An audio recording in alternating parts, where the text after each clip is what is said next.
Absolutely, Kevin. In fact, we had a big celebration, and I will tell you more about it after our show. But the topic for discussion for today is the mental health, especially among the youth. And because we are just coming out of the lockdown situation, or some of us are still in lockdown, there are some restrictions. What is the impact of that? So there are so many questions. It's a very vast subject. So what we should do to improve our mental health, reduce anxiety, things like that, feeling of procrastination and stuff like that. These are all related to mental health. So over to you, Kevin. Thank you very much, Andrea. It's really great to have a chat on this particular subject. It is, as you say, a very large subject matter, and I have to say that I've over this COVID period, I think we've all been affected by something in our mental health and their well-being. I think we would be remiss to not say that we haven't been, and to put up a very stern front and say, no, I haven't been affected. I want to say that it's affected me. I've had a lot of ups and downs, and I've had a lot of periods of where I've just been not necessarily depressed, but just not sure where I'm going, or unhappy, and looking at where is the future. And I don't think that that's anything different from a variety of people. But what we're hearing today, whether it be in Singapore, whether it be in Sweden, whether it be in Canada, whether it be in South Africa, or wherever it might be, there's a big focus on the youth today as to how are they dealing with all of this. And I think that there's a variety of aspects which are coming up. And that is, one, that they don't see a future, a very good future. When you talk about the climate change and you talk about all of these biodiversity and challenges in work, where will we get work? These are all pieces that are plaguing on the youth of today. And some are doing very well, and some, of course, are not doing very well. But I think that we need to address what this means. For example, in Sweden, a friend of mine just recently told me that a lot of youth, there's an increase in suicides. In Singapore, which doesn't talk about these types of things because it's kind of shameful to do so, but I think that it's coming out that the youth are also committing more suicide. They're going through downwards in a variety of their performances in education and also in school. And also there's a variety of just thoughts about, where am I going? I don't think anyone has one complete answer to this. And I think that's the thing, that we need to open it up. It needs to be an open discussion. And we need to look at not just where we are, but the expansiveness of what is society, what are our cultures. So often our cultures create this challenge as well, because we have some strictness of the way we are to act and the way we are to be. And these are juxtaposition, and there's a paradox between that and sometimes where is the world going when we see it. I mean, we see the world, there's a challenge, not only from the climate change, biodiversity, new ways of working, all sorts of things, but we need to find little micro steps to help us through this mental state. So there's a book which I think is actually very interesting, and it's called Thrive, My Time to Thrive. And I think it's really helpful not only for youth, but I think it's also very helpful for everyone. And it really talks about, we've got to get a grip on ourselves and the way we work, the way we act, the way we look at our lives in general, the way we do socialization, the way we do all of these things. And so it's by Arianna Huffington. And I have just started to read it, and I think it's really valuable. There's a lot of great research. At the same time, it's about creating micro steps to help us out of this mental dilemma that we might be having around any sort of subject in our lives. So this is where I call, we need to go nomadic. We need to go into deep curiosity into who we are, and find out what is our deeper purpose and what does that mean. And I think that is a really one place to start. I think there's another place to start is, if we think about it, is our technology that we're using. We're overusing and over abusing the technology. Our phones are constantly with us. See, my phone is right next to me. And that's not probably where it should be, especially when we go to sleep. So let us talk about some of the ways that we can help ourselves. So one of the things that they talk about, and which is extremely important, is sleep. Chandra, you know that you need to have sleep. The sleep is the re-energizer of us. It's not taking all the medications. It's not taking all the extra caffeine. It's the natural application of sleep, which is so vital for our mental health, our performances, therefore, which plays out from that. But getting 7 to 8 hours, or if you cannot do that, then to take naps during the day, some sort of cat naps. I remember my mother would always take cat naps. She was amazing. She would sit down, have a snooze, and drop off, and then she'd be back and she'd be up and running. And it was like this automatic thing for her. And then also she trained herself as well. Right after dinner, she would just put her head down and she would fall asleep and she would be up and she'd be able to start working away again. But sleep is extremely important as an energizer. It also revitalizes your systems inside, and it helps you in your performance ultimately, because now your brain is thinking better. This whole point, of us working like late hours, and COVID has had these no boundaries and people working very long hours, and doesn't help us. This badge of honor, I worked 14 hours today and I'm going to do it every day. This is not a badge of honor anymore. It was in one time perhaps, but today I've never thought of it as being a badge of honor. I just think it's been ridiculous because of what it does to you. And what do organizations do? They talk about performance indicators, performance of the individuals. They do a performance review. Well, if you don't sleep, your performance is down. Your cognitive thinking is down. It is not as peaked as it could be. So the other thing is also one of the other pieces about helping this sort of mental awareness is also understanding yourself, understanding what is putting these challenges into my body. What is affecting me? Is it somebody on the outside? Is it a person what's saying something? Is it I'm reading too much technology? Am I listening to the news too much? What is it? I don't know about you, Chandra, but I at times get over abundance of not only emails, but so much into looking at the different social platforms that I get crazy because it's too much. And I have to have a separation of the noise. So let me talk about the noise.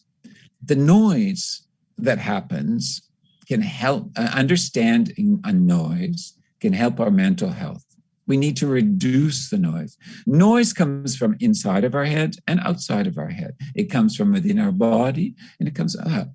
And so this noise comes in different factors. It comes in noises like, people talking, sound, reading newspapers, too much social media, all sorts of things are noise. At the beginning of this year, I realized that I was going into this downfall, downwards. And I realized, okay, I heard this voice inside of me that said, you have to reduce the noise. And so that's what I did. I reduced the noise for a month as I took myself off of social media and only would allow myself X amount of time on each platform per day. That's it. And even though there was like, the addiction, I've got to do it. But no, you need to get rid of that addiction. So that's noise for you. And then the noise in your head, start walking, start doing exercise in nature, listening to the noise which is in nature, which is pure, which is part of you. These are old, different nomadic ways or traditional ways that we would live. And those help us to re-energize. We think that we have gone to the place in our socialization, in our intellectualization of life, that we know everything. But what is that doing to us a lot of the time is that maybe we don't know what is actually nature within us. So reducing the noise external and internally, is extremely important. Take a break. Take a social media break. Cut it up. The other thing is that don't have all of it in your bedroom when you're sleeping, because you will be enticed to go onto it. You'll be enticed, and then you stop sleeping as well. Leave your phone outside your room. I know people say, no, I gotta have my way. No, put it outside of your room, and don't let it be the first thing you check. When you wake up in the morning, take a moment for yourself to reflect, to be wide instead of narrow, and then start to look at the day. But you need to have these little micro steps of ways that you can help your mental health. But I would say it's a holistic health, because you're helping your spirit, you're helping your socialization, your emotions, your physical. All of these things come together. The problem is we talk about mental health, and it's the dictator. But our body can shift that mental health. I don't know about you, Chandra, but for me, because I'm extremely kinesthetic and physical, is that when I start to get all sort of mushed up in my head, or too many things are starting to go around in my head, I need to release that. And one of the ways that I release is physicality, is that I go walking, or I go into nature, or I go swimming, or I do dance, or whatever I do. But it releases everything. It's also very creative. When I was doing choreography, for example, one thing that would help me is I would get stuck. And this also affects your mental health, is getting stuck into a rut, or stuck on an idea, or a contemplation of what is this project? I don't know the next step in this project. I don't know what this creative aspect, what do I need to add to the creativity of this for it to be successful, or to be beautiful, whatever it may be. And I used to say, okay, go swimming. So I would go swimming, and I had one task. I can't get out of the pool until I've solved the question. So I would keep swimming and swimming and swimming until I found the answer. And the answer would come to me. I didn't sort of like go on and on and on about the answer. I would just let the swimming allow me to find the answer, because it loosened everything up. So many people find their own ways of loosening their mind, loosening their body, whatever it might be. But it is a holisticness of this. So for youth, we need to be able to help them to start moving and expanding their thinking. Now, you remember we've talked about the nomadic culture and the nomadic mindset. One of the greatest, I believe, quotes that I found in all of my research was this in Mongolia, is a young student said to me, nomads think vastly, act narrowly. I'm going to say it again. Nomads think vastly, act narrowly. Now, whenever I talk about this in any speech, people go, that's the one that I pick up. Why? It's not like think global or act local. That's not like that at all. It is about vastness. Thinking vastly is opening the mind, opening the body, opening. And this is what we do in coaching. We go get curious and we start to open, because people come to us in a narrow state. And this is what's happening when we have these mental challenges, is that we're in this narrow state. Yesterday, for example, I have a client that is really challenged at the moment, from work, from relationships, from her children, from her mother, it's like everything is like coming at the same time. And I can sense she's in the beginnings of some sort of burnout, which is not a good place to be. And because her mind and everything is so narrow, it's so tight. And we need to be able to find these different mechanisms which will help us to open and to understand it's this width. Go wide, go wide, go wide, and then narrow in on a solution. That, I think, is what is happening for a lot of us in mental, is one of the things that is challenged if you take it deeper for mental wellness, is that the youth of today are seeing the challenges of no jobs, but now we need to widen that up and go, well, what other ways can you move forward? You don't have to do everything that is like a doctor or a lawyer or an accountant. There are other things to be able to do in life. But because our culture has closed us, we don't see that width of possibility. And our education is sometimes doing that. So the width, our bandwidth, as we call it sometimes, is very narrow.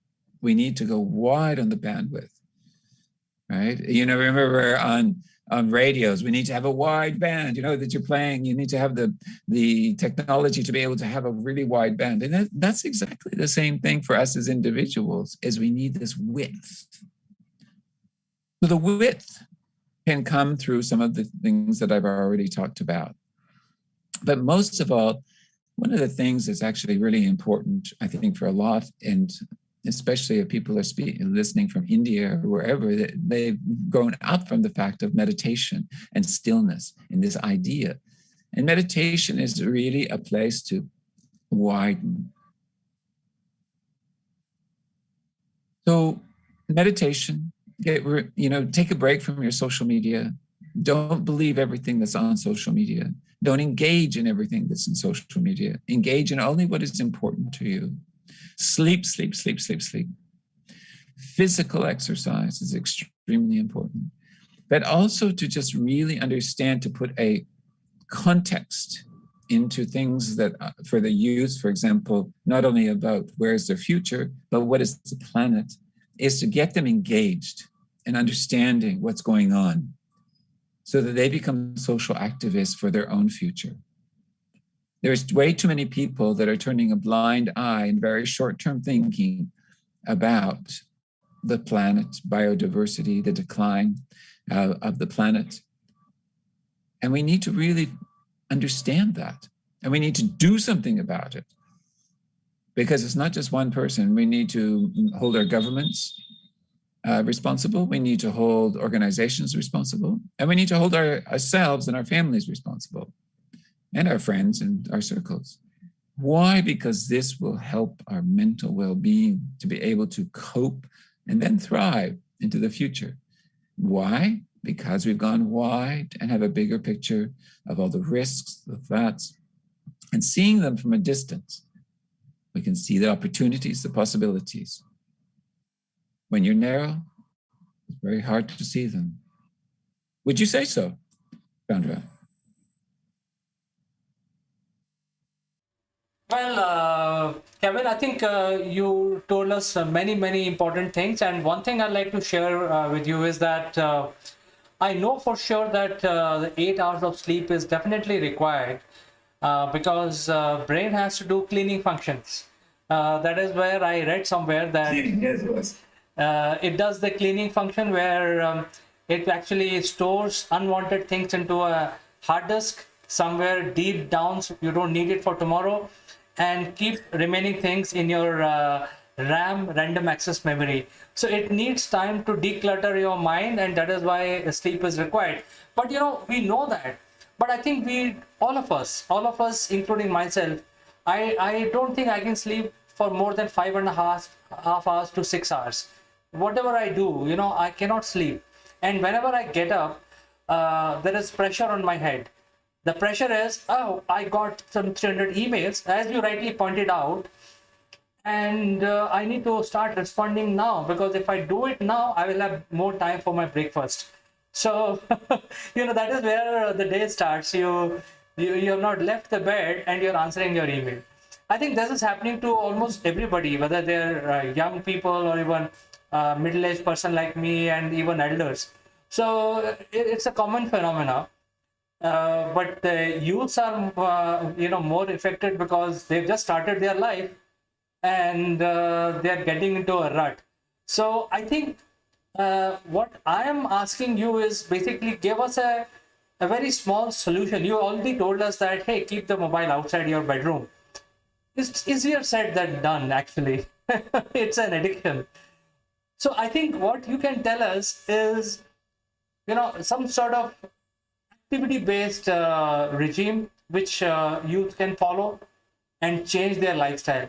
Is it possible to do it in this program, or you would like to consult some of these people on one-on-one? How does it work basically, if this is something that people need today? Well, I think that it's a longer subject than what we have today, but I think that the people are able to consult with me if they wish to at some point in time and to reach out. I'm very helpful. I'm grateful for that.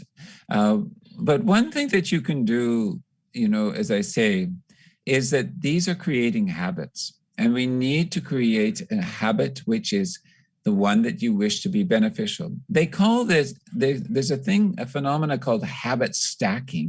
I don't know if you've ever heard of this. Have you heard of it? I heard of different types of stacking, Kevin. For example, things like hashtag stacking. When you're posting something, hashtag is also can be stacked in your post, which is counterproductive. So things like that. So I presume habit stacking is also similar to that. Habit stacking is where you have a habit that you like and it works well for you, and your new habit that you do it at the same time, which is not familiar for you, and what the habit that is successful for you will help to motivate the other habit, because it's not alone. It is actually doing it. So, for example, in habit stacking, you might be very good at meditation, and it's a ritual for you. And so that you do that, but at the same time as you're doing the meditation, is that you're recognizing in your mind that you need peace. For example, that may not be something that is there for you, but you have a challenge with peace in your life once you come out of meditation, but it's to put the two together, is to understand the two. One is easy and the other one is a bit more challenging, and to see how that peace can help to take you forward. I mean, it's very simple in the sense of another way of habit stacking you can see is very simple, is that you wash your teeth, brush your teeth, right? And so that is okay. But then the affirmations, for example, are not so easy for you because you don't remember them. But you do an affirmation every time that you are brushing your teeth. So then it becomes a habit. So we have to create these habits. For example, as you talked about, is putting your phone out of your room. So one thing is I like to sleep. So that's a habit, it's a ritual, and it's also a necessity for you in life. And you allow yourself to have the habit of sleeping, but you say to my sleeping, I'm going to put my phone outside. And then you come in and you sleep. So you allow it to be there, but you say, I'm going to take it outside of the room. But you're focusing on the sleep. And that's the most important thing, and not on the social media, which is keeping you awake. Well, those are good tips. Right.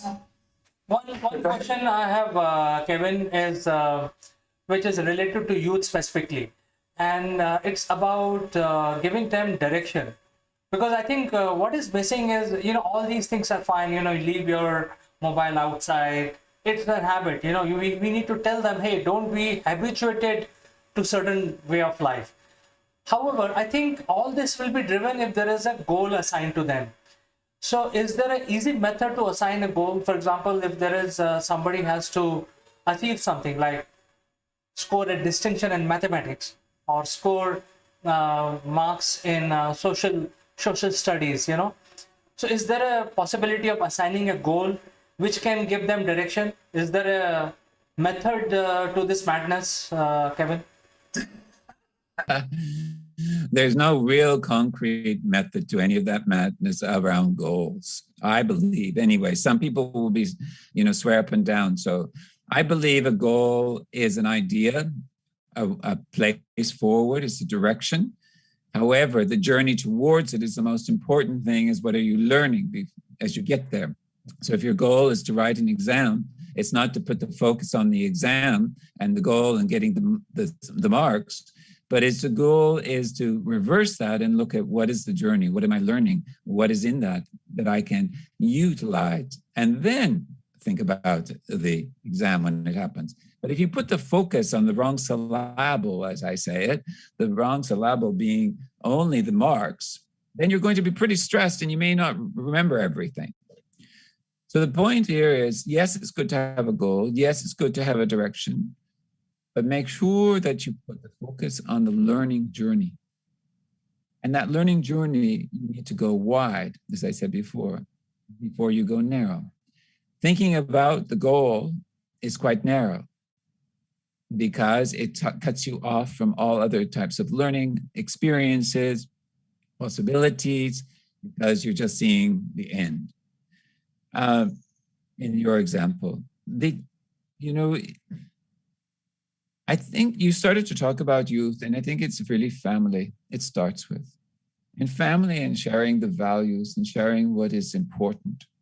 Some families don't really give a care about the amount of technology that their children have or how many hours they're on at a time until something happens. However, there's so much documentation. I know an Indian family here, their children were 13 and they still didn't have a phone. She says, I'm not letting them have a phone yet.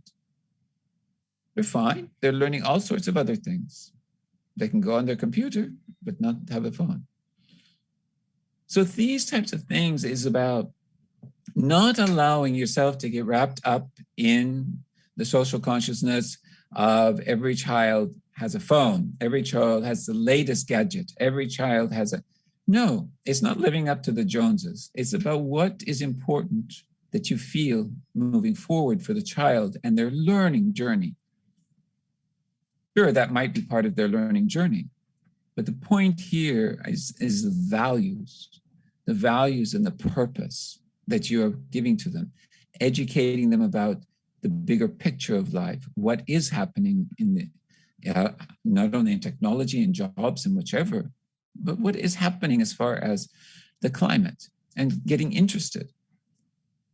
This is important, I believe, to helping them move forward, is the home and the social interaction, not necessarily on social media.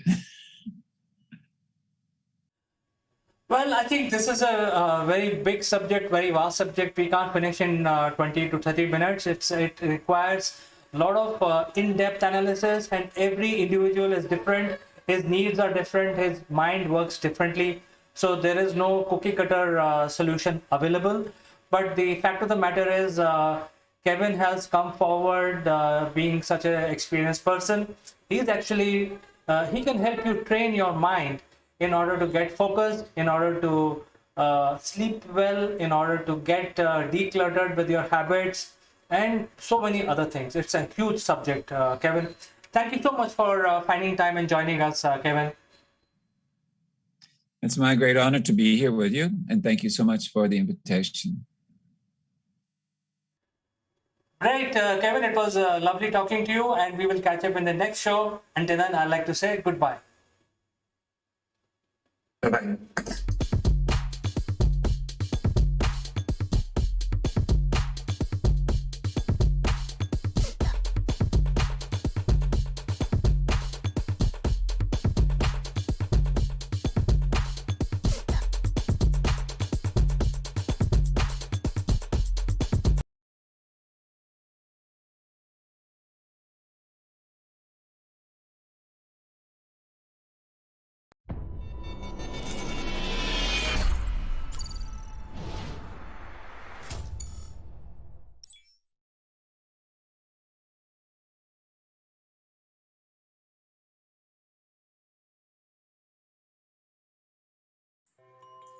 Hello friends, this is Chandrakant from Akulmach Technologies, and welcome to the Likeable Leader section of our show. And usually viewers, you are used to seeing middle-aged CEOs, CXOs, a lot of people who have actually achieved a lot of things in life. But today we are very privileged to have a different kind of leader in our show. Her name is Archika Arora, and she is a certified image consultant. But that should not give you any other feeling. The image consulting is a totally new word, and she is a very young professional. She is a highly qualified young entrepreneur. And when I say highly qualified, she is from IIM, and she was working with the top corporates in the world. And she decided to call it quits. And she has become a certified image consultant, now helping people like me who have lived in the industry for 2 decades and helping with the image consulting. So without further ado, let me present Archika Arora. So thank you for the wonderful introduction and for having me here. And looking forward to the interview. It was our pleasure, Archika. Usually we get the people who have some sort of leadership, but I think you are a leader of sorts. This is a totally new area. A lot of our viewers would like to know about it, and that is why you are here. In fact, I'm very eager to know what you do. But before we start, I would like to ask you, uh, you have had a fantastic career, you had a fantastic education, you were working with the top corporation, and you decided to come out. So what happened, and what gave you this idea that this will be a career to choose? So that's a very nice question. And there was nothing sad that happened, first of all. Let me break it to you. Not every great story has a sad backing.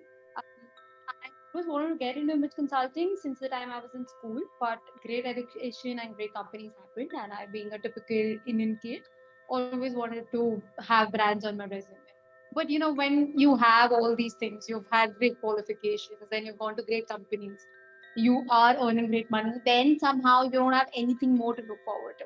I was only looking forward to my promotion, and I suddenly had a feeling when I was sitting in a meeting that, listen, if this does not stop right now, and if I get promoted, the paycheck is going to just get fatter. I'm going to get into this trap. And because I was a management consultant, I was already helping people out, but I thought that, okay, this is going to sound very filmy, but if I die tomorrow, only people in EY are going to remember me. Nobody else is going to remember me. So that was a really sad thought to have. And I was like, right now is the right time to get into this. And being a woman, I also wanted a career which gives me flexible working hours. I didn't want to have something in the future which said that, if you have additional responsibilities, you let go of your career. So that is what I see setting as an example for all the women in the world. That just because you are expanding your family or you're doing something personal does not mean you have to let go of the professional thing. This was the right career choice for me. So that is what went behind. This is amazing. In fact, you are an IIM grad, um, and which makes you the top brains in the country. Yet you decided to take a leap, and I wish you good luck. I'm sure you will have an illustrious career in image consulting. Um, Thank you so much.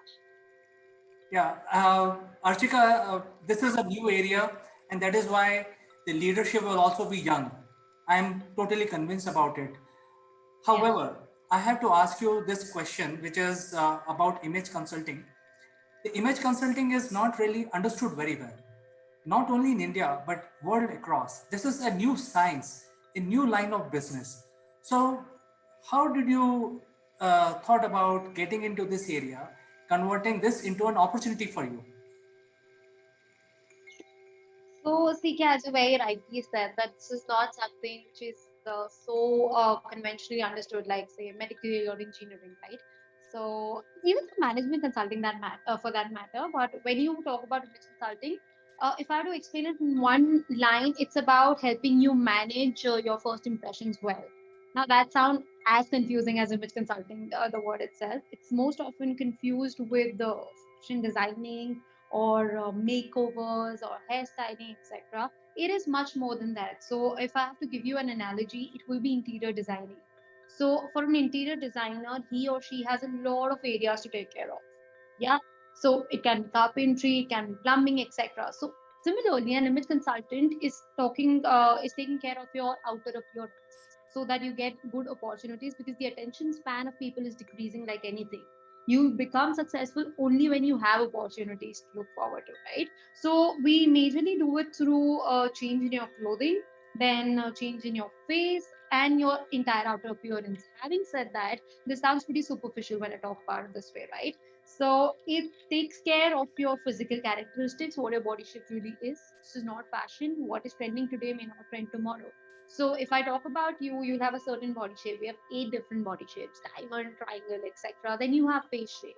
Okay. Then you have psychological characteristics, what you feel from inside. Sometimes you look at people and they're like, this person seems really rude. But when you talk to him, he turns out to be a really soft person.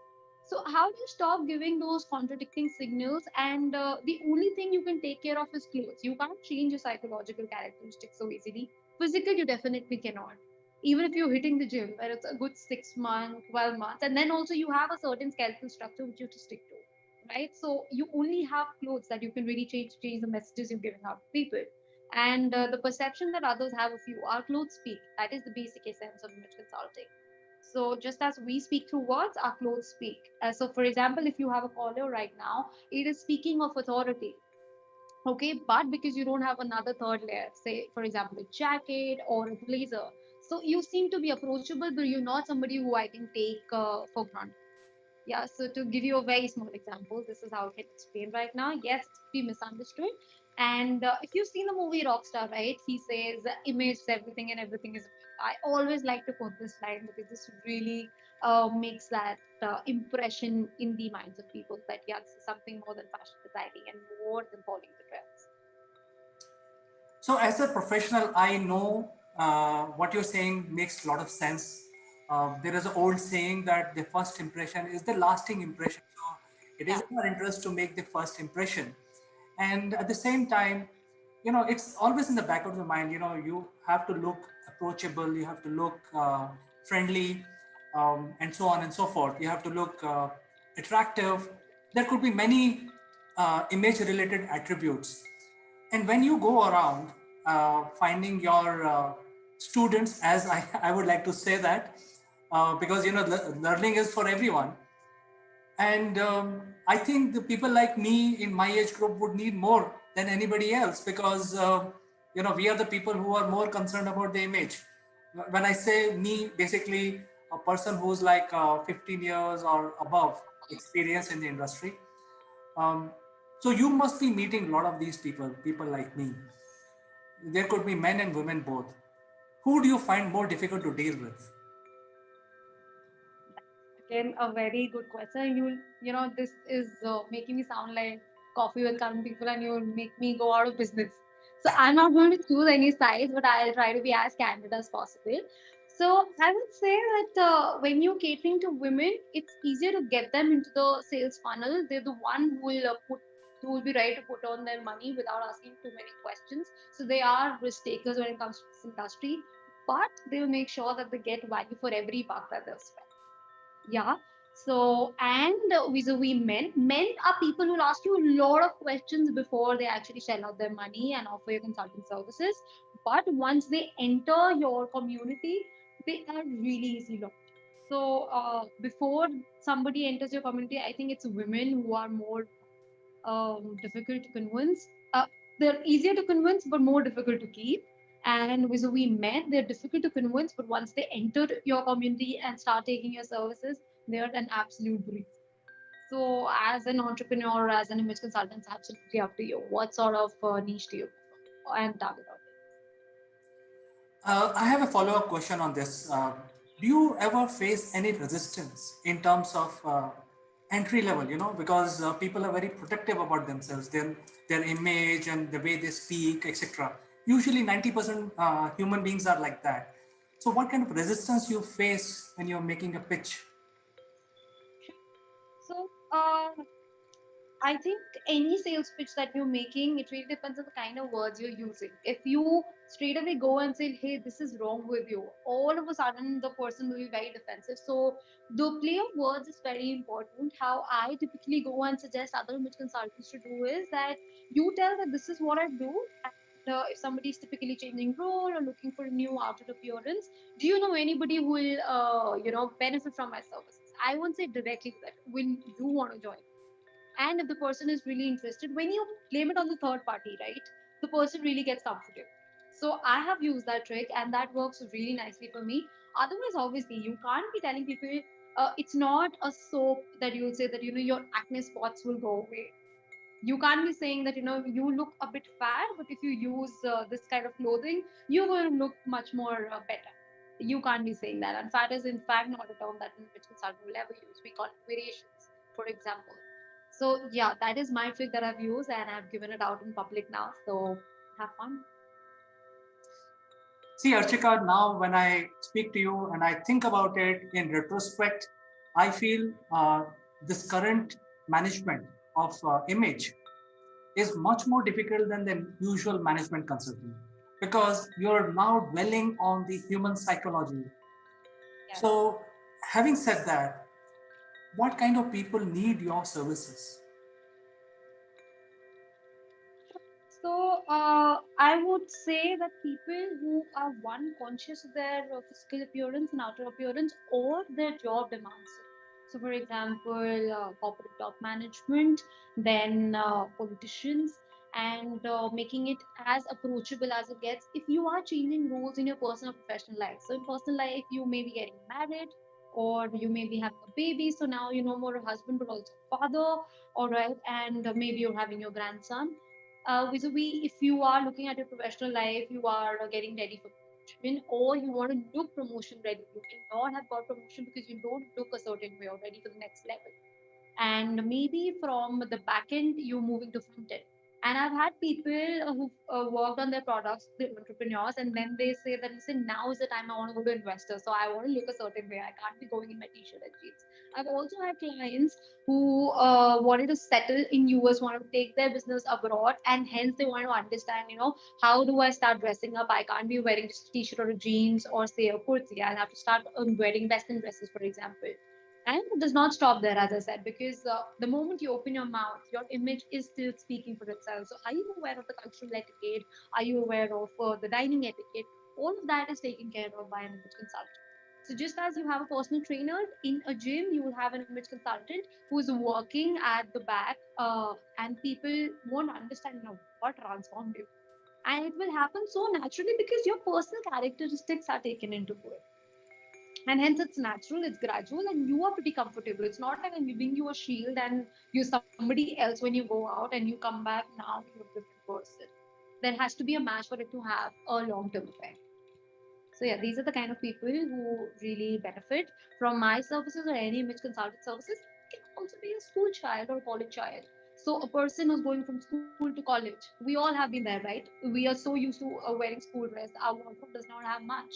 And when you go to college, you need to have your casuals ready. When you go from college to corporate, it's again a very big shift. And how much do you speak when you're a college grad? You're full of energy, you're bubbly, and then all of a sudden when you go to corporate, it's a very serious environment. So when do you open your mouth? What do you really wear? How iron your clothes should be? And you're on a budget because you've just started earning. So how do you maximize the value of your buck? Is what an image consultant will help you with. See, I talked to you more and I enlightened more and more. I think this is a very vast market base which requires your services. So I wish you all the best, and it was my personal pleasure to talk to you, Archika. And I wish you all the best in your career. Hopefully, we will catch up again sometime and learn about your line of business more. Nice. Okay, then. Enjoyed it thoroughly. So thank you so much once again. Thank you and bye bye. My pleasure. Bye.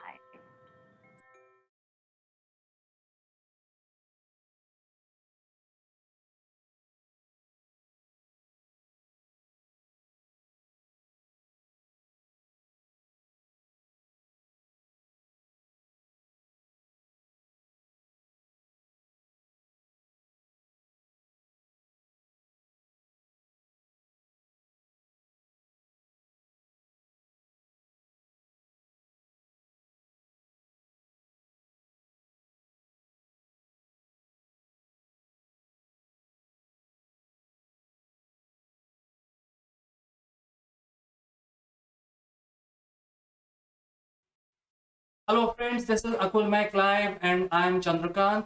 Today we will discuss about cybersecurity and also how it impacts our kids, especially when our kids are joining their school sessions using their online channels that school has provided. Are they secure? Are they prone to any cyberbullying? Is their identity being compromised? There are a whole lot of questions. It's a very hot subject. To discuss this subject, we have a very special guest joining us from UK. Before we start our discussion, I have to tell you that you can point your camera onto this QR code and you will get instantly connected with our channel. This is a very user-friendly way to get connected without typing any web address or any code.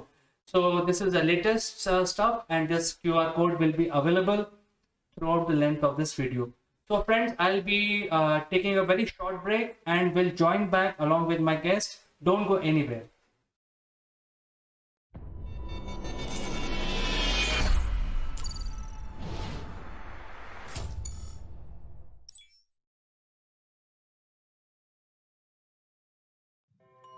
Welcome back, friends. And today we have a very special subject to discuss.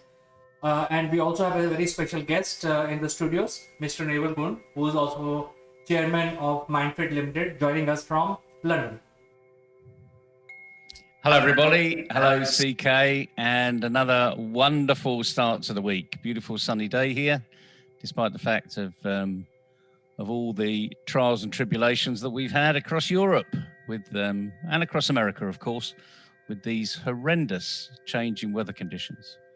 And I see you've had monsoon, CK, so it's pretty bad outside where you are as well. It's pretty bad. A couple of buildings have collapsed. Some cities have been inundated by flash floods. The news coverage is horrific, actually. Yeah, it's not good to see. Not good to see at all. So let's delve into a subject today. What subject shall we talk about that's important to you as a parent, maybe? Well, I think the subject is about cybersecurity for kids, and specifically for kids because all the kids in the world today are actually glued on to their sessions, Zoom sessions or whatever sessions their schools are running, and they are actually joining online. And that is why cybersecurity becomes very, very important, especially with kids, keeping in mind kids' interests and also security, because I think as a parent, we should be worried about it.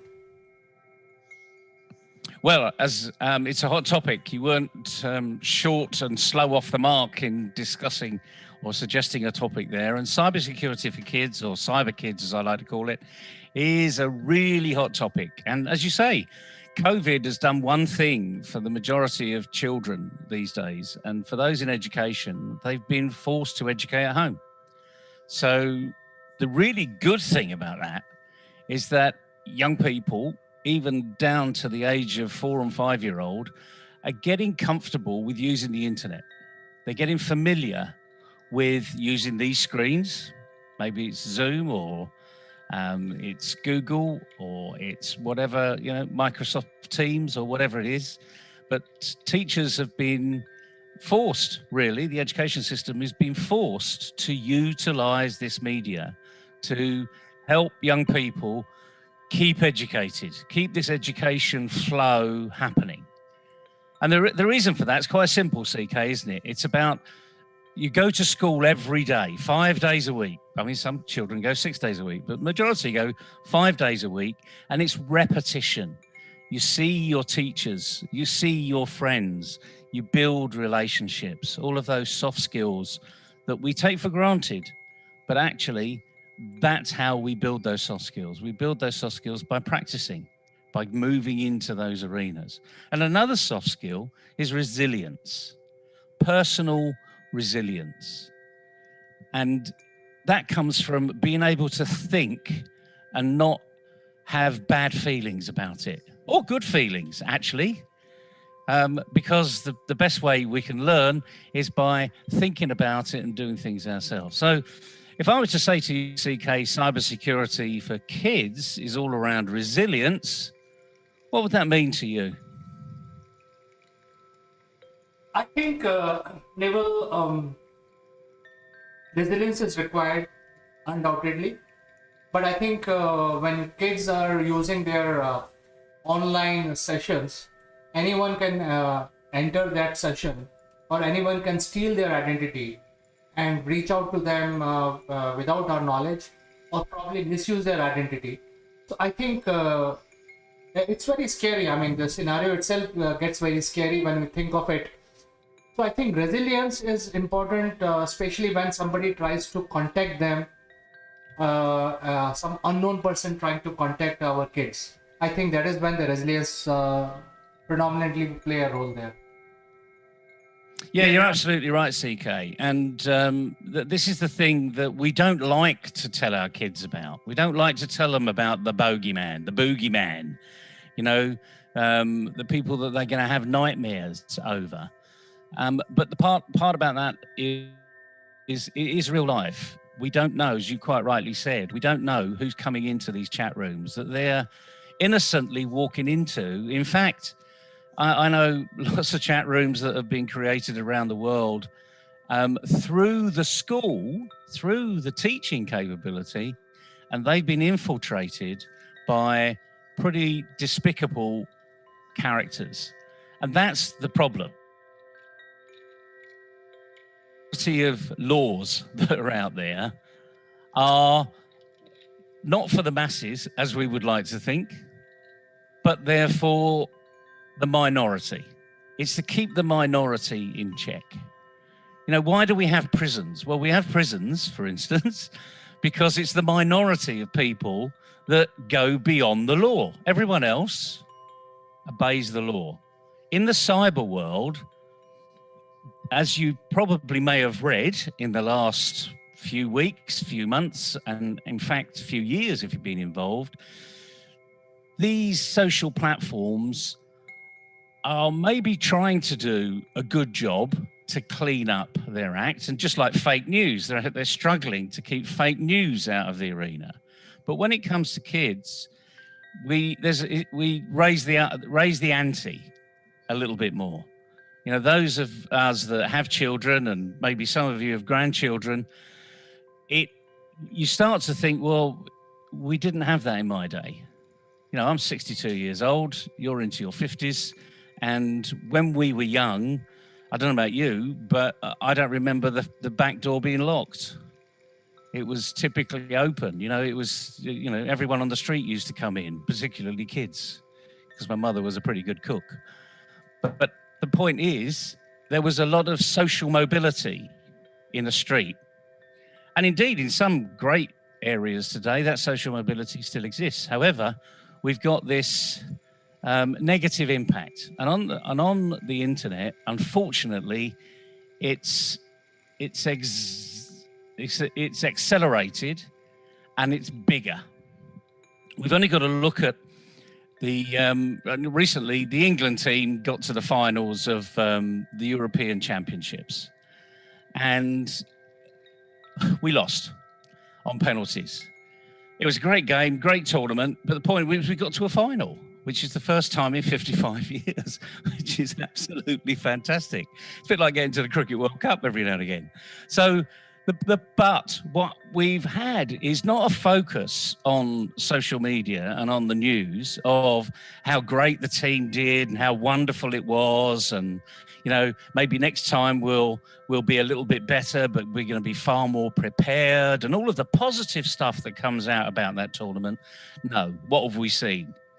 We've seen insults, we've seen racism, we've seen 3 black guys that miss penalties, that have been ostracized by a real minority of people on social media.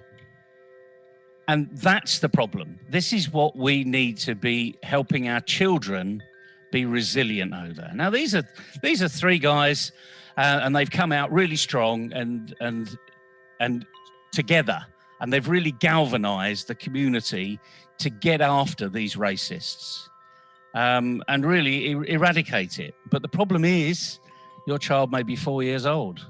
Where are they going to be galvanized? They've only got you, really, to galvanize them, or their grandparents, or their aunts and uncles, because their friends have got no experience. They can't galvanize it.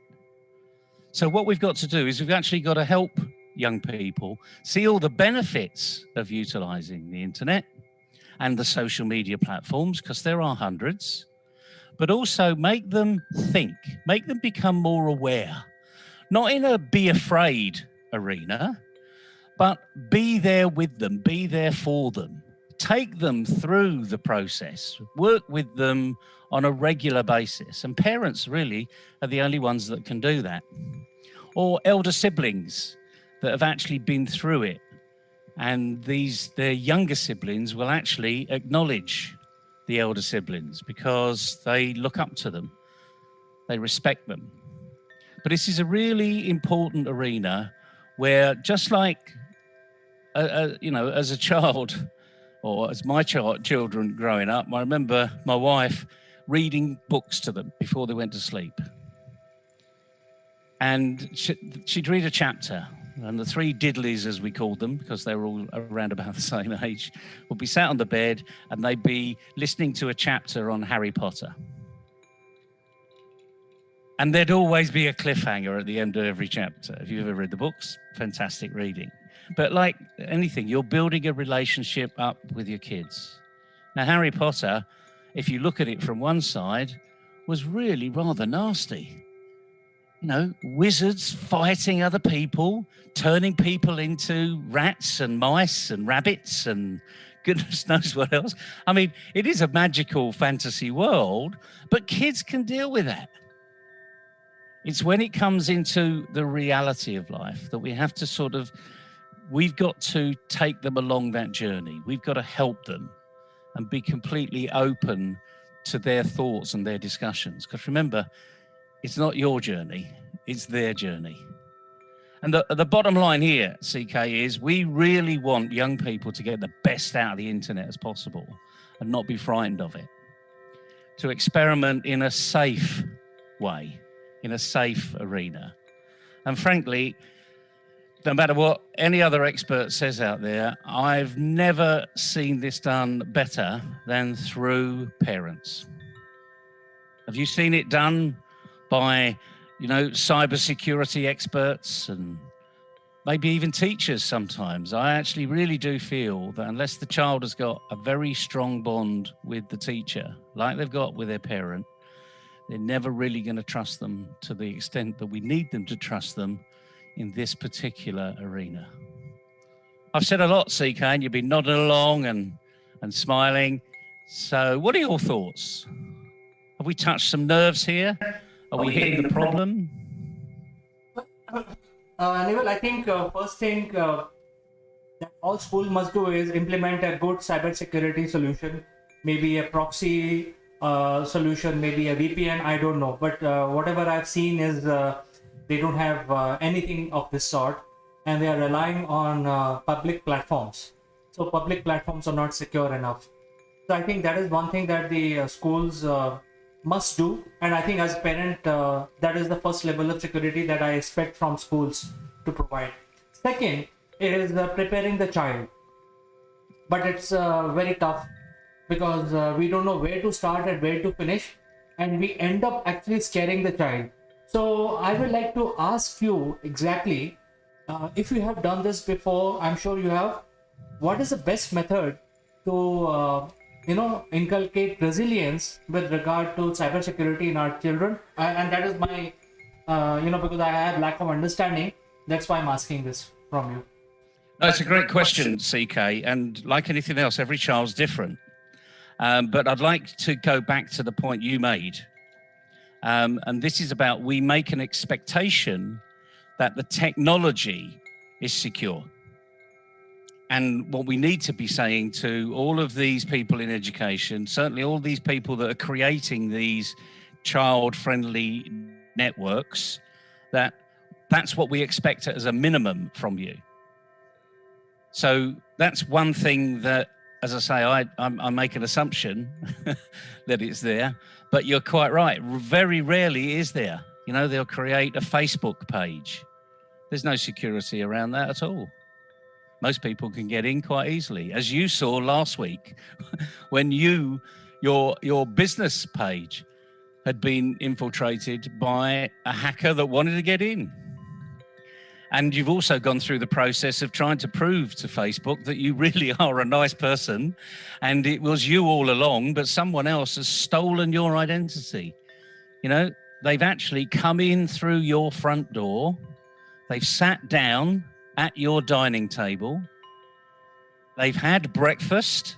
They've stayed through dinner and expected tea. That's what we're dealing with here. This is someone you don't even know, maybe don't even like. You probably don't like them if they're going to barge in.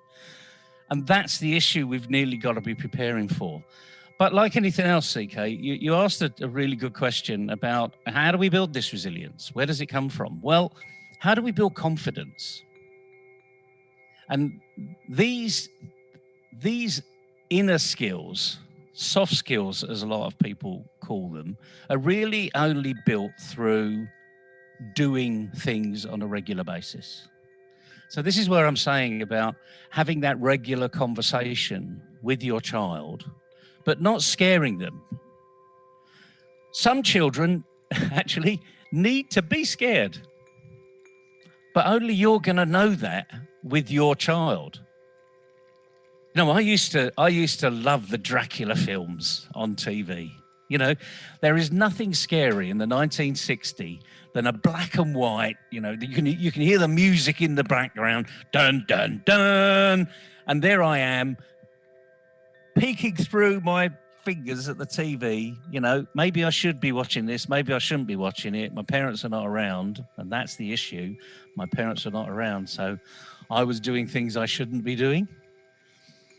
And that's what's going to happen. Now, it didn't affect me that much. I might have had a few sleepless nights and had some interesting dreams, but the reality of life, it didn't really affect me that much. But I asked the question, why didn't it affect me that much? Because I knew it wasn't real in the real sense of the word. It was almost like fake news. It was a film. It never really happened, and even if it happened, it was only in Transylvania. And that was it, you know? And it's only when directors have got a bit more lavish over the years, and now you have Count Alucard, and you even have Count Duckula, you know? So even Disney have made fun out of something that can be quite scary. And I think that's the issue. We need to engage with our kids. And interesting thing is, by engaging more with our kids, we actually find out who the hell we are, who we really are, what makes us tick. Do we care? Do we make time for our children, or do our children fit into the time in the calendar? You know, lunch times, just before they go to sleep. So, answering your question, I hope, has sort of scratched the surface and maybe hit a few nerves. And the other thing is, no one is the best parent in the world. We all aim to be. But like anything else, your style of parenting for your kids may not be the same style of parenting that other children have or need. So this is about, you can read lots of books. Dr. Spock had many, many books about it. You know, Dr. Zeus came along a little bit later and did The Cat in the Hat and all those types of books. And again, this is about teaching children how to be resilient in that they've got to experiment. I'll give you one example, CK. How does a child become resilient when they're learning to walk? I mean, you probably can't. I can't remember when I was learning to walk, but you can remember when your kids were learning to walk. You know, did they fall over and cry? Well, I think it's by falling. I think that's the short answer. Yep. But they fell over, and sometimes they hollered, and it didn't happen overnight either. You know, we're not going to make them cyber secure or, you know, brilliant people overnight. This takes some time. You know, typically to learn how to walk and feel confident walking, here's the word, confident, and be resilient when you, oh, no, didn't quite learn that well enough and I've toppled over, you know. And you can just imagine a baby toddling from side to side. And then that child gets really good at it and they start dancing. And we see it a lot on TikTok, and we see it on the GIFs that are out there. You know, you see some wonderful pictures of a toddler, you know, or a young child, probably somewhere about a year old. And there's one, do it like a boss, I think. And you've got this baby in nappies just sort of strutting down like the Godfather, you know? I mean, it's great fun to watch. But the point is that child's become resilient, super confident. Doesn't mean to say they're not going to fall over, though. But the thing is, when they fall over, what happens next? When your child gets themselves into a bit of trouble, what you want them to do, because they're experimenting, is to come to you and just say, what do you think about this? How do I get out of that? And that's building that relationship. So there's no easy way to do this. It's simple. The solution's simple, but there's no quick fix. You've got to build that relationship up with your child and create a network of security, because it's not just you and one of your children. It's your whole family, and it's your family network and your extended friends, and then that might extend to school. Hope that helps. Does that answer your question? Yes, Neville. In fact, what has happened is that some of these platforms have identified this issue, and that is why the children are not allowed to create their email addresses. So usually what happens is, to access the school ERP solutions, you need an email address. And usually we have experimented with this, and I'm sure it's a common knowledge, everybody knows that it's the parent email ID that they are using. So we are actually creating email IDs for them with their name, but we are actually so that is one of the method. You know, we create our own email ID with their name. Or the other method is, especially in Google, you can create a family, and then you can create a young children email ID which are less than 16 years of age. So once that is done, I mean, either of the options, if you have exercised, then you know exactly what they are doing with their system, because Google is capturing everything and recording it, and you can actually go and see what websites they have visited and all that. But I think the question still remains that how do you inculcate resilience with regard to cybersecurity? I think you are absolutely right. I understood what you're trying to tell me. That is that you have to spend time with them, tell them risks of any cyberbullying or cybersecurity related issue. And it's not a one-day job. You have to continuously keep doing it till the time they become resilient. Yeah, you're absolutely right. I mean, the interesting thing is when you get to the being a teenager, things, again, they change. You know, your body starts changing, your self-awareness starts changing, and again, your parents have to go with the flow. You know, I remember we had three in the sort of teen arena, and two that were quite a bit older, ready to go to university. Now, that's a huge gap. When they're all quite young, you know, maybe under 11, there's not so much of a gap. But in that teenage years, there's a huge gap. And then as they come out of those teenage years, maybe go to university, graduate, get a job, then the gap narrows again. So we've got this sort of concertina type of effect. Maybe you might call it a traffic jam, I suppose, in some respects, if you've ever been stuck in it, because you are stuck in it for a little while. But we do know that in the teenage years, we have a lot of self-harm. We have a lot of self-abuse. We have a lot of bullying, cyberbullying, not by people you don't know, but by people you do know. So the key here is this isn't just going to come from the nasty part of society that you can't see, because they just do it digitally and they never see you on the screen, and they're very clever and very good at it. That's one sect. But there's another thing about human behavior. I don't remember being called a bully at school. I don't think I was the bullying type. in some respects, but there's a bullying all of us. And you can be nasty to somebody just in a few words that you say to them. Now, that can be on a text, or it could be face to face. And what we need to be doing is building that resilience up too. What do you really mean? Well, that's a bit nasty. I'm not your friend anymore. I don't want to be your friend. And we hear that, don't we? I mean, you're nodding away there, and you know that your children, because they're nowhere near teenage years, do say that. You're not my friend. I don't like you.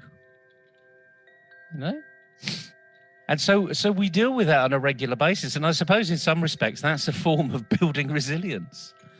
It may not be the right resilience, but you, as a parent, again, if you have the conversation, you can build that discussion into a bigger issue and make it so that these future of your bloodline, of the country, of the economy, of the world, is actually going to grow up being good human beings, being respectful, being nice to other people, and doing the right thing. So this is the big subject, huge subject. And it all forms around that simple little word, resilience. It's not that simple. Resilience. 4 syllables, and it's difficult to do. I have to be honest with you. It's the thought process is simple, but I'm not saying it's easy to do. It is quite difficult to do, because the other thing is what you're doing here is you're reacting to an issue, to a context.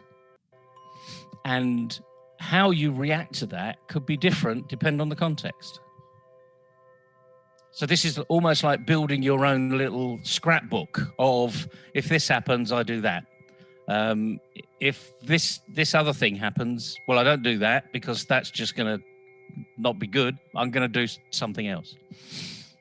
And the interesting thing is, the 5 inches between our ears is more than capable of dealing with all of it.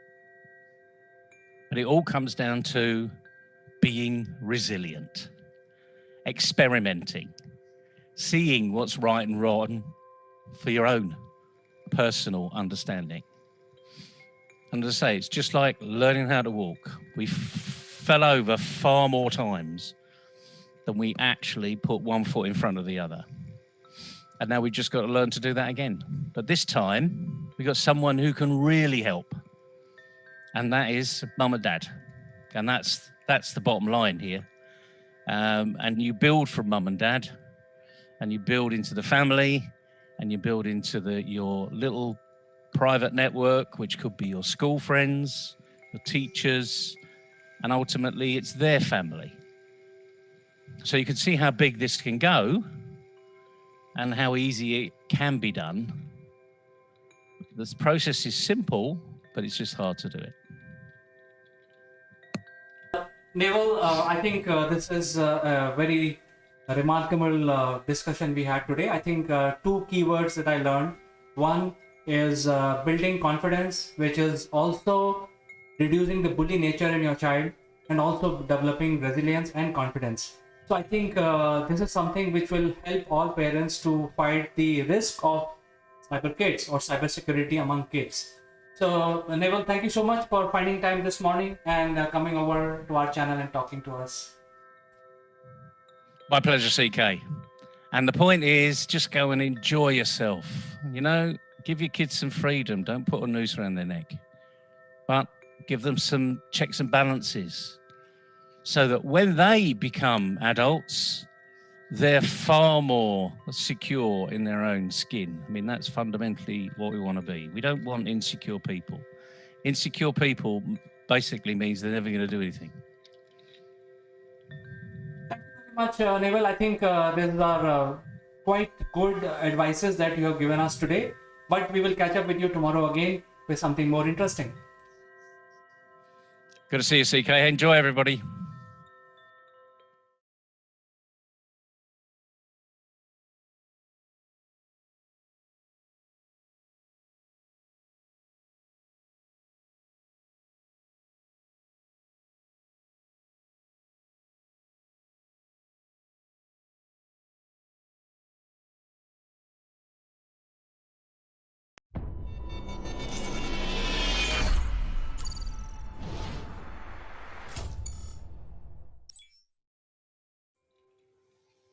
Hello, friends. I'm Kanchan from Akulmach Technologies, and you are welcome to our show, Great Kings of India.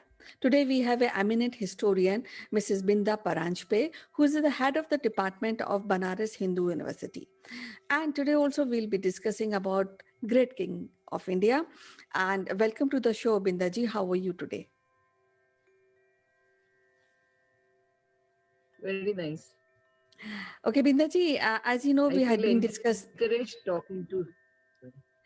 Yes, it's so wonderful to talk to you every time and listen about these great personalities of Indian country of India. So today, as you know, that we are discussing Chalukya, and today also we yet another Badami Chalukya king, Vikramaditya II, who ruled approximately 40 years. And inscriptions show that he was a great general. Even before his coronation, he had conducted a successful military campaign against Pallavas of Kanchipuram. So we would like to hear from Bindaji about this great king. To begin with, let me make a small correction that Yes. the longer period of rule was of Vikramaditya's father. Vikramaditya didn't get, as a king, Okay. he didn't get a long time. He ruled almost for about 11 years as an independent king. But yes, he had a long span of career because he started administrative responsibilities, discharging the administrative responsibilities even as a prince. And then for some time, he was also ruling as a joint ruler along with his father. So in that sense, we can say that he had a long span of career. But as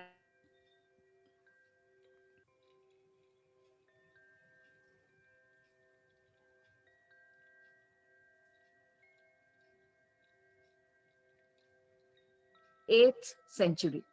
Okay. Now, for India, and especially for northern part of India, this period is extremely crucial because this was the time when Arabs had started advancing militarily towards India. So, on that backdrop, then we would see the importance of the career of this king. Yes, and How would you like to know about him? Yes, I would like to know the impact of his administration, and I also I just read a few aspect of his era, and I know that Lokeshwara temple and Lokeshwara temple constructed during his era was a fascinating and a centerpiece of UNESCO World Heritage. So I would like to know more about this great king. I think many people may not be knowing the contribution of Badami Chalukya king Vikramaditya II. Yeah. So, this is, we are doing it in a series of lectures about the great kings of ancient India. And we have already spoken about Pulakeshin II. He was a mighty ruler of this dynasty, the dynasty of Badami Chalukyas, as they're called. And he was a contemporary of another great monarch of India from northern side of India, that was Harshavardhan.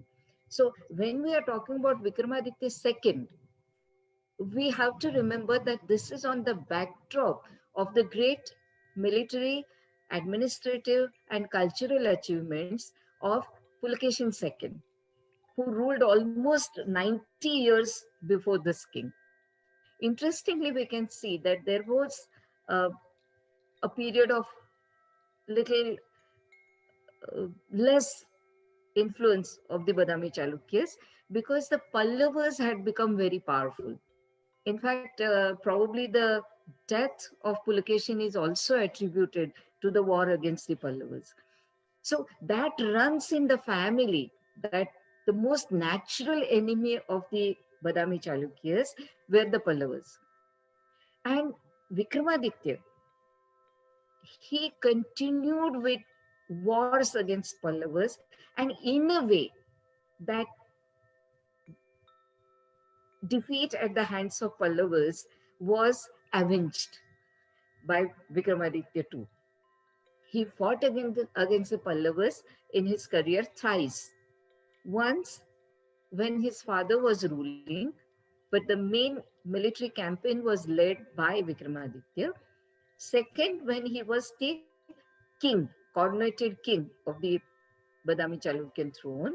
And the third time, it was his son, Kirtivarman II, who fought on behalf of the main ruling king, that is Vikramaditya II. The point to be noted here is that geographically speaking, the entire region of South India came under the influence of the Chalukyas of Badami during the time of Vikramaditya II. Because these three wars against the Pallavas, they were decisive wars. And after that, Pallavas really could not regain their power. And simultaneously, the other small kingdoms, the then small kingdoms, of course, subsequently those kingdoms also became the mighty kingdoms, but the Pandyas, the Keralas, the Kalabras, the Cholas were also defeated by Vikramaditya II. So if you see that the whole peninsular India came under the influence of the Badami Chalukyas. Now, in that sense, we can call him a great empire builder. But more, I would like to draw attention with the event that I was mentioning right in the beginning, that this was the time when North India was threatened, and especially the northwestern part of India, right up to the middle part of Gujarat, with the Arab invasion. And they also invaded a part that was uh, a principality under the Badami Chalukyas, the latter prant of Gujarat that was adjacent to the coastal districts of Maharashtra. The ruler there was sometimes called as a governor or maybe a subordinate, but belonging to the Chalukyan family line. He was also called Pulkeshin. And of course, he's the one who actually fought against the Arabs. But why I'm mentioning it is, where do the role of Vikramaditya II comes? This ruler of Lat Gujarat, and also the other feudatory of the Vikramaditya II, Danti Durga, who later on became the independent ruler of the Rashtrakutas, they fought against the Arabs. And Vikramaditya recognized their contribution towards stopping the Arab invasion from coming to the southern part of India, to the Deccan. And then he conferred a lot of respectful titles upon these subordinates and encouraged them and acknowledged their contribution. So I think if you see what was happening in the North India, this ruler, the southern ruler, the ruler of the Badami Chalukyas, seemed to be very, very conscious about protecting his boundaries, and that too from the Arab invasion. That time the Arabs were called Tajiks. And on the other hand, what we should see is that on the coastal region, the Arab traders were welcomed. They were there and they were trading with the Indian southern part also, and main trade link between the Central Asian regions and far off regions of Europe also. So I think Vikramaditya II's this crucial time at which he was ruling needs to be contextualized with the Arab invasion. Yeah, so when we are talking about Pulkeshan, he was again was a good administrator. He make friends by marriage alliances. A part of this, he also he was also a good administrator, as I told you, and he also fought many war, and he was undefeated till last when he died with Pallavas conflict. But then if we see Vikramaditya Badami Chalukya King Vikramaditya second era, I think he is more of raging war and protecting the boundaries of his empire. So did he got really to rule his empire, give administration, and give happy life to his people at that point of time?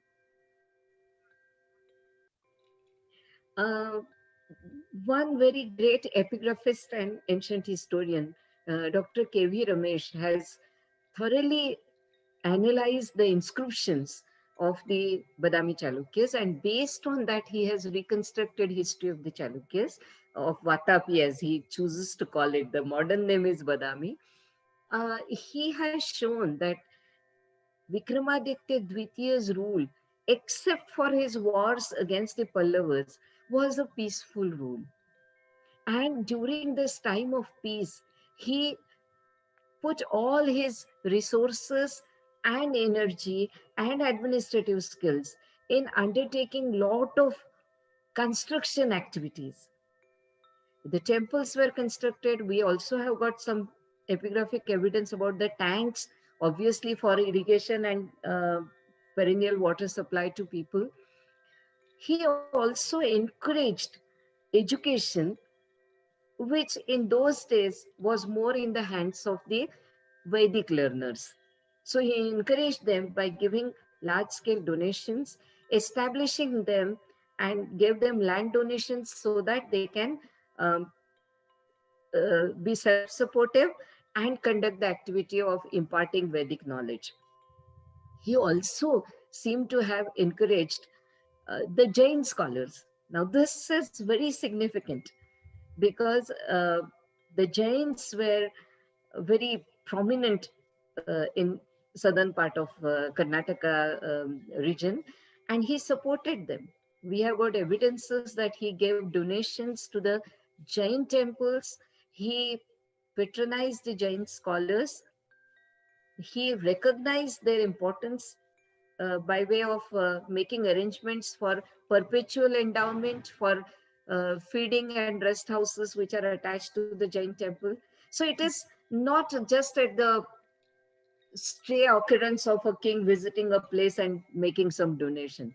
It was a very thoughtful plan of supporting Jainism also, equally the way the Vedic tradition, the Vaishnava and Jain traditions were supported. So when we talk about the peaceful era of Badami Chalukya king Vikramaditya II, so, and you also mentioned that he had a great ties with Arabs, though Arab invaded and they defeated with the help of Rashtrakuta also fought at that point of time to stop Arabs. So apart of this, what were the economic condition in South India, and are the culture and the trade ties were there with other countries? We don't have any direct reference about it in the time of Vikramaditya II, but definitely this was a time when India had good trade relations with Southeast Asia. It had just started, it was the beginning phase of it. And basically, all the wealth that we are talking about, the Pallavas, and that wealth that came to the Badami Chalukyas because of the invasion of the Pallava country, a major part of it was coming because of the trade with Southeast Asia. So in that sense, indirectly, the kingdom of Vatapi was getting benefit of that trade. But other than that, I think good amount of provision was done for encouraging agriculture. As I said, we have reference to making of tanks. We also have got references about the lands being donated to temples and to the priests. Usually what happens that when such land donations are made and people start plowing and cultivating that land on behalf of the temple or on behalf of those priests who got donations, the surrounding land also starts coming under the plow. Now, the donations which are made, they are rent free. The state is not getting income out of it. But then why does the state encourage this? Because that encouragement that the other agriculturists are getting for bringing more and more land under cultivation, and then the state gets more revenue by that. So I think Vikramaditya also continued with this policy, and I'm sure he must have encouraged a lot of new lands to be brought under plow, because we have the geographical locations. If we see, they are near the rivers, they are near the water streams, they are at the foothills of the uh, regions of Western Ghats. So I think this shows planning on part of the king to make sure that the state keeps getting good revenues. So I can safely say that Badami Chalukya king Vikramaditya re-established a strong empire by defeating Pallavas. Now, Yes. though what I feel is condition of women in most of these great empires were good. But what you can say about condition of women during uh, uh, Badami Chalukya Vikramaditya II's era? As it goes, that generally we don't see a very high position of women. But if we talk about the royal house, it definitely encouraged women to participate in administration. Um, in our earlier talk, we gave reference to the participation of queens in the administration in the rule of Kalyani Chalukyas, which is later than Badami Chalukyas. I think the tradition was already there in the Badami Chalukyas, and we have reference to that the queen of Vikramaditya II also participated in the administration, number one. Number two, what we can see is that he had two queens who were sisters from the same family. That was the family of the Hayayas, uh, very ancient lineage family. And both of them, they constructed very important, very impressive temples, made donations to those temples so that the temple maintenance will not be a problem, and also gave donations for the learned priests, Brahmins who would come and visit those temples. Apart from that, they also specially paid attention to the craftsmen. Now, this is something which is not so common. We get less reference to the craftsmen being encouraged, honored. They were honored by giving them special titles, like one of the architects of temple by Trailokya Mahadevi. He was called Tribhuvanachari. Like, he was the best in the world in his uh, architect skills. They were given exemptions from the taxes. So this is something which is very unique. And if the queens are doing it, that means they must be having certain say in the administration, and their word was respected by the king. So in that sense, if we not talk about the general conditions of the general women, like, always anywhere in the world, we can say that women cannot be a homogeneous category. So different women from different class and different sections of society, they have different kinds of rights. But certainly this, in the royal house at least, these women, the queens, they had a very important positions to be held, and their word was respected. But other than that, something very important that I want to mention here when we are talking about these queens and the donations that they made to the temple. The Trailokya Mahadevi, who was who was the elder sister amongst the two who were married to the same king, she made arrangements that certain measures of grains would be given to the temple uh, every season, because that was required for the temple feasts, maybe, or the regular offerings to the god in the temple. But she mentions that it should not be made compulsory on the people. Okay. So, this very thought that not being exploitative, Right. not using any brute force. Right. I think this is possible when they must have taken people in confidence, and with their cooperation, such kind of pronouncement was made.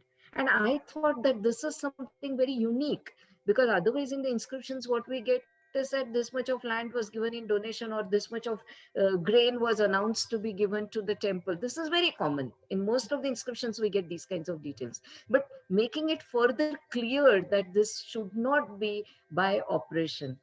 People should not feel oppressed with it. They should not feel it compulsory. It should come more as a voluntary contribution. The very thought of it, I'm not vouching for it, whether in practice always it happened like that, but at least the ideal of the kings to take people in confidence, to do the act with their cooperation, it's I think very interesting. Another unique feature which I felt is not so common with other kings, and especially if we are talking about the Chalukyas and the Pallavas and the tension and the military campaigns that went amongst them. uh, uh, Pulakeshin II had a defeat at the hands of probably Narasimhavarman first, the Pallava king. He takes a proud title, Vatapi Kond, means the destroyer or the defeater of Vatapi. Vatapi is the capital city of the Chalukyas. But we also have description about the damage that was caused due to annexation of Vatapi by the Pallava king. On the other hand, when we see that Vikramaditya II entered the capital city of the Pallavas, that is Kanchi, he did not cause any damage to the city. In fact, it is very clearly written in the inscriptions that he paid respect to the learned Brahmins, and he gave generous gifts to the people who are needy, poor, people who did not have strength to support themselves. Very clearly, it has been written that when he entered the city, he did not cause any damage to the city. So, on the backdrop of what Pallavas had done, if we say that Vikramaditya II was avenging that defeat, but his way of avenging that defeat was more like a true warrior. You fought a war, you won the war, you forced the king to leave his kingdom, but when you enter his capital city, you respect the people because your rivalry is not with the people. Right. So he tried to gain confidence of the people. Second very important thing that he did is that, and this description is very graphic. I think more and more people should know about it, because on one side we have got lot of texts. They tell you about the ideals of the kings, the principles on which the polity should run. And here we have got more or less a reliable evidence to show that the kings were following it in ancient times. So the temple wealth by way of precious ornaments, gold that was offered to the god, that was recorded. Probably to see how much of wealth possession this temple has. The temple in the Kanchi itself, Rajasimheswar temple, where Vikramaditya II entered the city and saw the temple. The recording was made and he returned all that wealth to the same temple. He did not carry it along. Okay. So So that's a great gesture actually. And so I would, unique. I mean, I yes, think these kinds of references are not very common.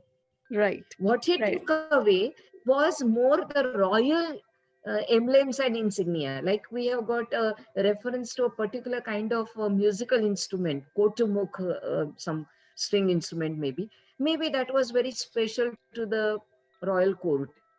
That was taken away. The banner, which was the banner of the Pallavas, the Khatwang was shown on that, that was taken. So all that was a symbol of the power of the Pallavas was taken, but the wealth was kept back where it belonged to.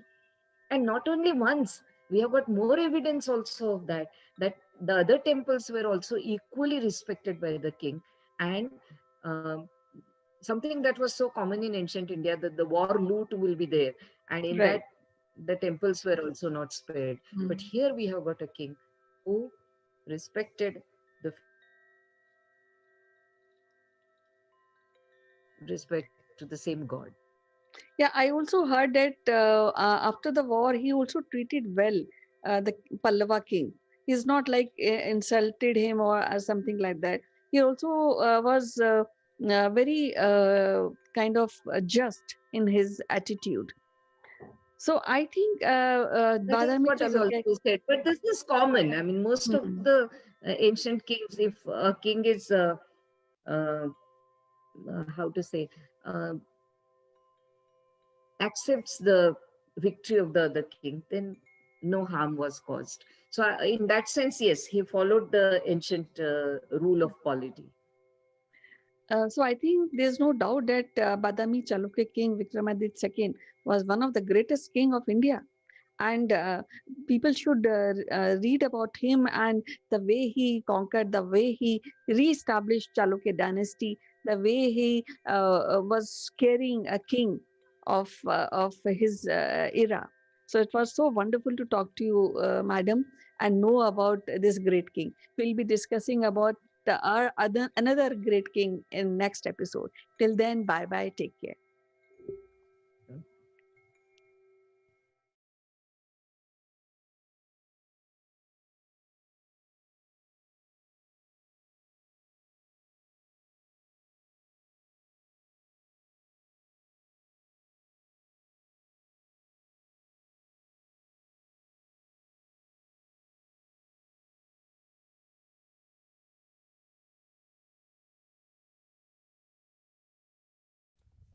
Ho, ho, ho, ho. Merry Christmas, Neville. Ho, ho, ho, ho, ho. Merry Christmas to you, CK, and everybody out there. National Farmers Day. Have you got enough milk? We got milk, but I think there's a lot to be done. We have to treat farmers as business people. There are a lot of opportunities, and there are a lot of entrepreneurs who are waiting to leverage this opportunity. Absolutely. Go. So it's National Farmers Day, so go talk to a farmer. You never know what you can help them with. And this discussion is coming up right now. Ho, ho, ho, ho. Merry Christmas. Merry Christmas. Merry Christmas, friends. And we know we're just 2 days away from the big day, the magical day. And today is also the Farmers' Day celebration in India. And to discuss further, let me invite my friend from UK, Mr. Naval Gun.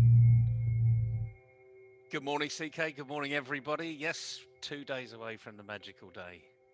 And actually, Farmers' Day is a magical day because, frankly, without food, which comes from mostly from the land, you and I would starve.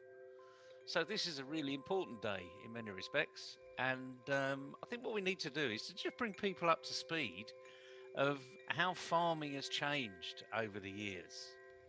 Because I remember as a child, going to farms. My parents used to have friends who were farmers, and we'd go on a farm and we would do everything. We'd milk the cows, we'd, play around with all the sheep and just generally have a lot of fun. But a farmer's life is pretty tough, in many respects. So, what's it like in India for a farmer these days? So, Naval, today is a Farmers' Day, and we are giving respects to the people who are involved in this trade of doing farming. And I understand that it's not an easy job. It requires a lot of physical labor, and also the knowledge of weather pattern, and also the knowledge of soil, nutrition, and also the knowledge of what crop will grow at in what season and what they have to do. So I think it's very scientific. And many times when we eat food, we don't think about what has gone into producing that food. So I think today's day is very very relevant for India. And as you rightly pointed out, farming has come a long way. It's mostly mechanized.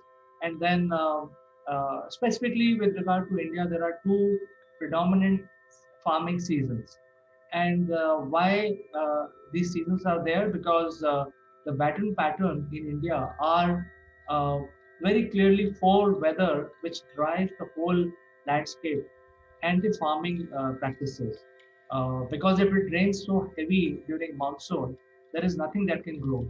So that is a time for keeping the field ready for the next phase of farming. So there is one season which happened, we just finished in November. The cultivation happened in November, and then the go downs are filled with food material across the country. And the next season will come just before the summer sets in. So there are very clearly two distinct uh, seasons, farming seasons, which drives almost 90 to 95% of the farm produce. So farmers in India have two seasons where they can make money. I will just try to bring a little bit of business around it. That means they have two marketplaces twice a year, and they have to do a lot of hard work again twice a year. So it's not something that we do it in our kitchen garden. That hey, if you want to grow some herb in my kitchen garden, I don't have to follow any weather pattern. But when it comes to the serious farming, which talks about many metric tons of produce, then you need to really follow the weather pattern. And that is why farming is a very big science, which people like us who have never done farming, including myself, don't really appreciate and respect those people who are involved in this trade. So I think that is one aspect of the farming which I feel that we should respect the farmer, and that is why we have Farmers Day celebrated today. Second thing is, in India, there are a lot of cooperatives which are provided, and these are non-government initiatives. The business people, they come together and help create different kinds of facilities for farming people. So they provide hospitals for their animals. They provide advisory on different soil samples. They provide how to get these medicines back in their fields. And these are all cooperative movements where the farmers become member of different cooperatives, and they actually leverage certain activities which these cooperatives are bringing to them, and using them make their cultivation and produce the farming produce, and then the cooperatives then help them sell it also further. So it's a complete ecosystem which is available in India, which is being leveraged. And there are things like, if the animal dies, then how to dispose of the remains.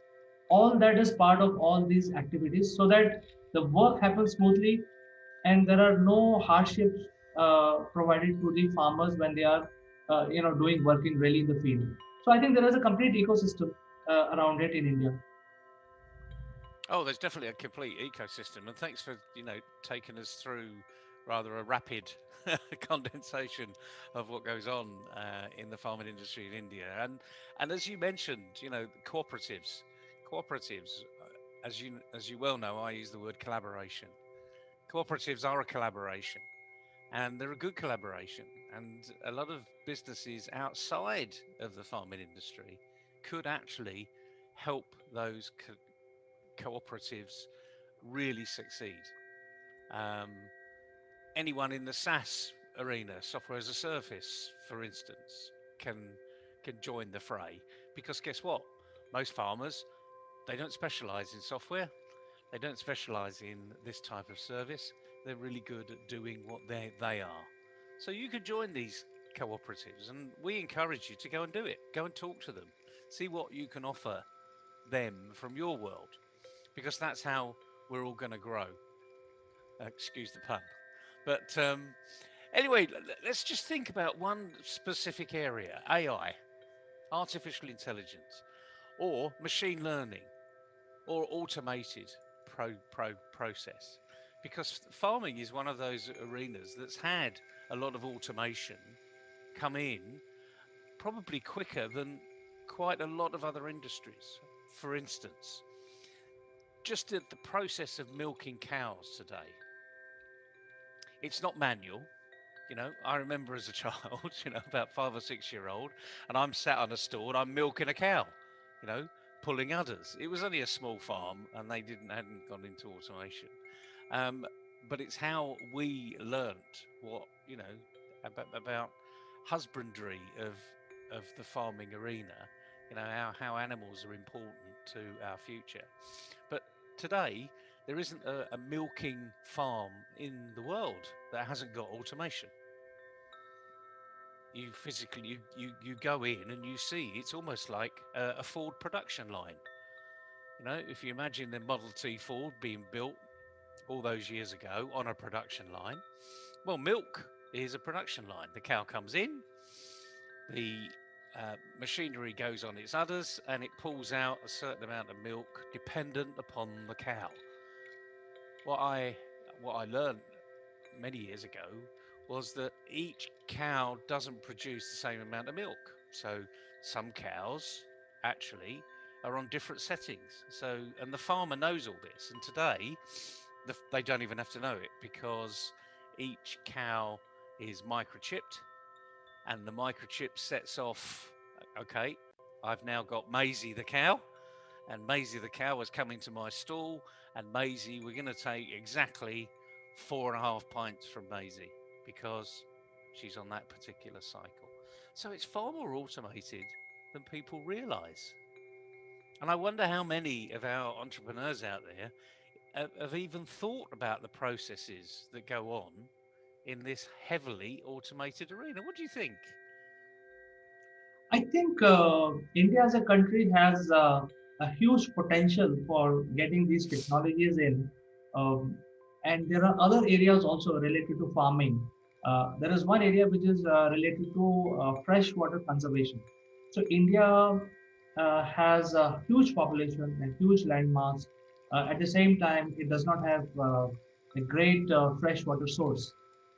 We have few rivers. We have built a lot of dams.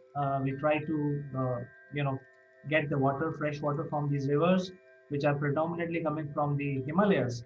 But it is not sufficient. It is not sufficient. We have built channels all over the place, but that are not sufficient. So we are getting new technology on water conservation and drip irrigation from Israel, because Israel, they are the expert world leader in this area. So we're getting a lot of support from them. Similarly, in the area of AI and merging that with mobility, I think that will be a killer solution for India, because at a lower cost, a farmer will be able to use an app to control how much the drip irrigation he has to do in what section of the field, and also how much nutrients are required in the soil of a particular section of his field, so that his resources can be utilized appropriately. He does not water where there's enough moisture in the soil and look at the other area of the field. And similarly, he does not over fertilize the land where the fertilization is not required. So these are the things which a country like India would need, and I'm sure there are a lot of work happening by the Indian entrepreneurs in this area. I think the challenge we get right now is getting the sensors at a lower cost, because right now, uh, most of the sensors are manufactured out of China. Those are not very real good quality. The real good quality are being manufactured by Germany, but they are very expensive and they are far away from the reach of a common man. So I think that is where the challenge is. The software, automation, AI, dashboards are already there. With I know personally in my ecosystem, there are at least 10 to 15 companies, startups, and SMEs having these systems. The challenge they face is getting these sensors so that they can supply these to different sensors to farmers uh, at a lower cost. Yeah, as you say, we're really moved into technology in the farming industry, and I've got a couple of projects going on with a drone company where I'm a non-exec, and we're doing a lot of aerial mapping. You mentioned water. Water is a huge issue with regards to farming. In India, in monsoon, you've got too much of it, and in many parts of the year, you've got none of it at all. So it's that conservation issue, and it's not just having the right crop in the right place, but it's also finding out where the water sources are. And as I say, we've got two big projects going on currently using drones, because you can get to pretty inaccessible parts of your land by using a drone. If you've got a really good pilot, there's another issue. There aren't many good drone pilots out there, so calling all drone pilots, let us know who you are.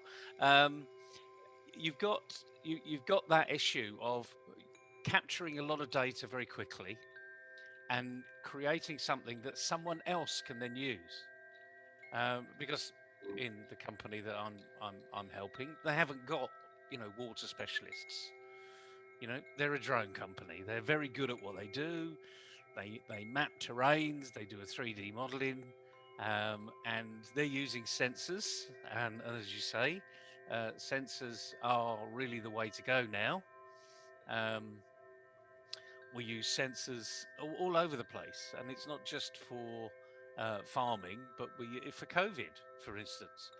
We're now taking temperatures from a whole area using one little sensor in a drone. It covers a huge amount of, imagine a cylinder being formed around a drone. It's not quite a cylinder because it's almost like a cone. So you have a drone here, and in a conal area, you're actually measuring the temperature, which is absolutely fascinating.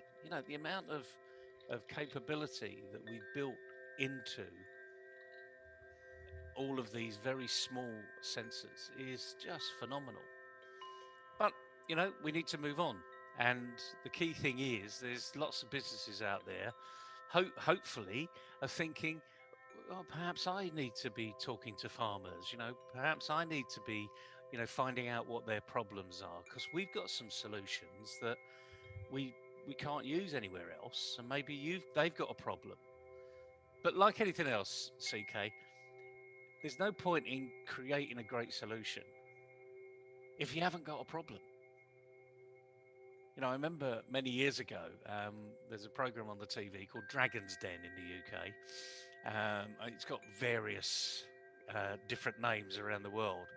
But fundamentally, what you have is 4 or 5 money people, that are sat in front of you and you're pitching to them. And it's all televised. So it's done for entertainment, really. It's not the sort of place that I would suggest people go into, because it's the entertainment factor that they're after, not whether or not you've got a good entrepreneurial product. But I remember one particular product was a beach bag. And when you got to the beach, it rolled out as a towel. And I'll never forget what one entrepreneur said, one of the dragons said. They said, so what you've invented is a beach towel in a beach bag. And they said, yes, fundamentally, that's what we've done. He said, well, I've got a beach bag and I've got lots of different beach towels. So why would I buy yours? Which means when I roll out my beach bag, I haven't got a beach bag. So if I want to go, somewhere else and I want to take my beach bag with me, I've got to take my towel. My simple point here is, don't create a solution until you find a problem. If there's a big problem in the world, and believe you me, there's lots of problems in farming that they'd love to solve, but they're thinking as farmers, they're thinking of what they've currently done. And that's, don't get me wrong, they're probably quite well advanced. So they're thinking in an advanced way, but they're perhaps not thinking the way you think in your industry. I've spent a lot of my career working in oil and gas, and you wouldn't be surprised, but many people are surprised about what we as a management team would look at elsewhere and bring it into the oil industry, because we'd never seen it before. Some of the most simplest things in different industries that they take for granted, that I would sit there and look at it and go, wow, we could do this and this and this where we are, which was a real leap of faith in our industry. But for them, it was common sense. So the message, I think, today is, being National Farmers Day, think about what you could do for the farming industry. but find out what their problems are first. And how do you do that? Have a conversation with a farmer or someone that works in the sector and ask them, what are your problems? So, Naval, I think you made a fantastic point of identifying what is the problem, and I think the entrepreneurs need a problem to solve. I think that is where the entrepreneurship is, based at. So, there is another issue with the farmers in India specifically, is that they have to now take the next leap. It's not only the technology available to them at a very, very lower cost, they also need to find advanced ways to sell their produce. So there is a requirement for, some sort of e-market, so that they can sell their produce directly from their farm, and they don't have to carry the truckload of produce into some central location and then try to sell their produce on in an exchange. So the exchange can be brought as part of their uh, portal, which will help them find out soil condition, water condition, health of the plant, weather pattern, and also the e-market. So I think there is a whole lot of integration possible uh, for the benefit of Indian farmers, and that has not yet happened. I think the field is quite open. Uh, there are a lot of ideas which a lot of entrepreneurs can leverage and provide to this segment. And as you rightly pointed out, Naval, and I'm very thankful to you for saying that we have to treat farmer as a businessman, because we have not treated them as a businessman so far. So we talk about their problem, but nobody goes and talk to them. So I think the first step would be to go and find out what they need. I think at this juncture we can end our discussion. There are many things to discuss, but I think we will celebrate Farmers Day, and after 2 days there is going to be Christmas, the magical day. So I wish you once again a very happy Christmas. A very happy Christmas to you. And don't forget, farmers are real people. Go and talk to them.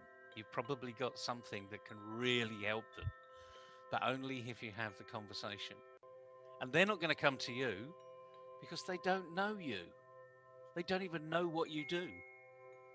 But at least you've got the advantage. You know what they do. Or do you? We'll see. It's great talking with you, CK. Have a fantastic day. Thank you, Naval, and we will catch up tomorrow again. Bye-bye. Cheerio.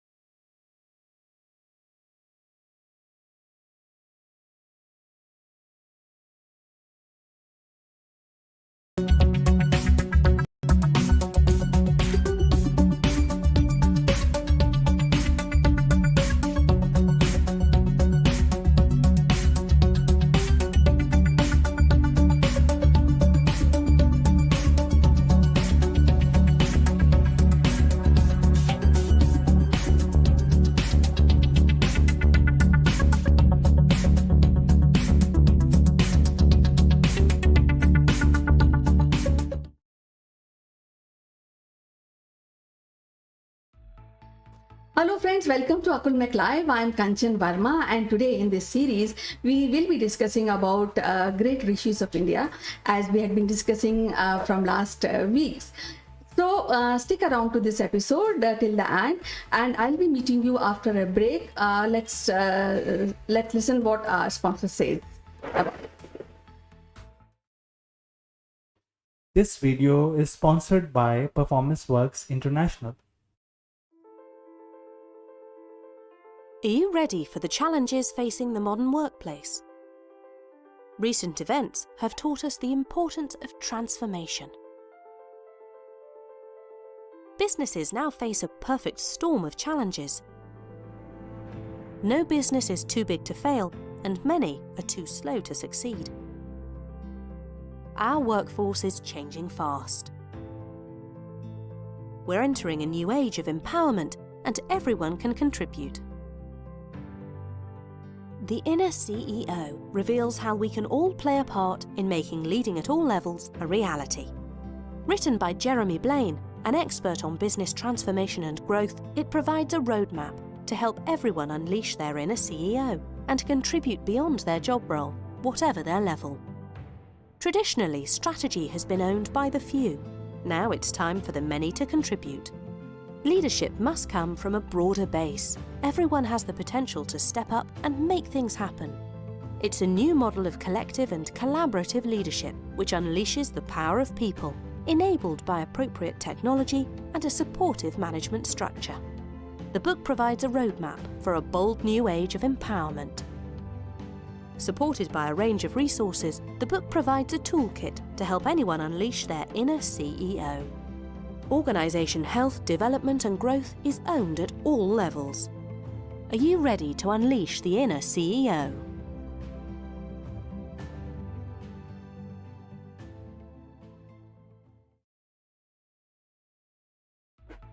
Welcome back, and today in this series we are discussing about one of the greatest rishi of India. And what can I tell about him? He is a king who became a great sage. Yes, we are talking about Rishi Vishwamitra. Vishwamitra was not a Brahmin by birth and was a great warrior. He was a Kshatriya king named Kaushika, and as he was descendant of sage Kusha, Vishwamitra competently ruled the kingdom of his kingdom for many years, and before he finally gave up everything and went on to become a saint. Now, I have not seen any king in the history who has left his kingdom everything and became a king, became a sage. I mean. You may say that that Ashoka the Great is one king who left being active king and also adopted Buddhism. But what I feel is that he never left his kingdom. He maintained his army. So in case if you have any name in your mind, you can comment on the comment box and let me know if you have any idea, any king who left willingly and became a saint, a king. Now, moving forward, Vishwamitra is one of the respected sage in ancient India. As per the Holy Puran, there have been only 24 rishis who have understood the Gayatri month, and it is believed that sage Vishwamitra is supposed to be the first one. Now, talking about the Gayatri month is regarded as the highest and most powerful Hindu prayer. Brahma Rishi Vishwamitra is said to have found the sacred Gayatri month.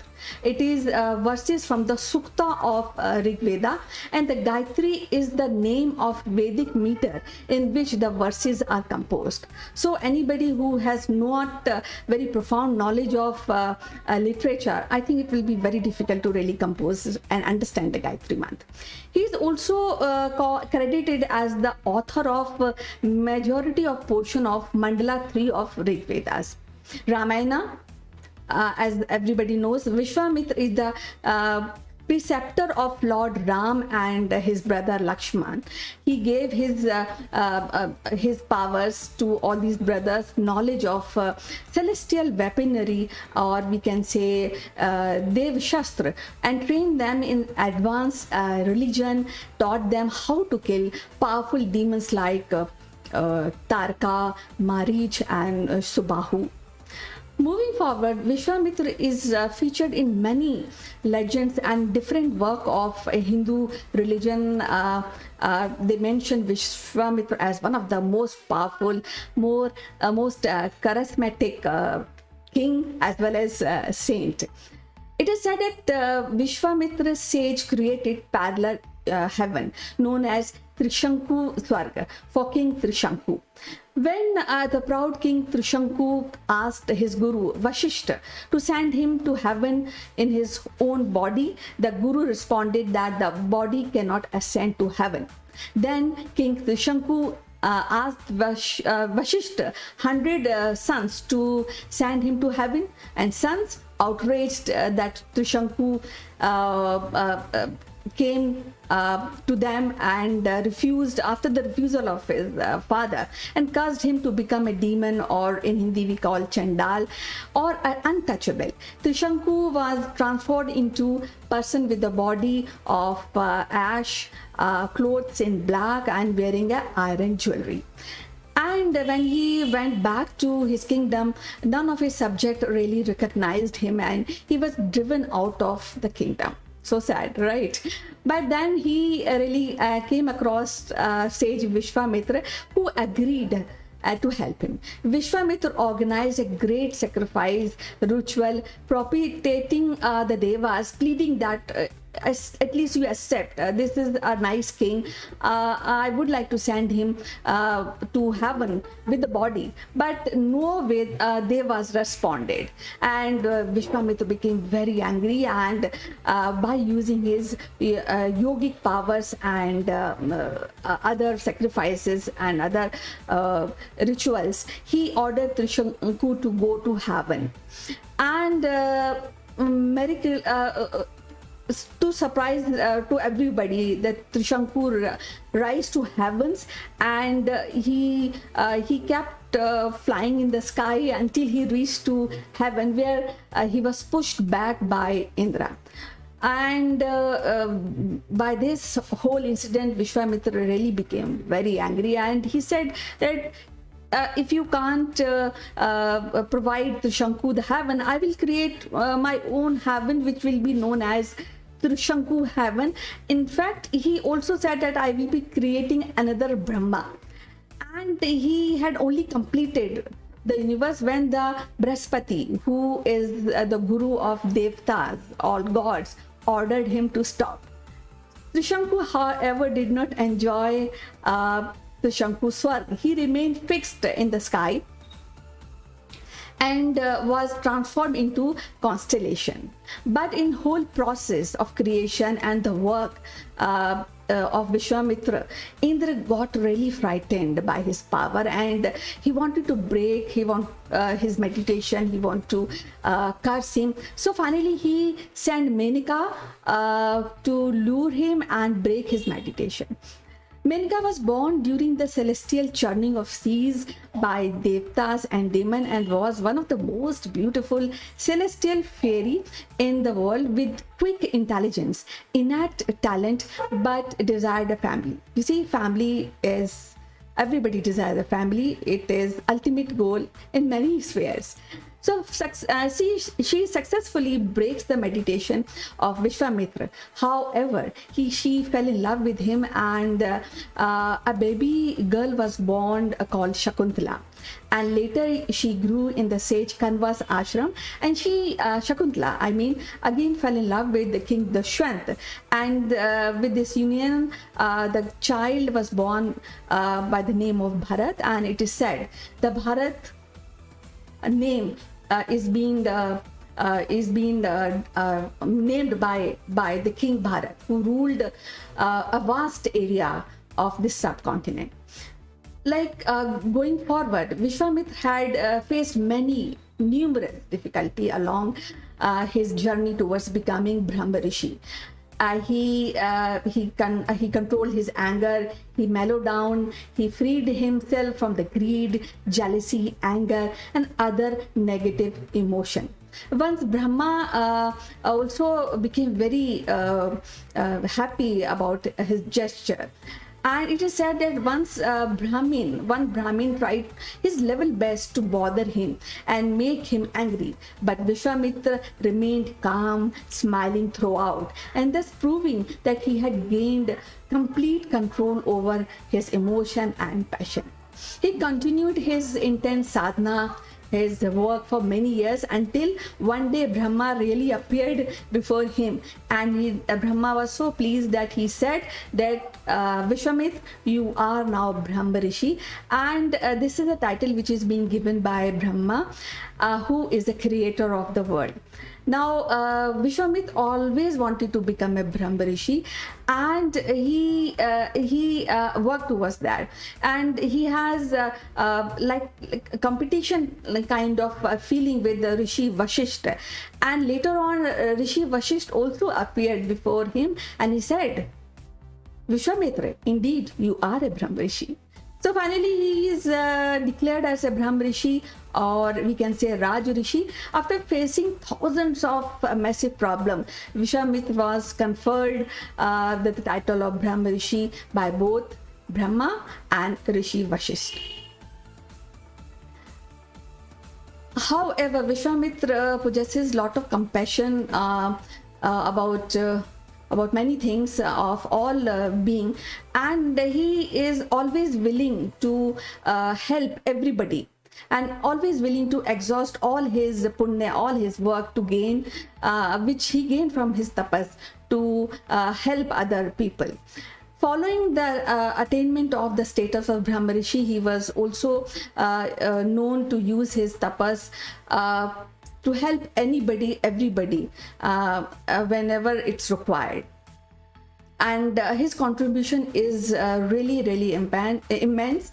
He is equally, when we say his contribution, and I think it will be very important to name few of his sons, like Madhu Chanda, who composed the shloka of Rig Vedas, and other son Sushruta, he is considered as the father of plastic surgery.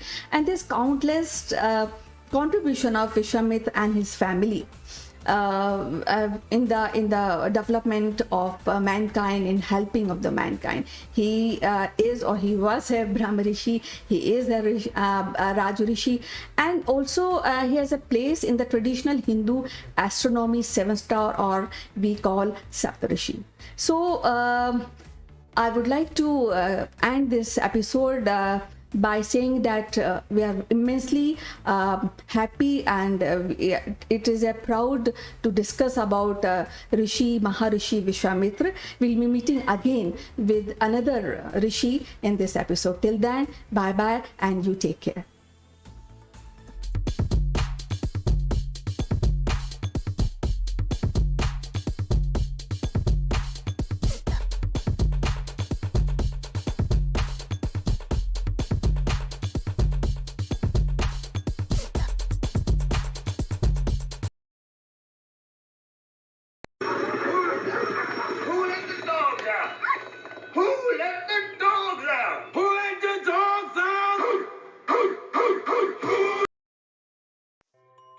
Hello friends, this is Chandra from Akulmach Technologies. Welcome to Top Brass. Today I have been joined by Mr. Swapnil Deshmukh, who is the CEO and founding managing director of Risarka Consulting. He joins us today from Mumbai. Welcome to the show, Swapnil. Hi Chandra, glad to be here. It's interesting. Everything's locked down, and but everything's still working. Work is working, business is working. Interesting thing. So, Swapnil, how does this lockdown is treating you so far? I know you're at home, but I'm sure you're working. You must have called a lot of people today. You must be speaking to your colleagues and employees. How does it look like in Mumbai? Yeah, everybody's adjusted to the whole lockdown situation now. It's probably on Sunday and Monday it was a bit of a jerky reaction. Now people are getting used to the new system, new ways of communication, new ways of grocery shopping, new ways of staying at home and working while managing their kids or family at the same time. New ways of interaction between society members. So people have been developing new systems and processes, which is very interesting to see how they evolve. So, in your place, in your society, are people following the government norms of maintaining social distance, or you have some challenges there? More or less, they are. There have been some vigorous debates. So debates happen quite a bit on WhatsApp. But finally, whatever comes as a consensus or a majority view, uh, we have been seeing that people do follow. So, for example, someone wanted to go out for a walk. He is a diabetic patient and he has to exercise and he's used to walking. He doesn't have exercise equipment at home. The clubhouse is closed, and someone took a photograph of him at 6 o'clock or some 6:30 in the morning and said that well, walking is not fine. And then we had a discussion, and we discussed. I also told my Singapore experience where I lived through the SARS crisis, and Singapore has a citizen army, and it was they have to be people of the fighting age have to be in a fighting condition. So it was very interesting to see how people kept fit. They have a battalion number, so they're scheduled coming out at 2 o'clock at night, 3 o'clock at night, 4 o'clock at night to come and exercise and maintain social isolation. So we had a discussion, and then we kind of decided that okay, we know that certain people in the society are patients of a certain kind, and so at least other people will not go and walk around because of that. Otherwise, a broken window inspires everybody else to go further and say, if he's doing it, why can't I do it? And people don't know the reason. So it evolved through vigorous debate. So debates sometimes get heated, but I think it's really good. We are argumentative Indians after all, but it all works out in the end. So it is working as per the government norms, and your Yeah. society has been able to create certain norms and certain procedures to follow those norms. Yeah. Very nice, Swapnil. I think you guys as a group has implemented that, the government norms and even the need of the hour to ensure that there is a social distancing between each one of us. Any suggestions you would like to make for people who are still not maintaining social distances? I think in we did find in one instance, for example, a few teenagers were breaking, and uh, they're probably young. They have not seen such serious situations. Maybe not even 10% has faced serious situations in their life. This is once in a century kind of a situation. Uh, and then we had to counsel them. Their parents had to counsel them.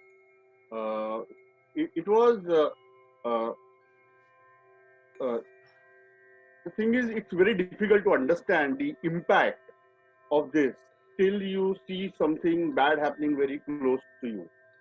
And in our case also, in society building, couple of 100 meters from us, we found that there was a corona patient, and at that time the municipal corporation came and literally washed down the entire society in chemicals, and the gates were locked and nobody was allowed to get out or in of the gate. And I think that was the first time people actually realized that this problem is not so far, it's not in the news, it's right outside them. It's just a couple of neighbors down the line. And once I think that realization comes, I don't think it really goes away. You really understand, you probably escaped death by not shaking hands with that person today. You did not know that that person had come from a place where he or she got infected with corona. And I hope that is not what everybody has to go through, but sometimes stories of such nature uh, get you to kind of realize that seriousness. And we I think the entire society had that when we saw that society, we like people wearing those CDC, the Center of Disease Control kind of clothes, and with big sprays and cleaning everything, and wow, this is real. So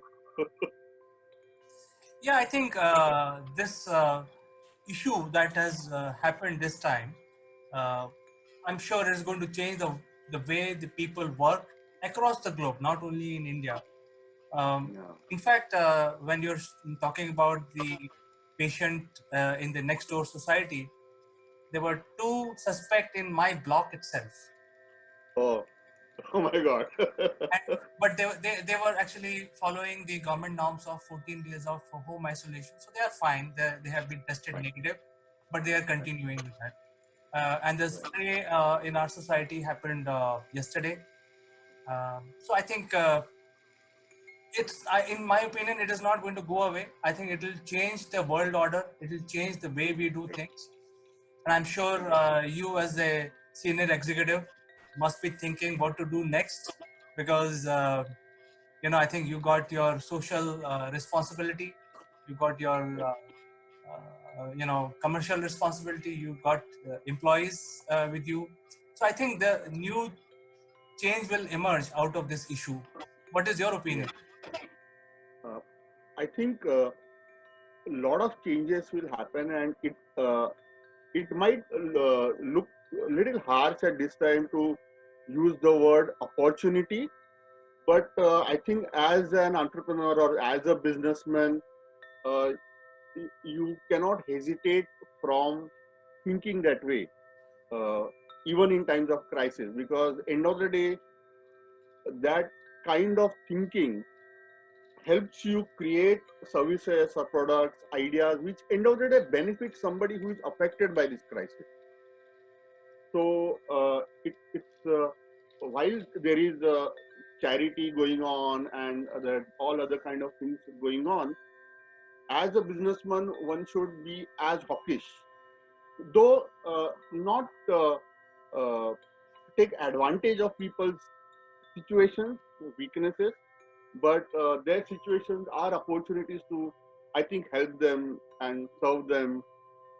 In this case, for example, many people are sometimes resistant to technology tools. They pick up the phone and talk, and which is why deep work doesn't happen. They keep on disturbing each other, and now it's just not possible to disturb, right? Because I cannot disturb my employee cannot disturb me, because both of us know that we have our family members at home. So using alternative tools other than phone calls is paramount and kind of forced. But if one uses this as an opportunity to use those tools, it will help in the long term to have remote working, have distributed teams, where people have more patience in checking emails or WhatsApp messages or dealing with each other, which will end of the day help deeper work and productivity of people. So similarly, for example, as simple as gathering information. Previously, in our society, we have a society manager employed, and he would just pick up the phone and he would ask, "Oh, so how many people? So what is happening on individual members on the intercom?" Now he's himself not there, and we had the situation that we had to comply with the municipal corporation's instructions that we should know in every house who's staying and when they came and did they have international travel and stuff like that. And uh, I usually did not get involved in the management committee's activity, because for my personal reasons I've been a little away from that. And I saw they were facing this problem and they were discussing.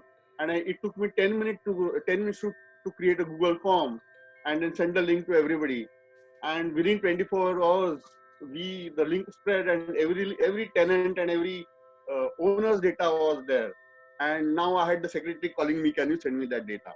So it's an opportunity. It just keeps on happening. I think we should look at the next phase and keep thinking solutions as businessmen, as entrepreneurs, as innovators.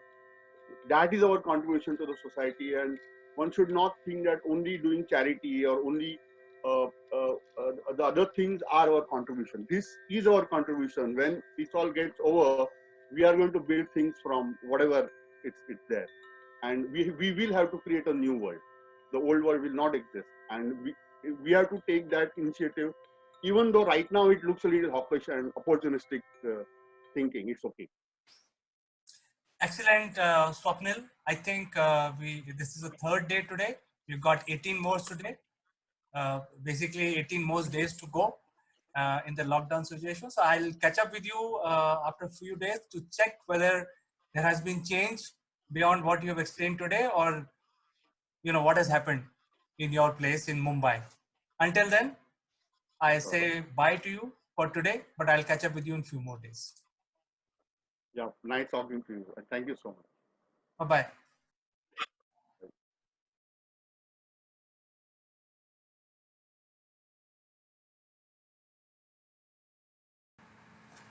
Hello friends, this is Chandra from Akulmach Technologies. And in today's video, we will talk about one of the strongest feature of TopBrass platform, which allows our members to publish on social media. So basically with single click, you can update your branding material and marketing material on TopBrass, and with single click, you can publish it across the entire global social media which are following you or following the TopBrass. So in order to showcase that strong feature, I would like to log in, show you how to log in first. And once you log in, it will open up your dashboard, which will give you the feature of connecting your social media pages with TopBrass platform.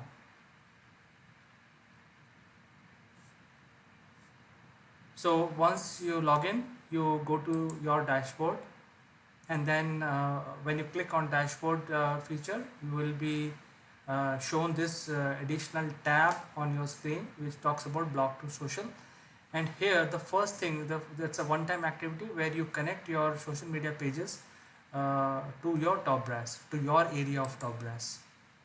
So click on network, and the screen will change, and it will show you all the popular all the popular social media platforms which are listed here.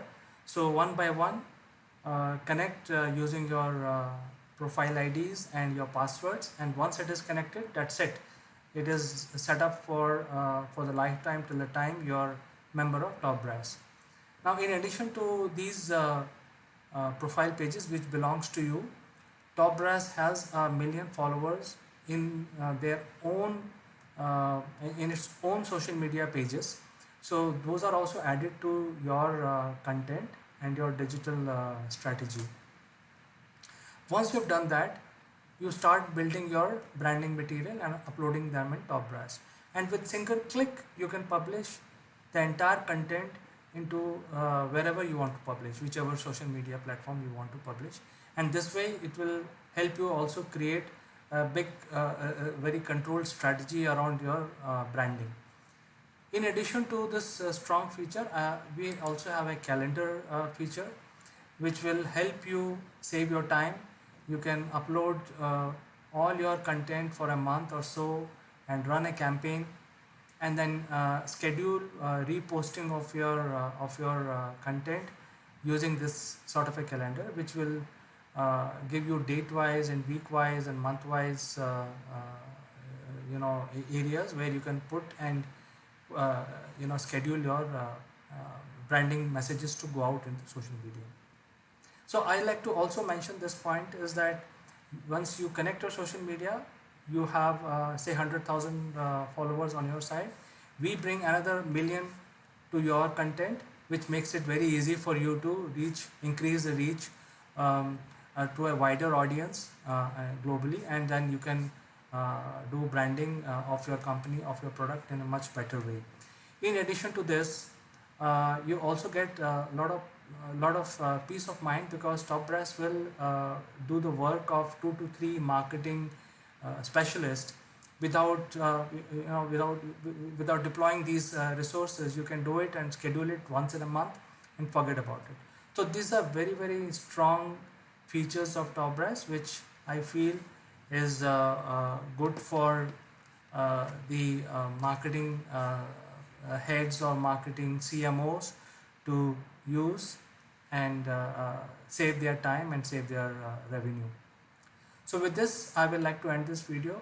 If you have any questions, do write to us, and we would definitely get back to you.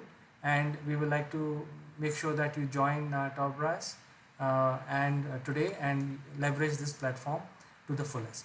Thank you. Bye-bye.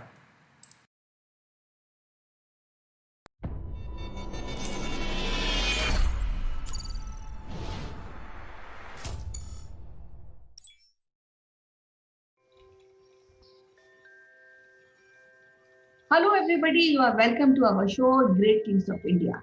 And today we'll be discussing about Krishan Dev Rai, who was the emperor of Vijayanagar Empire, who ruled from 1509 to 1529. He was a great ruler of Tuluva dynasty and is considered to be the greatest ruler. He possessed the largest empire in India after the decline of Delhi settlement. To discuss about this great king, we have prominent historian, Mrs. Meeta Joshi, who is also the head of the department of one of the prestigious college, St. Anne's College of Women in Hyderabad. So welcome to the show, Meeta ji. How are you doing today? Namaskar, Kanchan. I'm fine. How are you? I'm fine, madam. So, we are discussing is about one of the greatest king, Krishan Dev Rai, who is also popular among stories which are to be told, which are being told by mothers to children, and of course in schools also we hear about Krishan Dev Rai, and in combination Tenali Rama also. Okay, before I tell you about Krishna Dev Raya, let me give you a little outline of the Vijayanagar Empire, because Vijayanagar Empire was one of the greatest Hindu kingdoms of South India. And four dynasties ruled in Vijayanagar Empire: Sangam dynasty, Saluv, Tuluv, and Aravidu. Four dynasties, they ruled the Vijayanagar Empire in succession, and Tuluv dynasty was the third dynasty. Krishnadev Raya was the third ruler of the Tuluv dynasty. He ruled from 1509 to 1529. He was a very, very efficient administrator. Why he is known in the history books is because of his administration and because of his war skills. Because the time when he came to the throne, the entire scene of Vijayanagar was very gloomy. So he had to build the empire from the scratch, because the previous rulers were not so dynamic to um, spread their territories far and wide. Krishna Dev Raya, he did that. And how he did that? He, because he was a versatile genius, and he made his mark as a great warrior, as an able administrator, and a liberal patron of art and literature. And that's why he has become a legend. And still in South India, many stories about Sri Krishna Dev Raya and his Tilani Rama. He was in his court. There are many, many stories about Sri Krishna Dev Raya and Tenali Rama.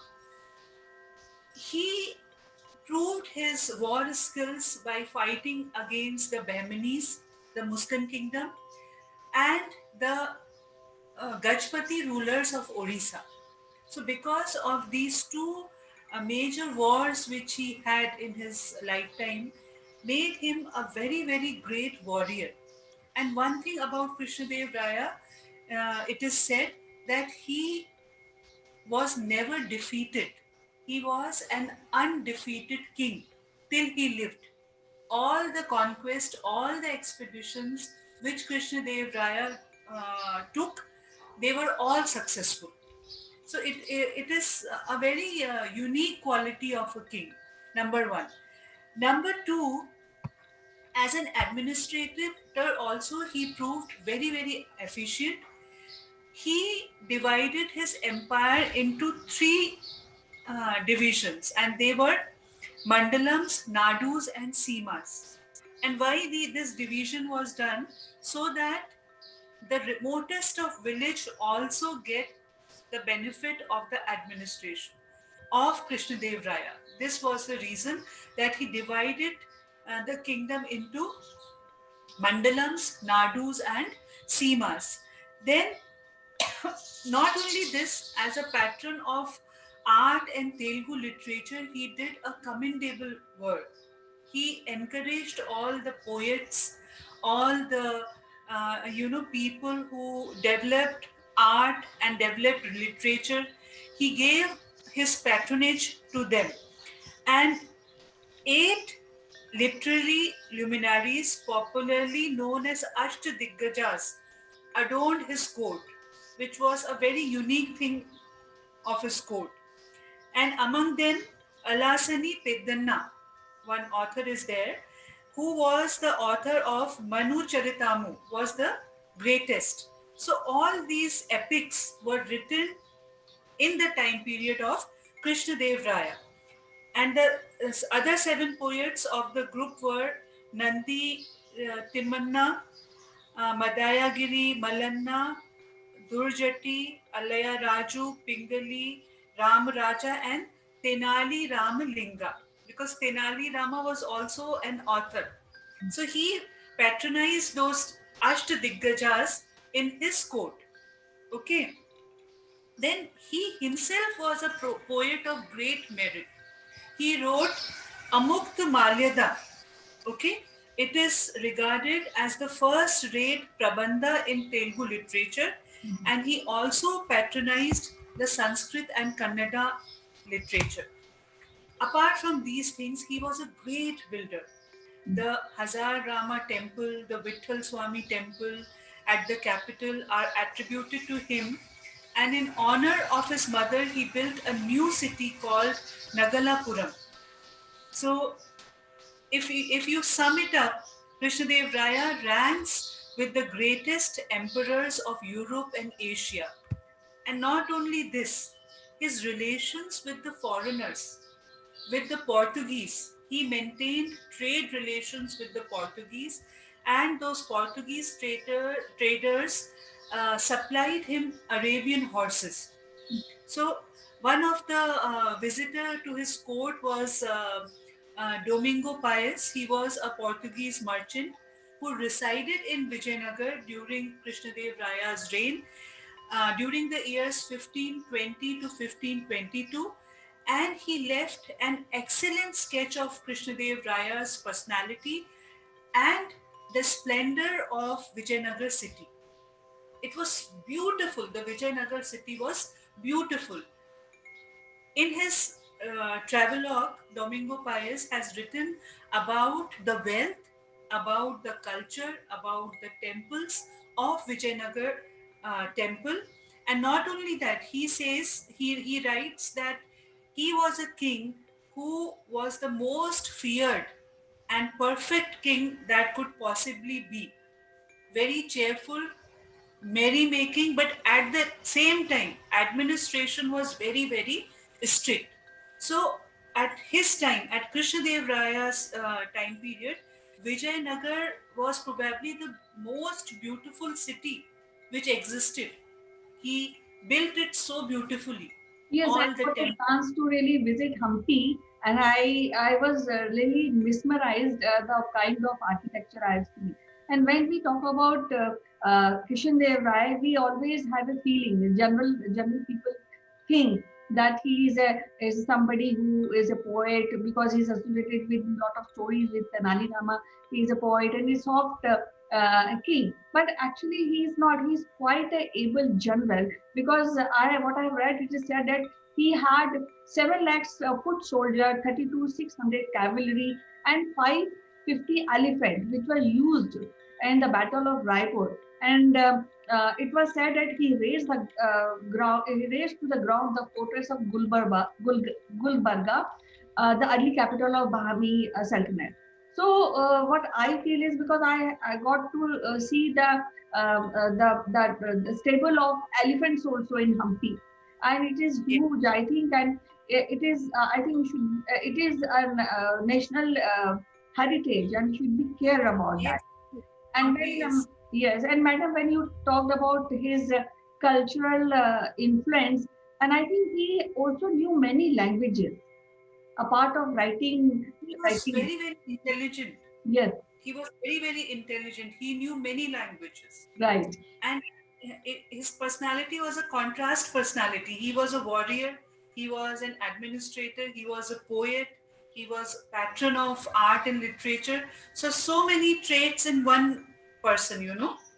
And as you said about his conquest of Bijapur, conquest of Raipur, you know, conquest of Ummatur, campaigns against Orissa. Against Orissa, he had 5 campaigns against the Gajpati rulers of Orissa. And with the Bahmanis, he waged a huge war with the Bahmanis. And not only that, the Sultan of Golconda, Kuli Qutub Shah, also attacked his region, Guntur and Panagar, and he occupied his forts at Warangal, Khammambet, Kondapalli, Eluru, Rajmundri, and still with such a mighty person invading his territories, he was able to subdue them, the Bahmanis and the Gajpati rulers of Orissa. They were the very mighty people that time in the south. So he was able to subdue the Muslim rulers of the Deccan and the Gajpati rulers of Orissa. And his wars against the Bahmani rulers revealed his military powers and diplomatic skill. Yes, and I think it is said that he has a great influence on Telugu literature. A part of this, I have read that he was he has the largest empire in South India at that point of time. And so I would like to ask you, what is the influence of his empire on this Indian subcontinent? It is huge. His the impact of his empire was huge. Why? Because he was a person who brought Vijayanagara kingdom on India's map. Many rulers, his contemporaries, they were not so interested in the south that time. But when they heard the stories about the wealth, the prosperity, the grandeur of his city and his court, then many people from the north, they got interested to invade the South India. Before that, South India was, a leftover part of India. Okay. Before him. Okay. Alauddin Khilji, he attacked the Deccan. Muhammad bin Tughlaq attacked the Deccan, and then when he came into rule, Sri Krishna Dev Raya, because the stories of his wisdom, of his justice, it spread far and wide in the country, and everybody was interested to visit the Vijayanagar city because of its beauty, because of its grandeur. Yes. It was so huge Yeah. and beautiful. Yes, it was because of the architecture, the temples, and the other things which he has built. A part of this, the poets he has encouraged. So I think that was the golden era of that period. So Yes, I would also want to yes. After him, after Tuluk dynasty, Aravidu dynasty was there, but no prominent ruler was there who could hold the legacy of the Vijayanagar Empire. He was the person who shined like a star, Sri Krishna Dev Raya. Yes. And his stories of his court with Tenali Rama are still read and narrated all over India. Right. And it's very, unfortunate that though he has given his throne to his son, but somehow he became sick and he died, and ultimately that the whole empire goes to his brother. So I also want to ask you, what are his religious ideologies at that point of time? What you asked? Religious ideologies. I mean, he was a Hindu, or how it is? Yes, he was a Hindu. He was a Hindu, a very staunch Hindu. That's why you find so many temples in every nook and corner of the city. Yes. Hinduism, Brahminism was at rise that time in Vijayanagar Empire, and he gave money for the construction of temples. He patronized the priests. He gave them land. He respected them. He gave them place in his court. So that way he was a very, very religious person. But at the same time, with religion. He was a very, very wise human being because he is famous for his justice.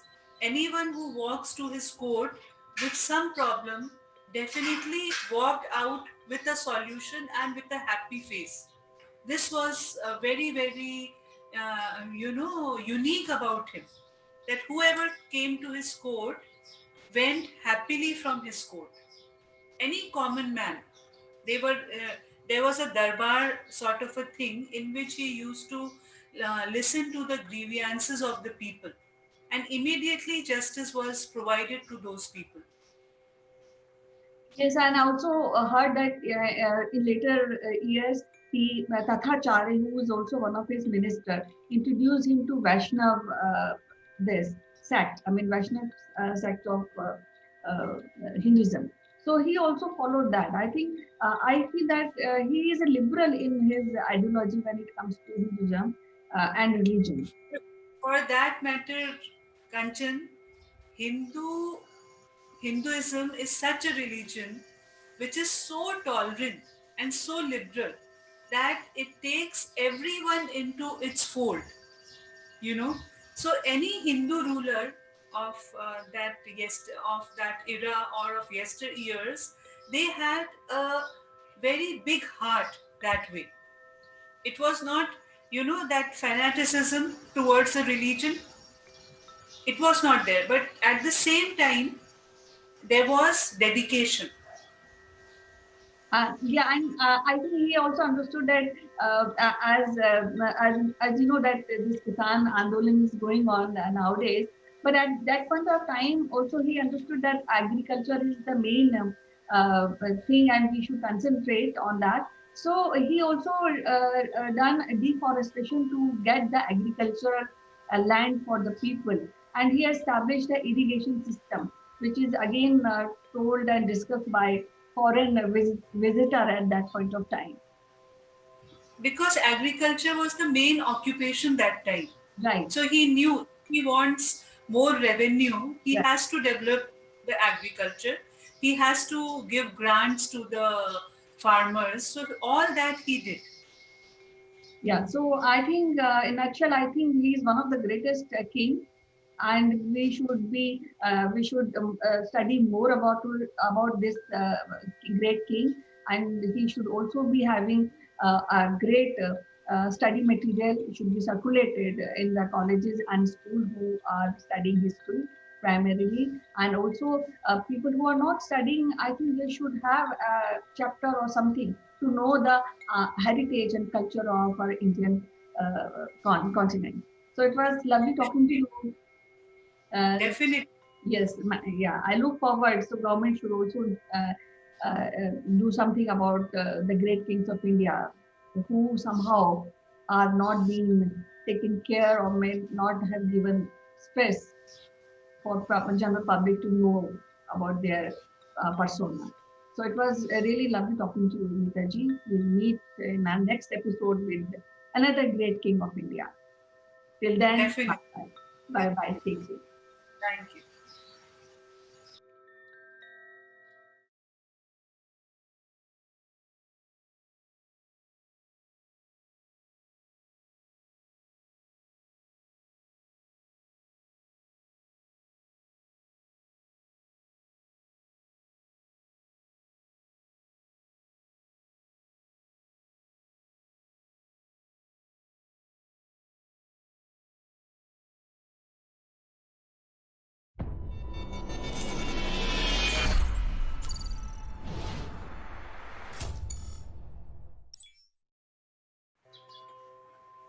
Hello friends, I am Kanchan from Akulmach Technologies and you are welcome to our show Great Kings of India.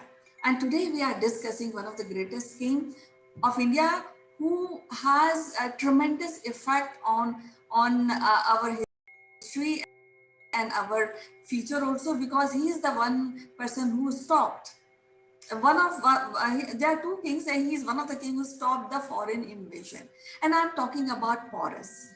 So we will be discussing more about in this current series, and to discuss and to know more about this great king, we have an eminent historian, Professor Meeta Joshi, who is head of the department of one of the prestigious college for women in Hyderabad. Welcome to the show, madam. How are you today? Namaskar, Kanchan. I'm fine. How are you? I'm fine, ma'am. So, we are discussing about Porus and Alexander and the impact of this war. There was a war. So we will be discussing more. We want to know more about this great king, Indian king, Porus. Okay, so before I tell you about Porus, let me give you a brief overview that what happened before Porus in India. There were a lot of Iranian and Macedonian invasions in India, and after the Persians, there were the Macedonians, the Alexander of Macedonia, who came to India to plunder his wealth, the wealth of India. His main motive was that because he had heard a lot of stories about India's wealth, India's glory, about the temples which were very, very rich in terms of jewelry, in terms of money. So he was very, very curious to visit India. So uh, the Greeks were the next. First came the Persians, then came the Greeks. So Greeks were the next foreigners who came to India, and that time the political condition of India was such that it was again divided into small, small provinces, principalities, and there was no unity. There was no unity. So because people have heard about Alexander's personality, that he is a brutal warrior, and he had taken this up in his mind that he will conquer the entire world. There is one small story about him, that when he was a child, he showed his hand to an astrologer, and he told the astrologer, "I want to conquer the world." So the astrologer said, "You don't have that line in your hand." So he got so furious that he took up his sword, and he made a line in his hand, and he told the astrologer, "I will prove you wrong. I will conquer the entire world." So he all the Indians knew about his stories, that what type of personality he is. So when Alexander came to India in 326 BC, if we see that time, there was a Prince Ambi, King Ambi of Takshila, and then this King Porus. Actually, his name was not Porus. He is mentioned in Greek records as Porus. Because he belonged to the Puru dynasty. He belonged to the Puru dynasty, so he was called Paurava or Purushottama.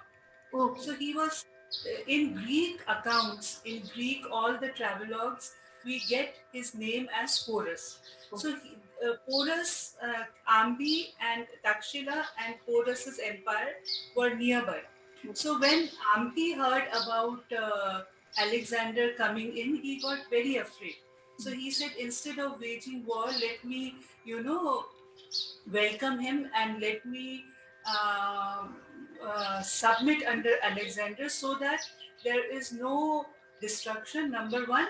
Number two, because if I become an ally of Alexander, then my prestige will increase. So what Ambi did when Alexander came, he welcomed him. He welcomed Alexander, and he gave him lot of presents. Because he was also a king, Alexander was also king of Macedonia. So he gave him around 700 horses, 3,000 oxen, and 10,000 sheep. So not only this, he gave him a contingent of 5,000 soldiers and replenished the treasury of Alexander. So now Alexander became more egoistic, that I will be, because he had this in his mind, that he is a conqueror. So he sent a message to Porus or Paurava, that you also come under my suzerainty, you accept my power. But Porus refused to do that. He said, no, if you are a king, and if you are a warrior, come to the battlefield. I will see you there. So Alexander got very much annoyed by this, because when he came to India, he got such a welcome from Ambi, from King Ambi. So he got very, very annoyed, and they met. It is known as the Battle of Hydaspes, because the river Jhelum, in Greek accounts, it is the name of Jhelum river is Hydaspes. So this war between Alexander and Porus is known as the Battle of Hydaspes. So Porus's kingdom was between Jhelum and Chenab rivers, and because any place which is near a river is very, very fertile, so his kingdom was very prosperous. So when Alexander's army and Porus's army met, the army of Porus's was bigger in size. But the army of Alexander had refined artillery. They had refined, equipments of war. In Porus's army, there were around 210 elephants, and he had a standing army of many thousand soldiers. The army of Alexander was also big, but when it came to warfare, the Porus's army lacked the skills. They lacked the skills. But one advantage Porus had, that he had elephants. And Macedonian people had never seen elephants. So when they saw the huge elephants, they were spellbound. They saw the elephants for the first time.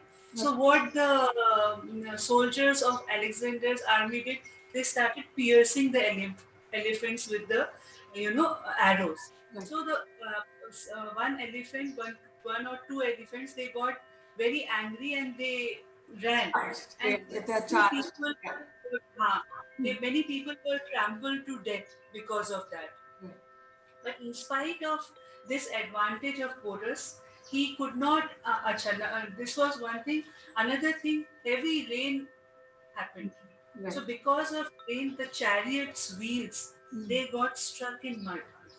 So that became a disadvantage for Porus's army. And in the war was fought in the field of Karri. Karri, Karri. So there it was all muddy, and the chariot's wheels they got stuck in the mud. So that became an advantage for Alexander, and finally Alexander made Porus a prisoner.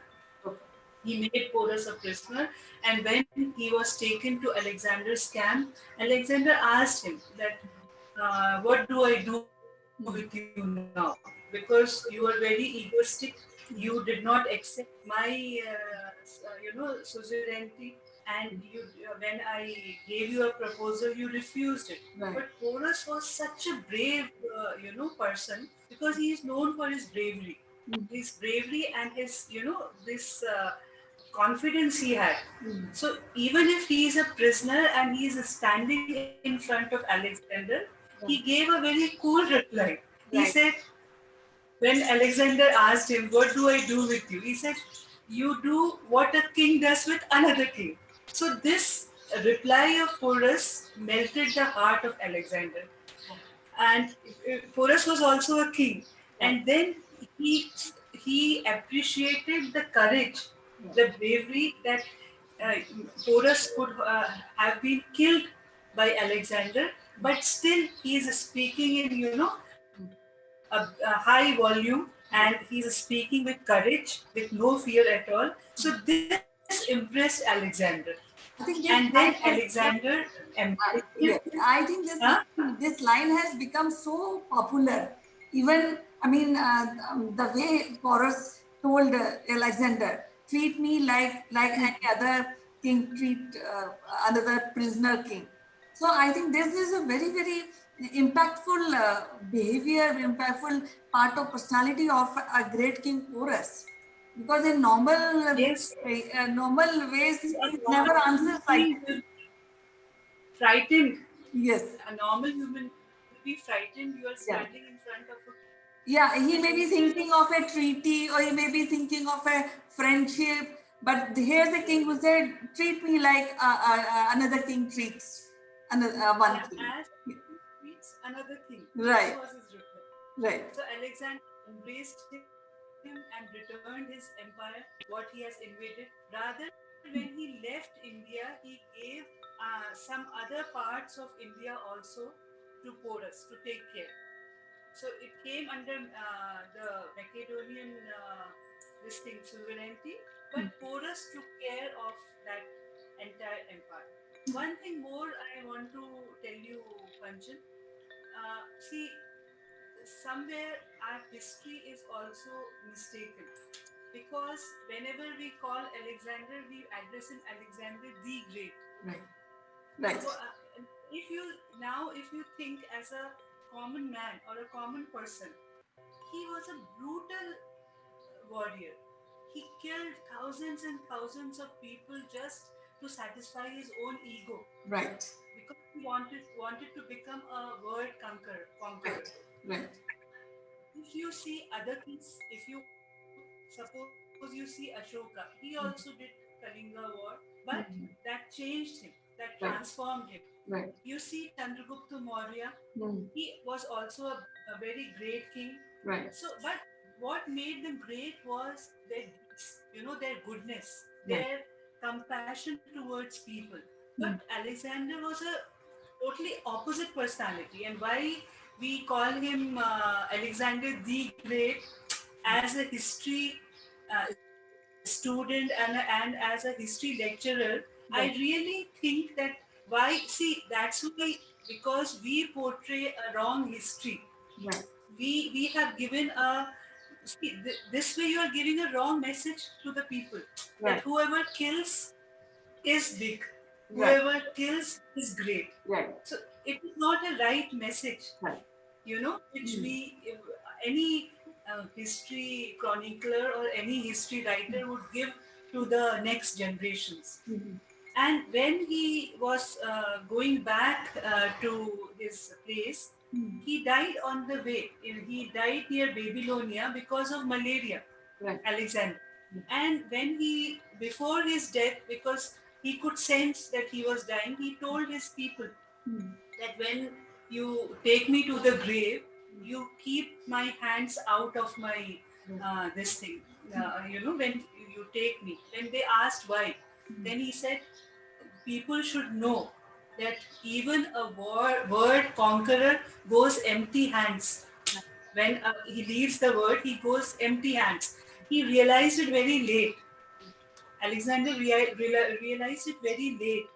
But we calling him great, we calling him, okay, he was a mighty warrior. I agree.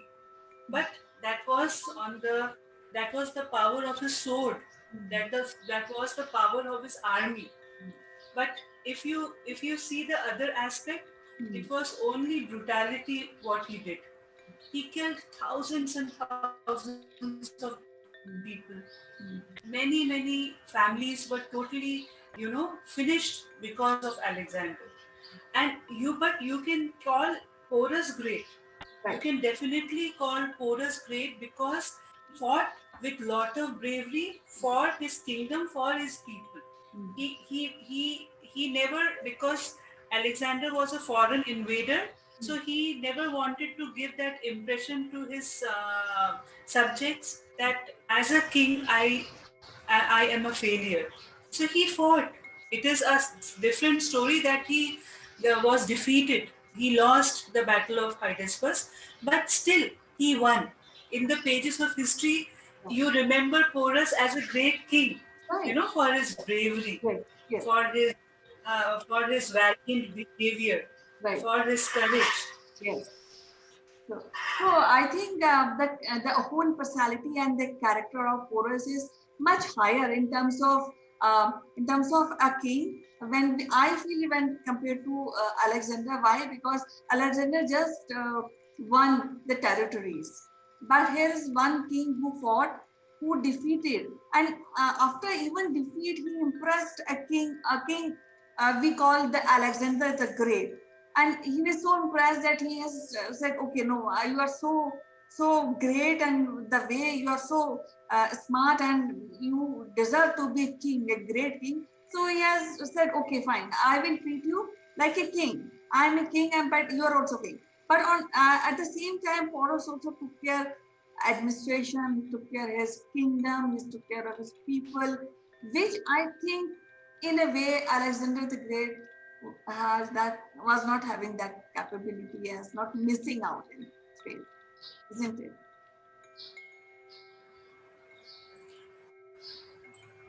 Yeah, he see, the history which is written is, I'm not saying that it is not up to the mark, but somewhere they lack. Somewhere they lack in portraying the people. Right. Whether it is ancient history, whether it is European history, whether it is medieval, modern. Uh, when we had our Indian struggle for independence, so the Western authors, Western historians, they termed our freedom fighters as, revolutionaries, and they have not termed them as great people. Right. Because we're fighting against them. Yes. But if you see from our perspective, they were great because they gave us a free air to breathe. Right. So some the historians, they have a they had a different perspective to see the events, to record the events, which at some places is not just, because you are giving a wrong message. Yes. You are giving a wrong message for the generations to come. I know. So it was lovely talking to you, Professor Joshi. We'll be discussing about Porus and the situation at that point of time in our next episode. For today, it was so wonderful to talk to you and know more about this great king Porus, the Great of India. So see you tomorrow. Bye-bye. You take care. Thank you, Kanchan.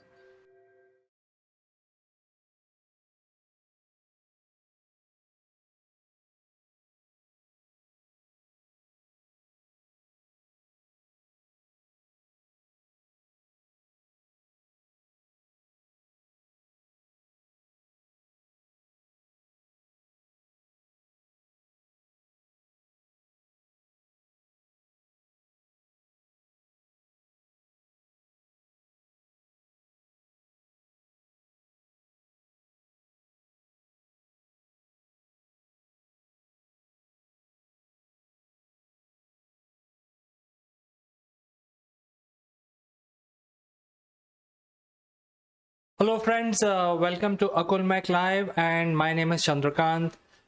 Despite the strong growth of renewables over the last few decades, fossil fuel based remains dominant worldwide. The use of electricity generation continues to increase in both absolute and relative terms. Even today, the fossil fuel generates nearly 65% of the world electricity. The clean energy alternatives are not efficient enough to fill the demand at the moment. The question we need to ask, why we continue to make huge dams at very high cost but do not invest in nuclear power plants. Why? Today, about 10% of the world's electricity is generated by 450 nuclear power reactors, and about 50 reactors are under construction. Together, they will cover approximately 15% of the existing capacity. There are, however, major concerns which are preventing wide-scale acceptance of nuclear power plants by various governments across the world from adapting these power generation using the nuclear means. One big fear is accidents like Chernobyl and Fukushima mega accidents. The fallout of these crippled reactors may take centuries to clear up. And the second biggest reason is availability of uranium. USA, or United States of America, seems to have monopoly on uranium mining, and extracting uranium from seawater is very expensive and time-consuming process. But we have an alternative which is much easier, safer and cheaper to build and operate in the form of thorium-based molten salt reactor or MSR. Today we will analyze how thorium MSR can solve India's future power generation problem at a fraction of a cost. Friends, I will be back with this analysis after few promotional messages. Don't go anywhere, as an outstanding show coming up right now.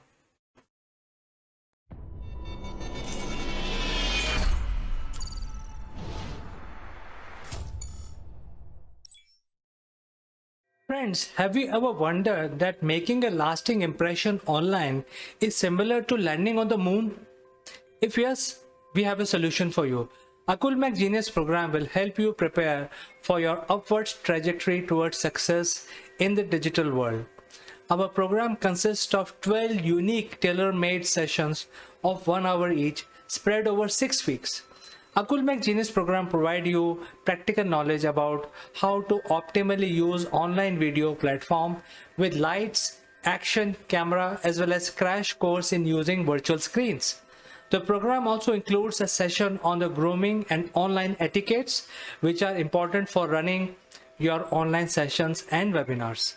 At the end of the program, our participants would be allowed to make their own videos, which will be published on a very popular business channel called Akulmach Live.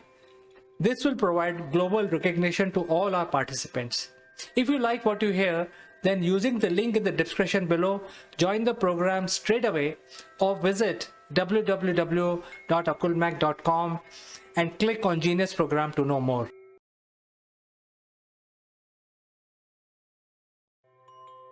Welcome back, friends.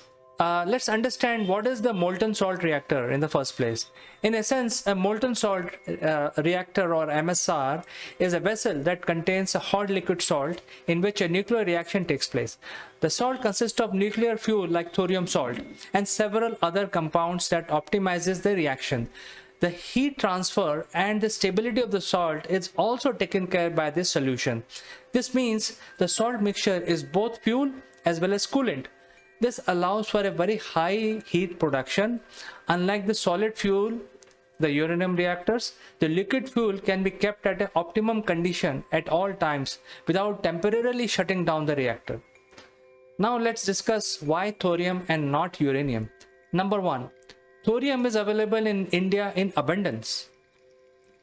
Number 2, thorium when combined with other material forms salts.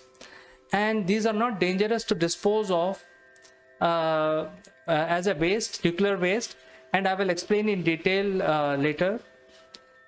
Number 3, thorium salt reactors are smaller, less complex, and very safe with no risk of core meltdown. So let's understand how safe is thorium MSR. 3 large historic accidents, including Chernobyl and Fukushima, has shown that the major risk during and after nuclear accident lies in the spreading of radioactive iodine into the atmosphere and cesium as well. These components are product of the nuclear reaction that are formed inside the reactor. And this will be the same process in thorium MSR as well. However, today in light water reactor, there are these are present in the volatile form and can become airborne and can be picked up by living tissue. In case of an accident, iodine and cesium may get into atmosphere and can travel far away from reactor, covering large distances. In molten salt reactor, however, iodine and cesium and other fission products are ionically bound. Ionic binding is an incredible strong chemical bond. It is a reason why you can safely use kitchen salt without having to worry about poisonous chlorine gas coming out of it, even though roughly half of your kitchen salt consists of chlorine. In molten salt reactor, this ionic bonding makes sure that all radioactive components that provide a key radiological hazard are safely bound to the salt and are unable to travel by air. The danger of nuclear meltdown, which is generally viewed as a major concern in nuclear reactor, is simply not present in molten salt reactors because the fuel is not in a solid state. Meltdown occurs when the solid uranium fuel rods overheat in such an extent that material melts, which can have dire consequences. If the material then escapes into as a contaminant, then it can become a serious issue. In MSR, the fuel is expected to be in liquid state, and the structure is engineered to safely accommodate this. Yet, another boundary of safety in MSR is established by the reactive behavior of the salt itself. When the salt is cooled because the pumps are on, the nuclear reaction intensifies. When the salt heats up when the pumps are off, the nuclear reaction slows down or even stops. This load following behavior is convenient operating principle, but also serves as a foolproof safety mechanism. It means that if for whatever reason the cooling pump fails, the reactor heats up to a calculated maximum and simply stops. If for whatever reason the reactor heats up further, another safety mechanism gets activated. This is called freeze plug, also called as melting plug. Both names apply to the same mechanism that consists of section of a salt in drain pipe that is actively kept frozen by an electric fan. If the power fails, the fan stops, the plug melts, and gravity makes the salt drain away to the safety to a specifically designed storage in which the decay heat is released by passive cooling. The big difference with earlier solid fuel designs here is that instead of power being needed to shut down a reactor safely, power is needed to prevent the safe shutdown of a reactor. Therefore, in case control is lost, the only logical outcome is automatic shutdown in case of MSR. Now let's discuss about cost. There is a reason to believe that thorium MSR electricity will be significantly less expensive than electricity from current nuclear technology. Factors contributing to low cost profile are simplified construction, including less expensive safety systems, modular construction approach, simplified fuel and waste handling, higher energy efficiency, and potential for additional processes and earning made possible by thorium MSR high operating temperatures, among others. So you see, we have thorium in abundance. We should actually stop investing in building large nuclear houses which are very dangerous, and we need uranium to run them because uranium is not available in India. But we can use another alternative which is much safer, less expensive, and that will solve all our future problem of generating electricity. While we also keep investing in solar and wind, I think this is a very good alternative. So friends, this is something which I wanted to present to you as the future for India power generation at a lower cost. And I look forward to getting engaged with you. Do write in your comments, and I will meet you next time with something even more interesting.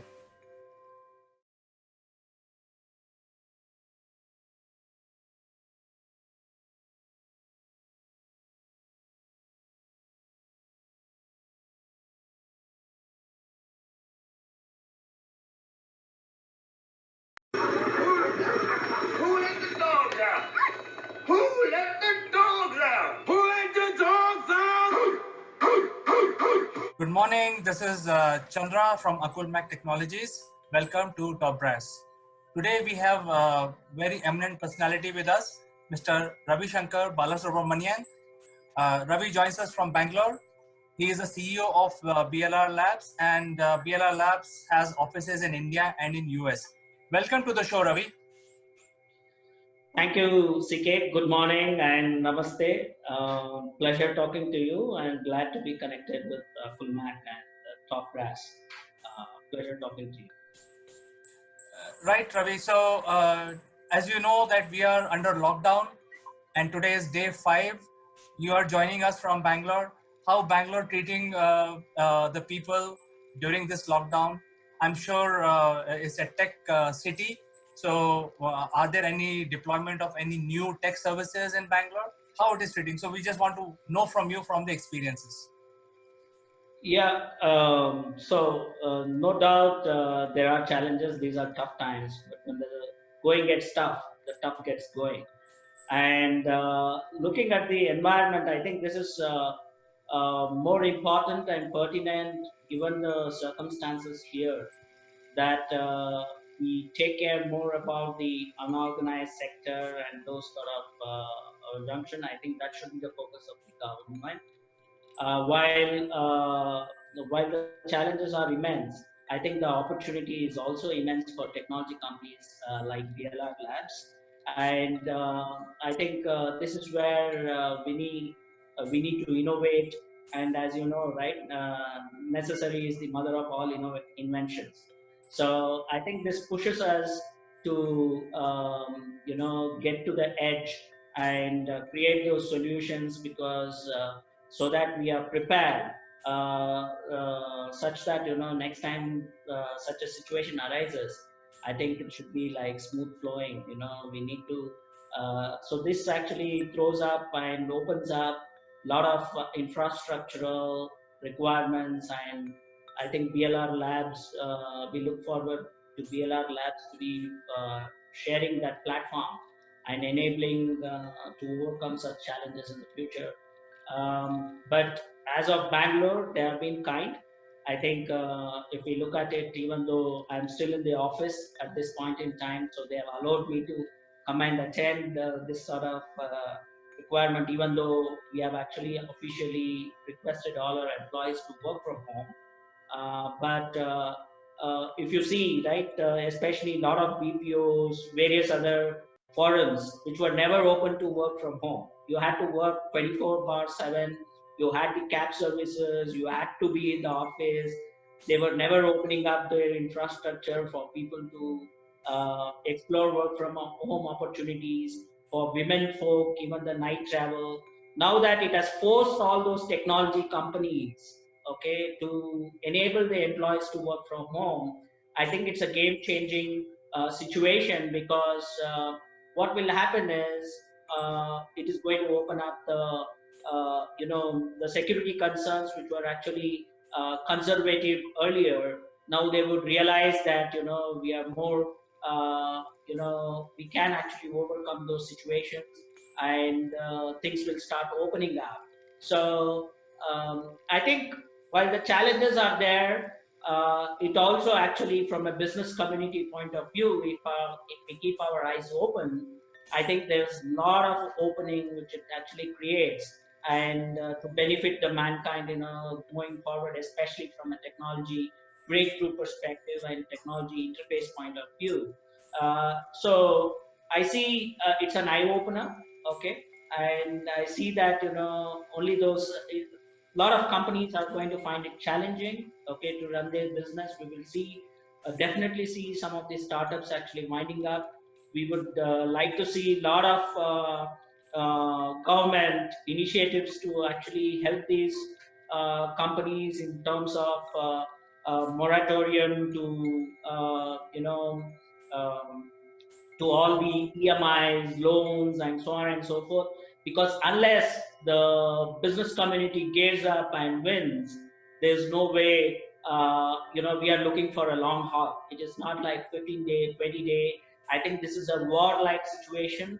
I think companies such as us should lead from the front and help the governments in all the countries, to enable them fight back and rebound back very fast and very successfully.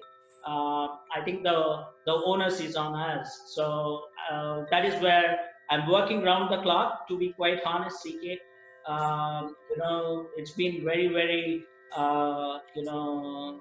time-consuming, working almost 12 hours a day, because this is where I see the opportunity, and that is why even in these times we are having this conversation, which tells you the importance and the opportunity that exists, because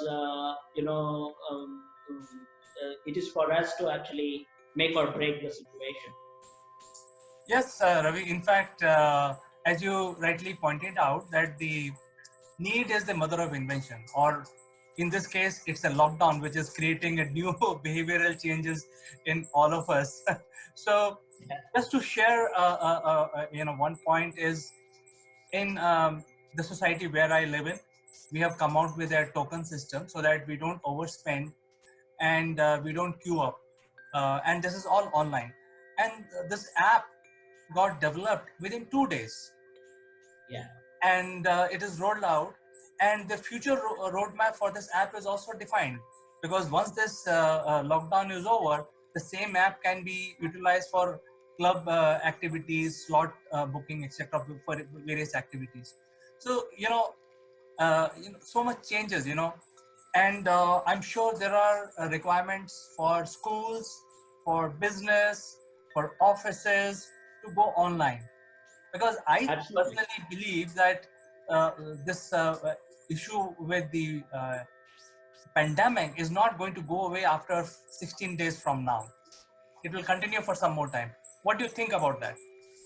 Yeah, I mean, let's hope for the best, but prepare for the worst. So, as I already see a lot of colleges and institutes, now that the integration and the infrastructure in terms of actually the internet speeds in India has actually significantly grown. So, a lot of colleges have begun to actually take classes. In fact, one of my friends was actually taking lectures yesterday to the students over the internet. So you see, with a lot of significant changes that is going to come, I think this is something that we cannot wish away.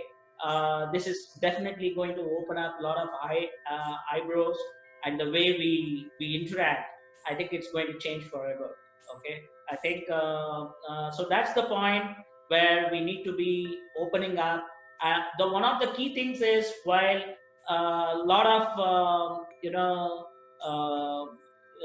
lot of rich and the reasonably middle class people can afford it, we have to also ensure that the people behind the poverty line and who are challenged for their daily wages are not left behind. Okay, their kids are very, very important for this ecosystem to develop.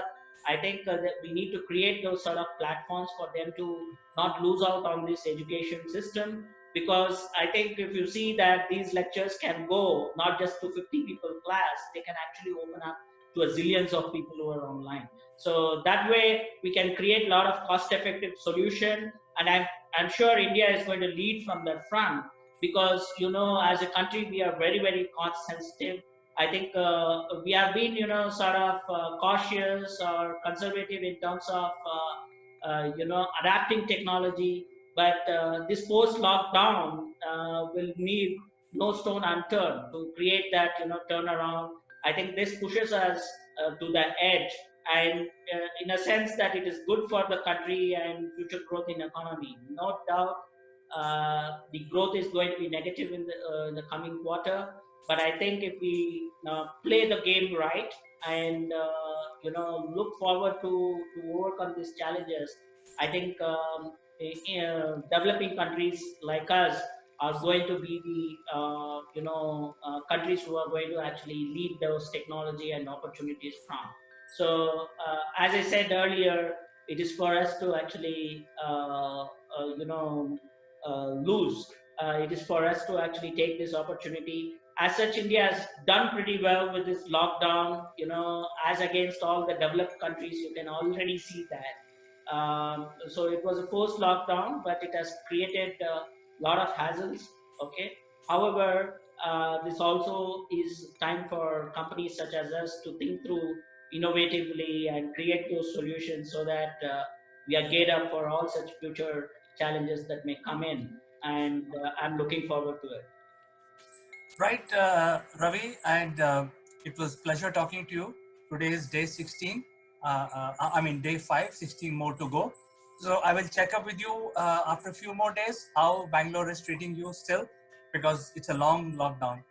Until that. Yeah, pleasure. Thank you. And please take care, stay safe, uh, keep the social distancing. That is very, very paramount. As such, we are seeing a lot of ventilators getting developed. So India is gearing up in terms of infrastructure, but this is the time to actually hold back and utilize that time to think innovatively, spend that time and come back stronger. Thank you, CK. All the very best. Looking forward to talking to you in the future. And I wish the world to overcome this catastrophe very soon and very fast. wishing all the people speedy recovery and getting back to growth. Looking forward to it. Okay. Stay safe, stay healthy. Thank you. Yes, Ravi. So pleasure. Namaste.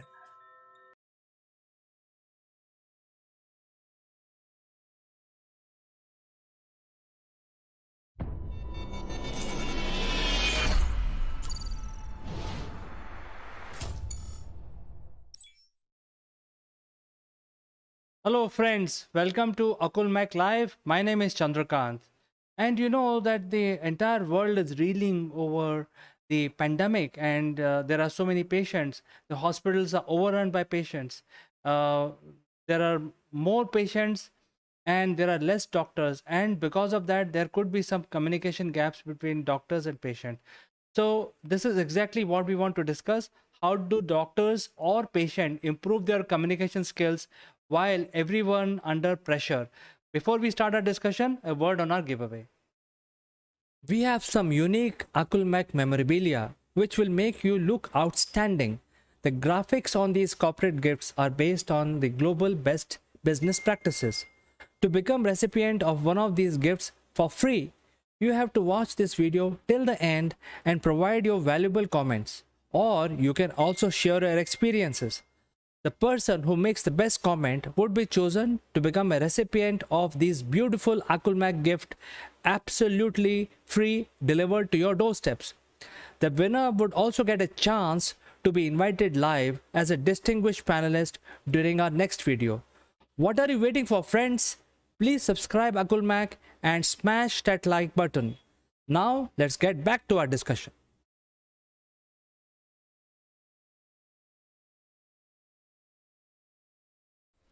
Hello friends, let me introduce our guest today. She's joining us from London. Her name is Dr. Neha Sharma.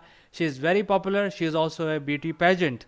And today we would like to discuss about the role of smart communication, specifically between doctors and patient. So without further ado, let me present Dr. Neha to you.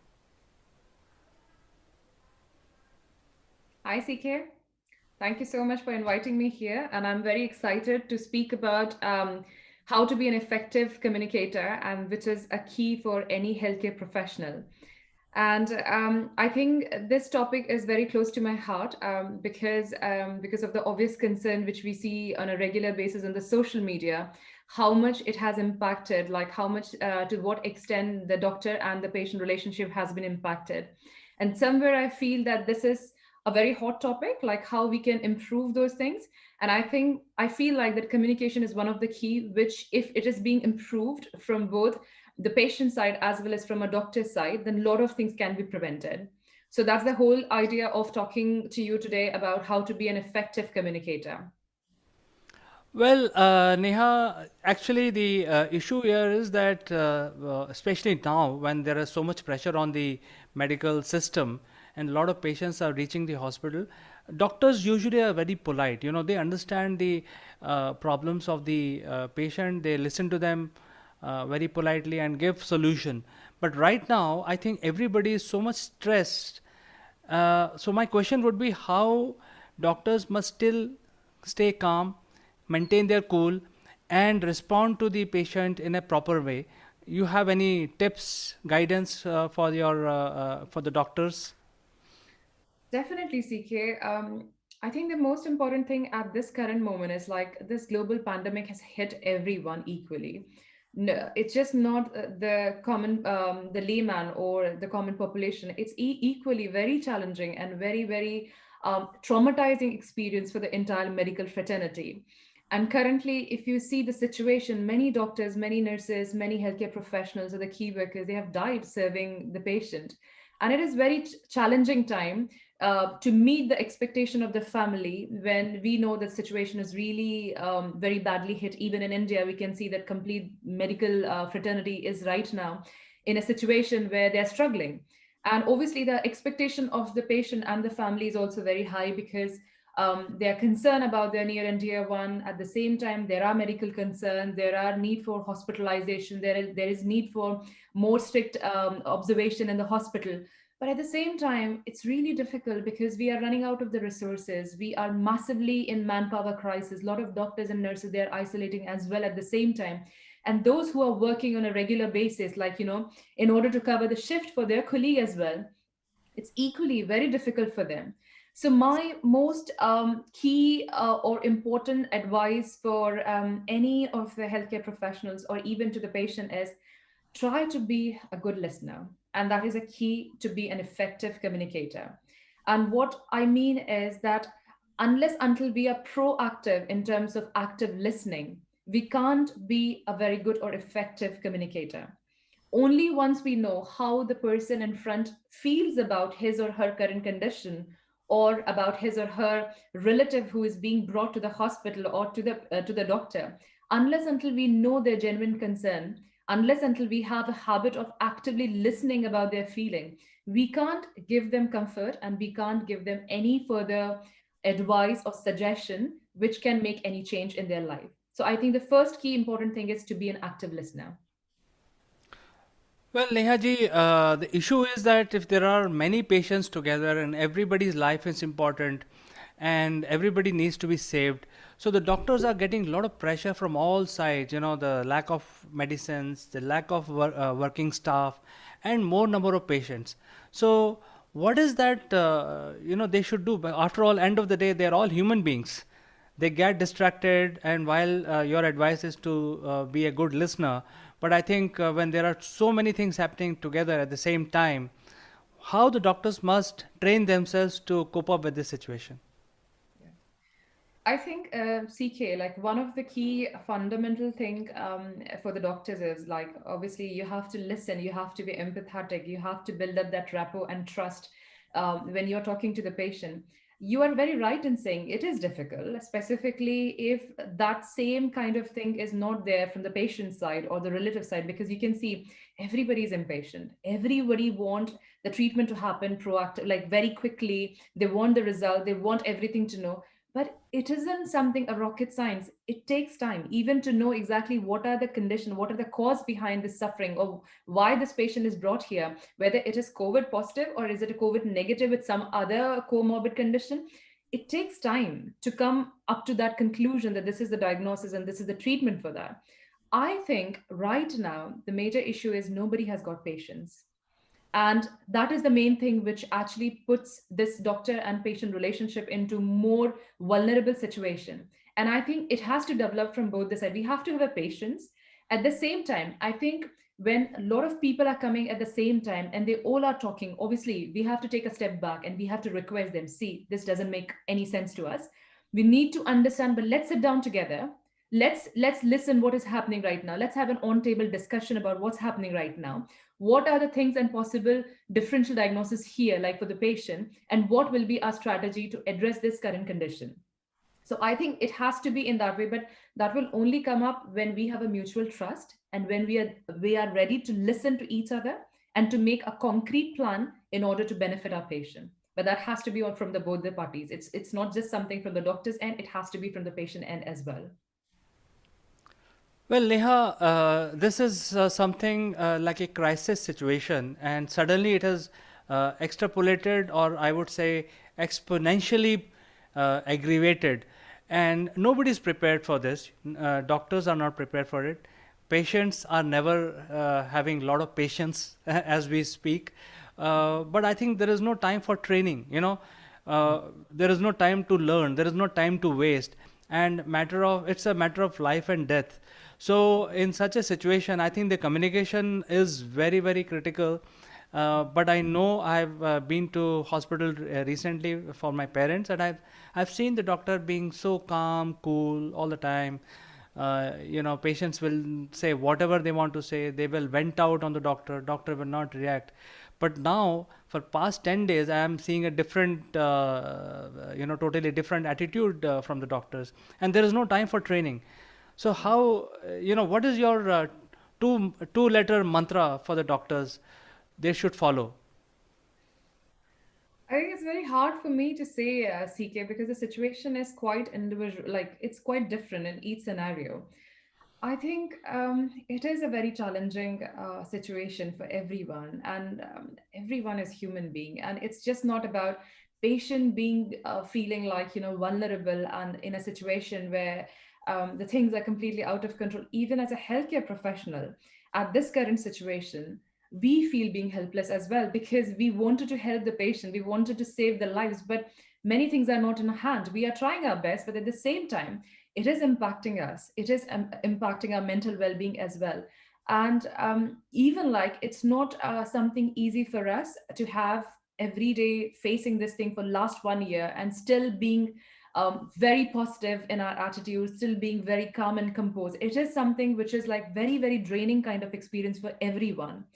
But at the same time, the things which helped me, CK, which I'm saying on my personal experience, like I don't know about the other my other colleagues, but the thing which has helped me is um, I do regular meditations and yoga. I do regular exercise, and I do listen to spiritual leaders on a regular basis.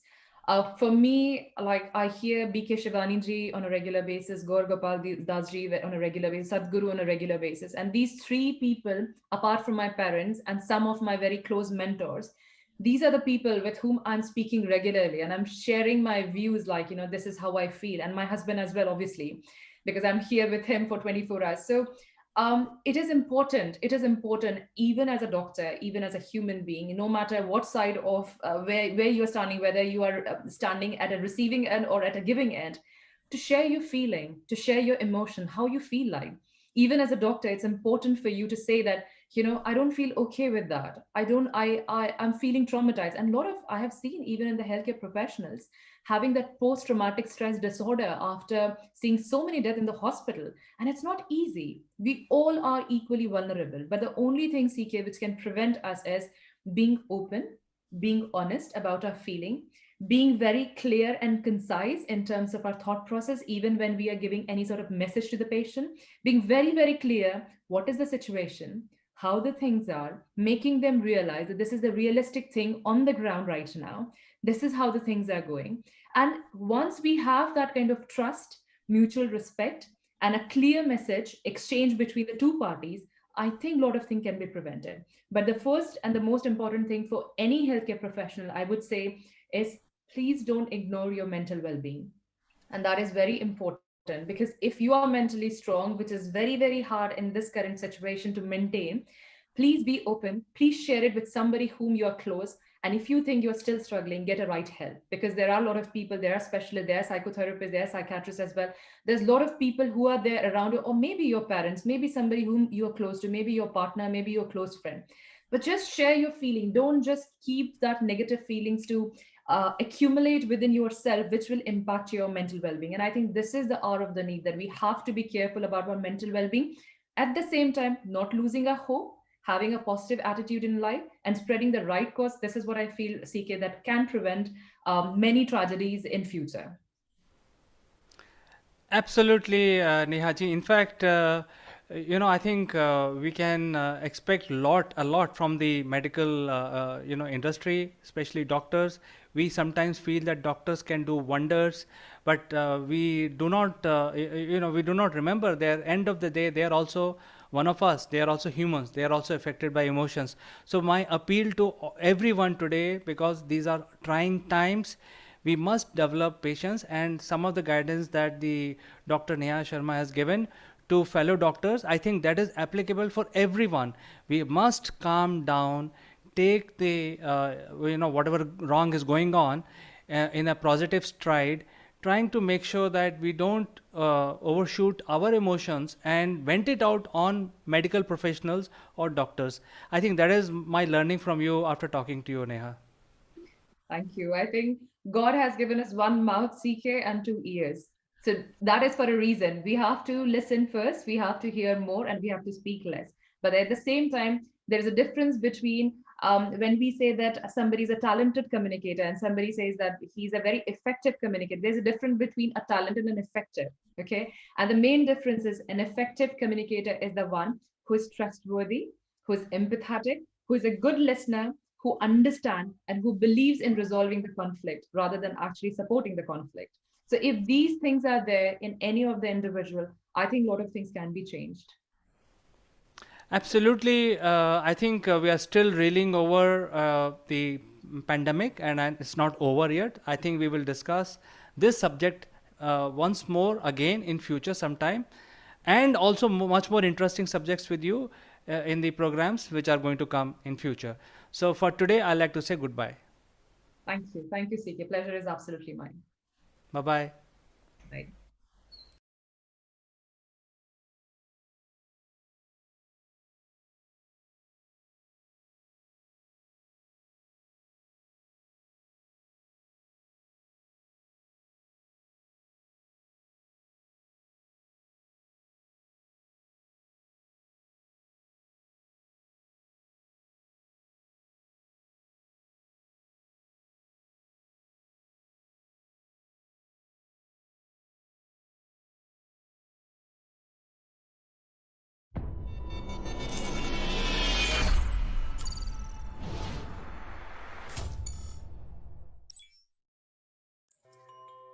Hello friends, I am Kanchan from Akulmach Technologies and you are welcome to our series, The Great Kings of India.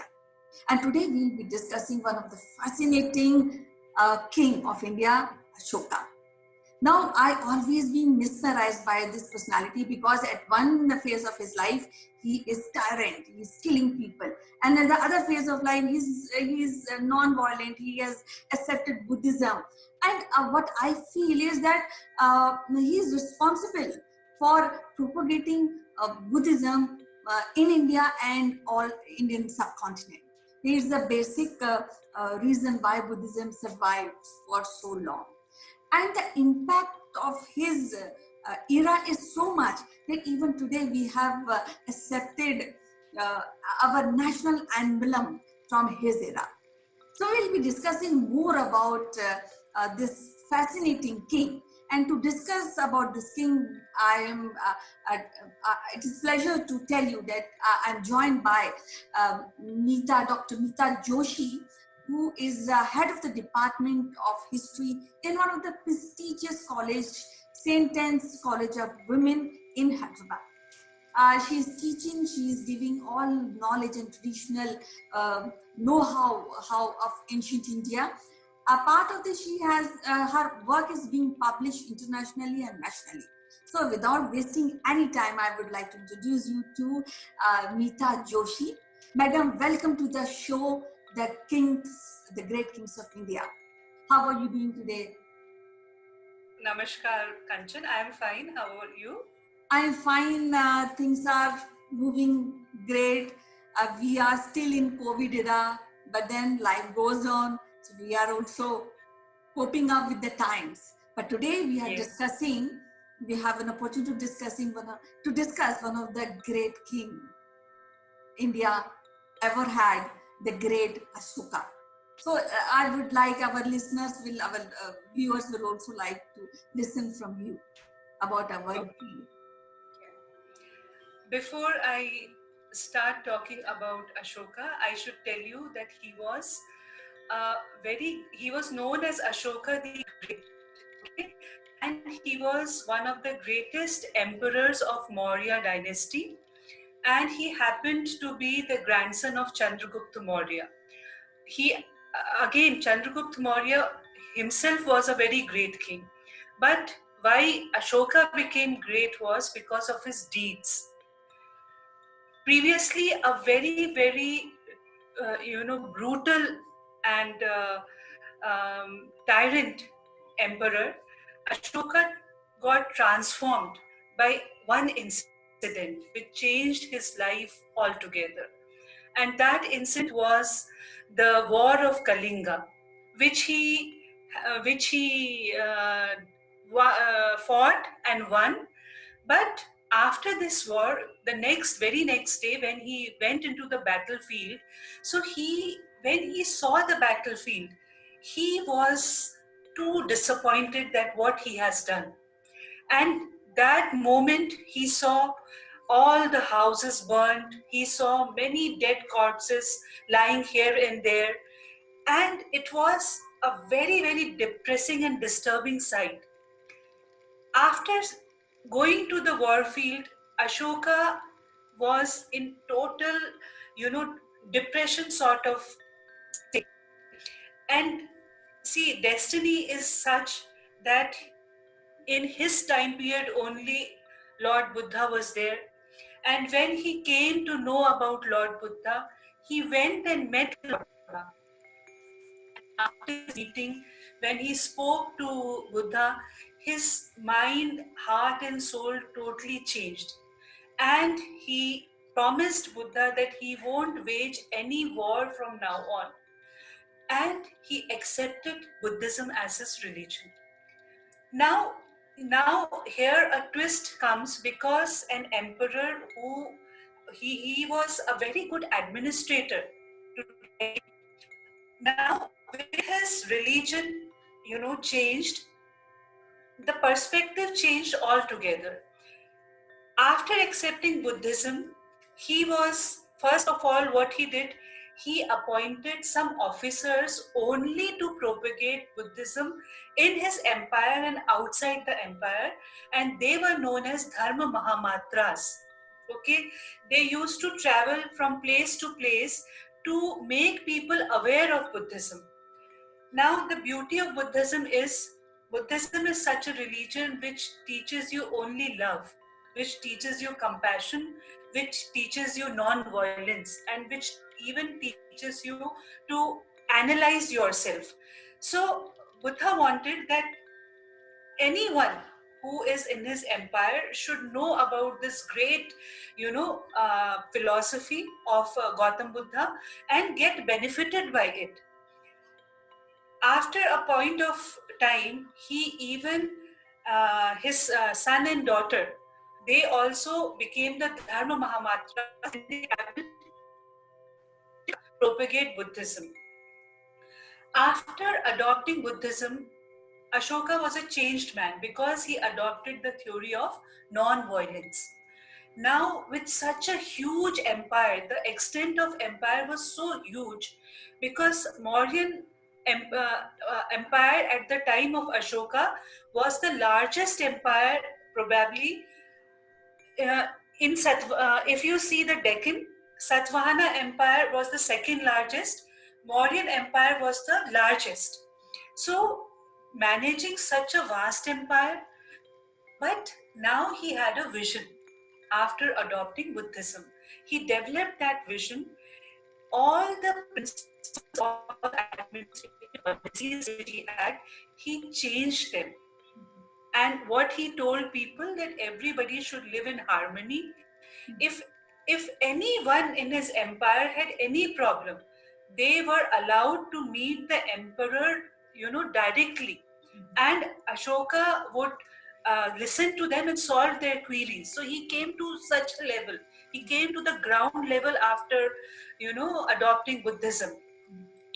Personally, also, a lot of transformation happened in Ashoka. He spent a lot of money in building stupas, viharas, chaityas for the Buddhist monks. He even financed their councils. Councils means there were meetings of Buddhist monks in which they discussed about the principles of Buddhism. So he also financed that. And the major development of stupas, chaityas, and viharas happened in the time of Ashoka, because he wanted that people should adopt it in their lives and take the goodness of the religion. That was his main aim. He wanted to spread peace, he wanted to spread compassion, he wanted to spread love through this act of spreading Buddhism. So this is one thing. Another thing, the rock edicts which we get from the time of Ashoka, they also mention this, that he did a commendable work in spreading Buddhism, not only in India, but to the foreign countries also. As I told you, his daughter Sanghamitra, she traveled to Sri Lanka on the orders of his father, because they all adopted Buddhism. And she also traveled to Sri Lanka to propagate Buddhism, which was a good thing, because they were spreading the good things about Buddhism. and people were adopting it, and somehow people's lives got transformed after it. Yeah, So but this, I also feel that in spite of accepting Buddhism, in spite of practicing non-violence and not killing animals and planting uh, uh, trees around and facilitating traders to have economic development in that particular, he also maintained a huge amount of army, so that around all the, yes, around around his boundary, nobody should think that he is a weak king, since he has accepted Buddhism, and since he has said that he will not fight anymore. So I think, but he still maintained that army. So yes, what do you he did. think about this? He did. aspect? Yes, he did. He did maintain his army. It was not for a war purpose. It was to guard the extent of the empire. See, army earlier, army people were used. Suppose you have some, some little civil war type of a thing, or some outbreak or some disturbances, so they can go and monitor the things. So for that purpose, after the Kalinga war, it was this motive, not to wage a war, kill people, or spread the extent of the empire through the wars. Totally his Yeah, and then of course safeguarding the boundaries. I think that is also one of the main purpose of Ashoka. Yes, yes, because he wanted that the people who are in his empire should be protected. They should live a peaceful and a life, and they should not have this fear that any invader will come from outside and disturb them, because India has a history of invasions. Right. Lot of invasions happened. So he wanted that his empire should be protected. That was his main motive. So I always fascinated by the transformation of one person, as we were discussing earlier before this recording, that 1 minute can change the personality of a person. I think that one moment, Kanchan, one moment. Yes. One incident, one person tells you a positive thing, or you see something. It requires a fraction of a second to transform you, and that transformation is always for better. See, if you not we are discussing about Ashoka, but there are many incidents in history. Valmiki, you see Rishi Valmiki, he was a dacoit, and one incident transformed him, and he wrote that Valmiki Ramayana. Angulimal, there are many incidents in which people got transformed totally. So same thing happened with Ashoka. Yeah, I also feel that he raised a war and he consolidated his empire even after accepting Buddhism, even after taking vows that he will not fight any war to extend the boundaries, just to safeguard his empire, which was I think is a work of a king, to safeguard people and the boundary of the country. But I think his aura was that profound that nobody from external forces, even that point of time, thought of attacking his empire. First of all, everybody was, they were in a state of confusion. That to a king who was so, after conquests, after killing people, after waging wars, that what happened to this man? So people were in a state of confusion. The neighboring countries, they were like, because see, Ashoka's empire was till Afghanistan. His boundaries, apart from India, they went up to Afghanistan. So people were wondering that what happened to this man, how he got transformed. And after he came to, after this transformation, some people visited also to know about his, know-how, that his state of mind, that what happened to him. But when he met, then they could make out that he's a totally different person now. And it was and see, this happened only because of his own personal anguish. Please try to understand this. It was, you know, when we do something wrong, then it is that guilty feeling which kills you. So to overcome that, maybe he went to Buddha. He went to Buddha to seek some peace, because he was having a struggle in his, you know, mind, that whatever he did was wrong. He understood that. See, he cannot undo. He was not able to undo what he did, because whatever is done cannot be undone at any point of time. But what he thought was, from now onwards, if I change my perception, then so many people who have lost their husbands, they lost their families, at least this thing will not continue further. Yes. So that was a good thought. Yes, yes. That was a good thought. And for that only, like, he worked and worked. Yes. So I think the Kalinga was a turning point in the life of Ashoka. Definitely. War of Kalinga was the turning point. Yes. And then though I feel he's such a great personality that he handled the Raj Dharma plus his personal anguish and plus propagating the goodness of Buddhism to the people, because somewhere I read that he has engraved stones and put to places, and it's written that you should do this and you should not do this, and so that day and night people read those sermons and embrace them. Kanchan, he gave his own theory, which is known as Ashoka's Dhamma. In Pali language, dharma is pronounced as Dhamma, Dhamma. So through his Dhamma, what he took the ideologies and principles of Buddhism, he propagated that in his own way. It was not as it is what he got from Buddha or Buddhism. Right. He propagated in his own unique way. And if you are interested in reading, there are several books on Ashoka's Dhamma, Kanchan. You can go through them. Then you will see the vastness of his ideologies, his principles, that how then he was not only a king, he became a thinker. You know, his horizon was broadened. See, why religion is required in life? Because it makes you a better person. It makes you wiser a person.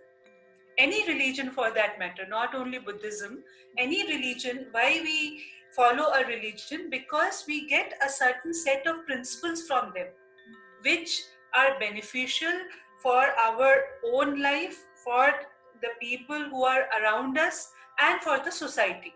Yeah, so for that sake, I just want to add that I think when you're talking about religion, I think religion also a factor which pacify some badness in individual.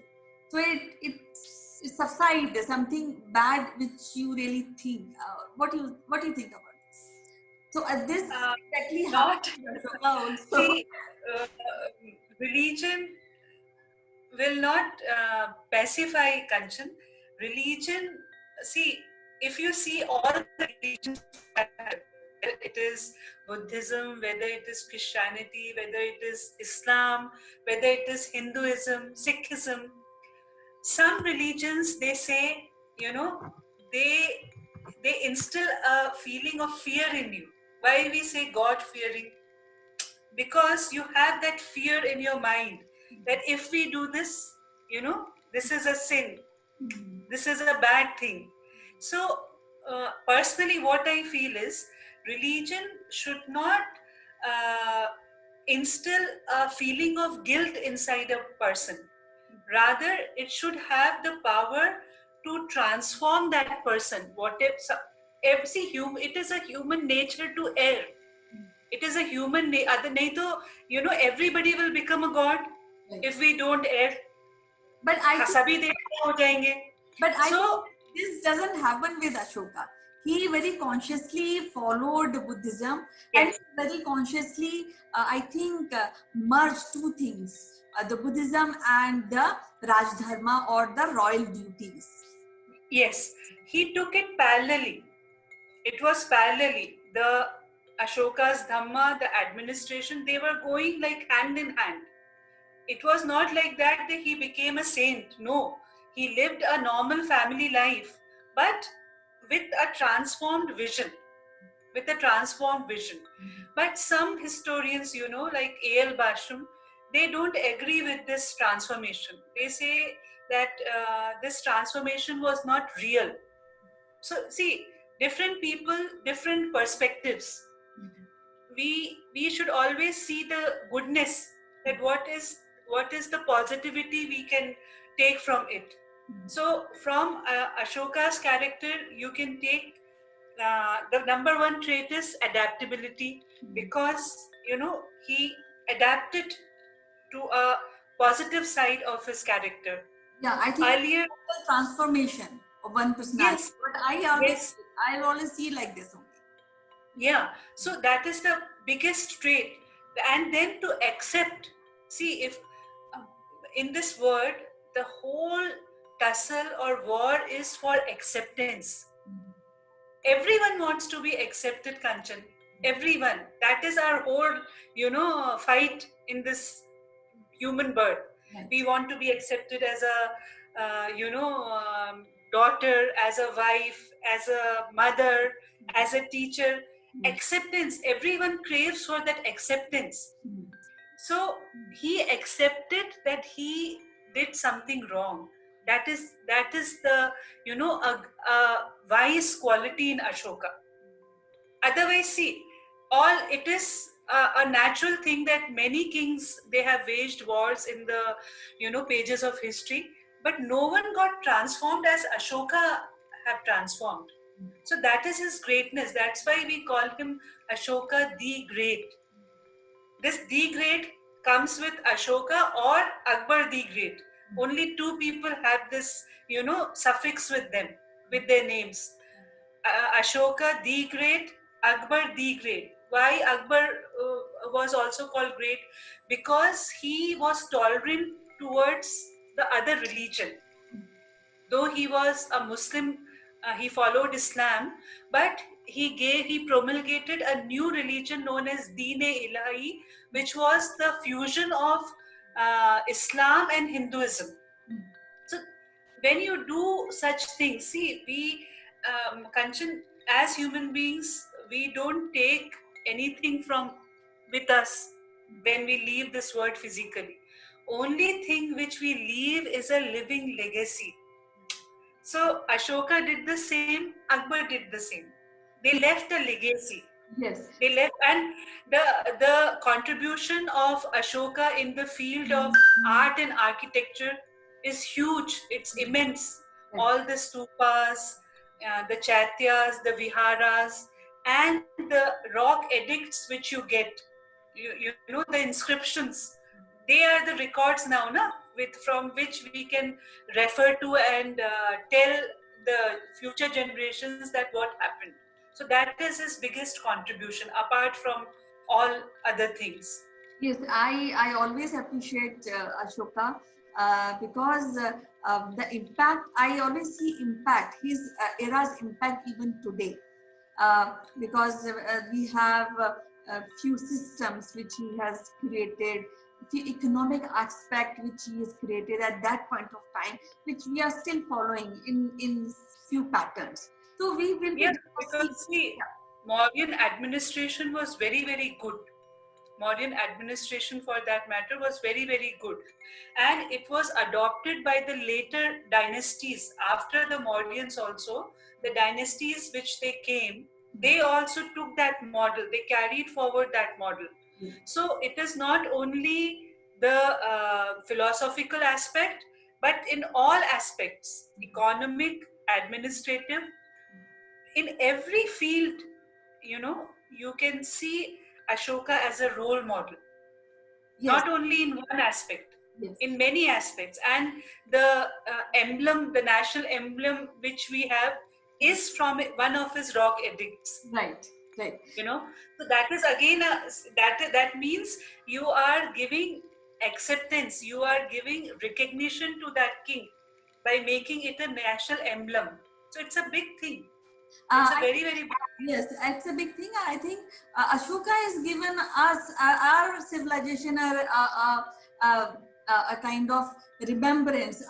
We are known as people from the Ashoka's land. So I think that's a great thing. Today we have discussed about overview about Ashoka and how he has transformed and how Buddhism he has adopted, and he is responsible for propagating Buddhism in Indian subcontinent. So in our next episode, we'll be discussing about administration, the good points of administration, which somehow in little format we are still following those traits of administration. Definitely. So it was so nice to talk to you about Ashoka and discuss about our great king, the great Ashoka. We will be discussing this topic further. So till then, bye-bye, take care, and all the best. Thank you, Kanchan.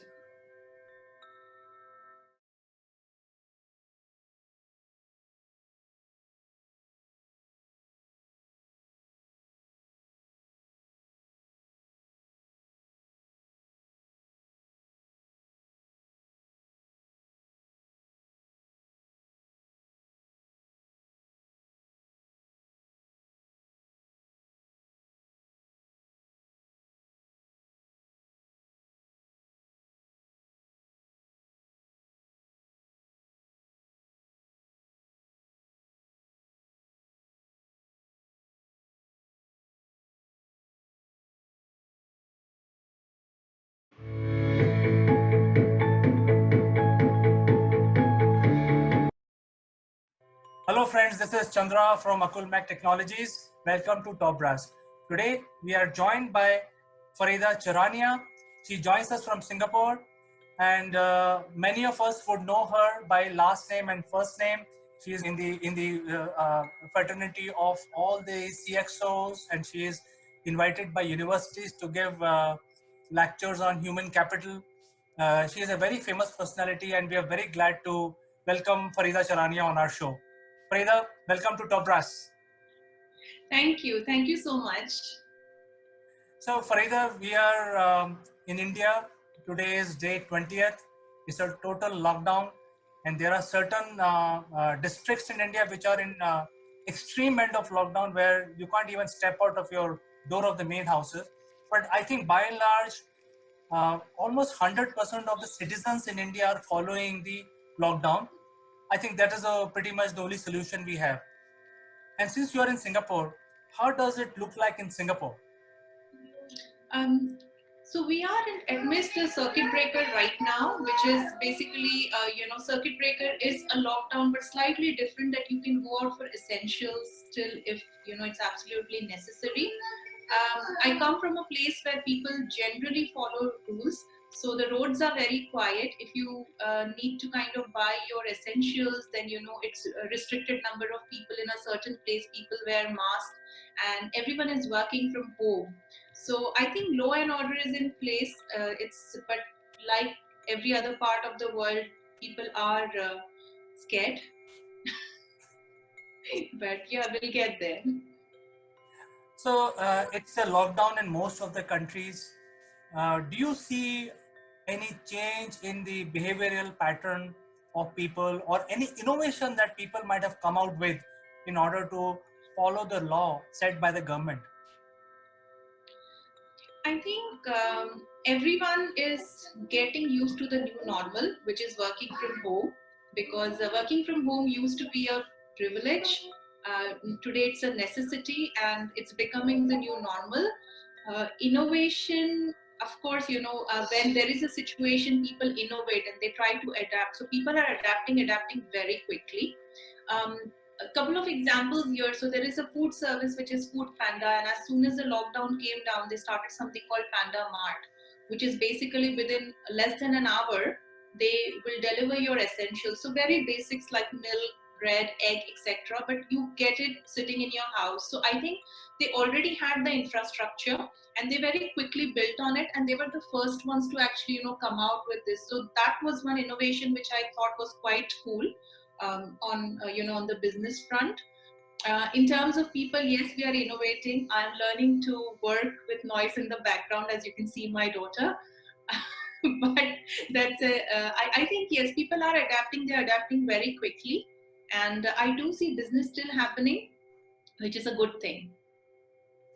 Your daughter is very sweet, and she's very inquisitive, and she's trying to see, what Mama is doing. Yeah. She doesn't see me so much, so I think she's kind of a little overwhelmed by having me around so much.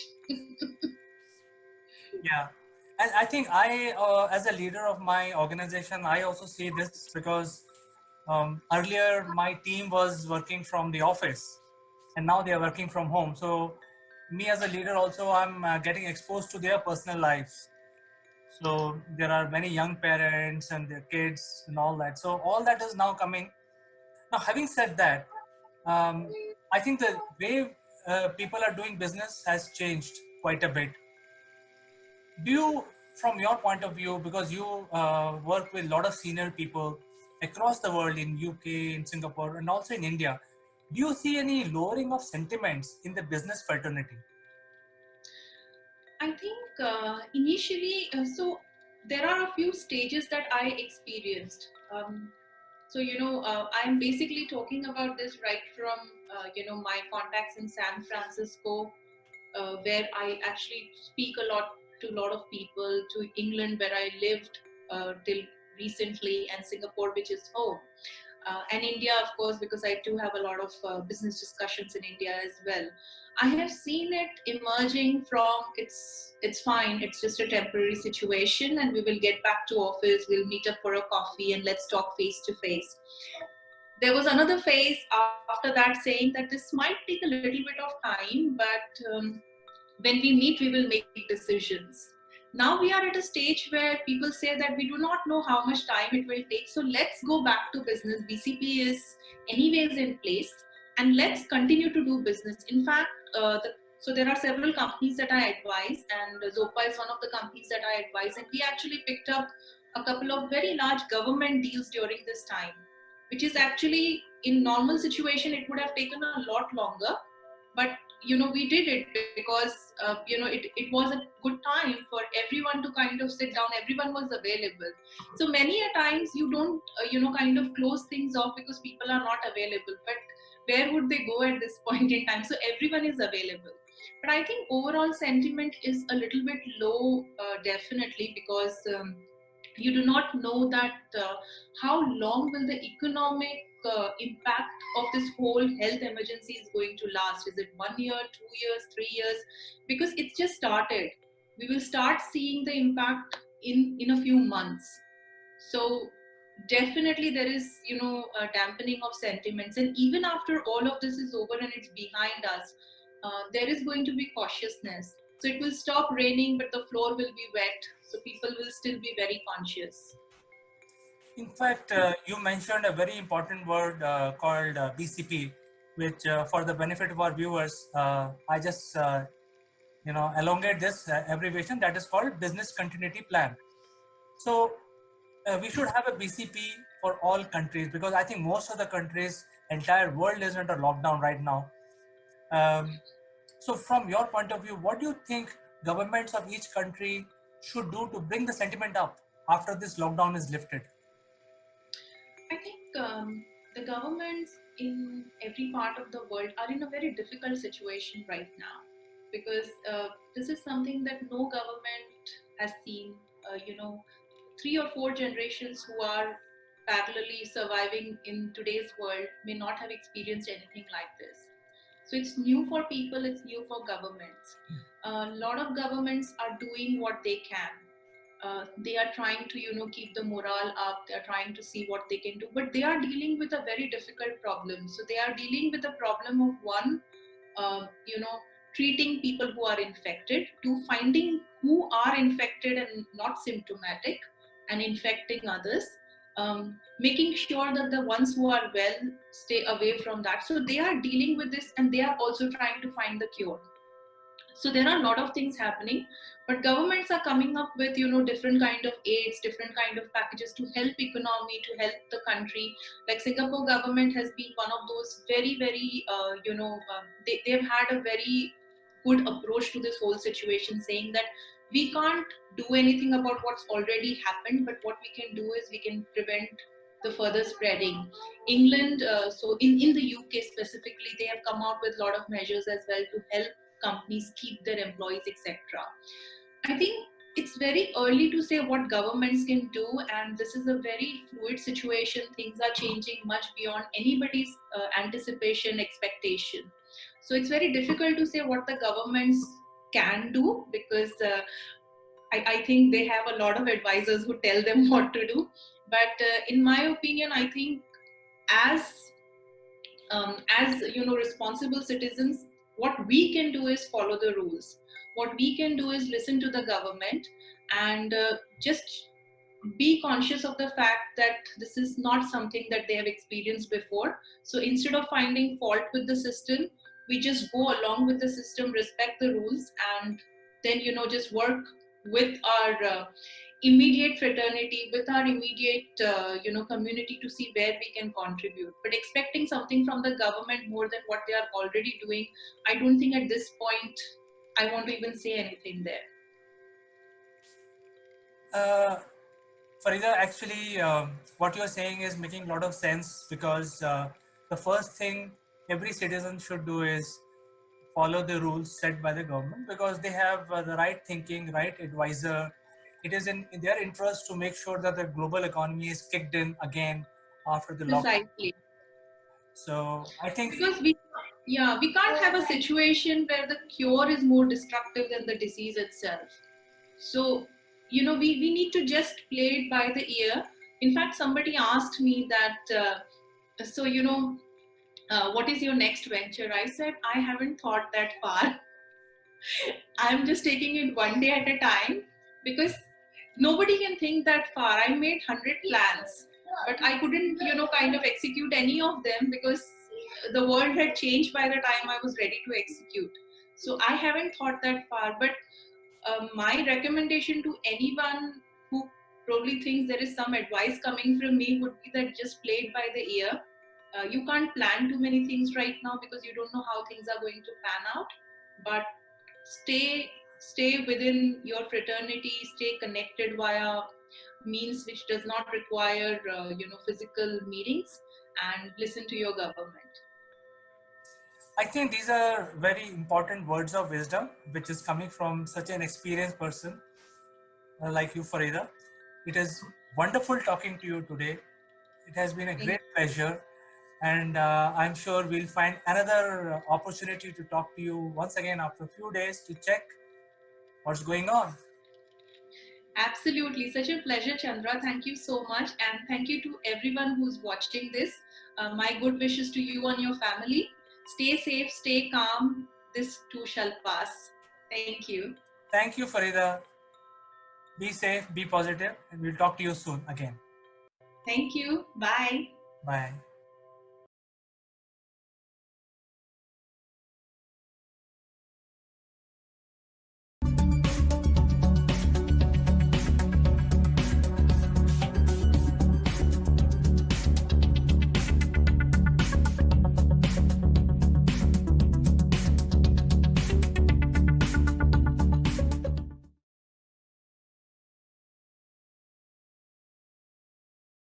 Good morning, friends. This is Akulmach Live, and I'm your host, Chandrakant.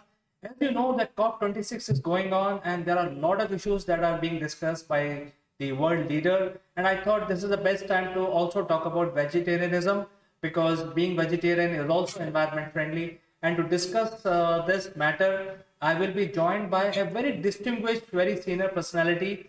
His name is Kevin Cottam, and he's joining us from Singapore, and he's also a vegetarian. So let's welcome him.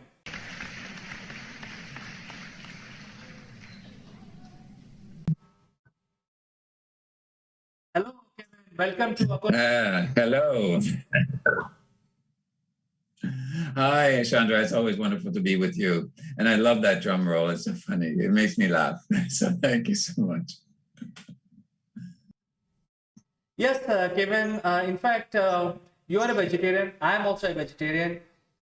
I'm sure you were born as a non-vegetarian. I think like just like me. So what happened and why you became a vegetarian? Can you tell our viewers about your story?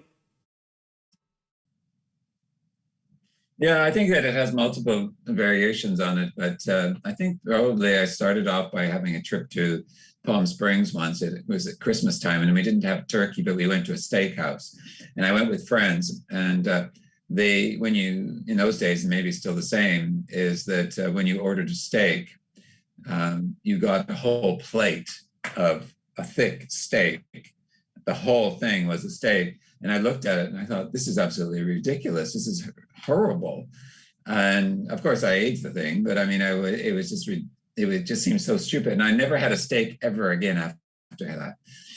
And then when I was a dancer, is that I like to feel light. And it takes a lot for me to digest meat.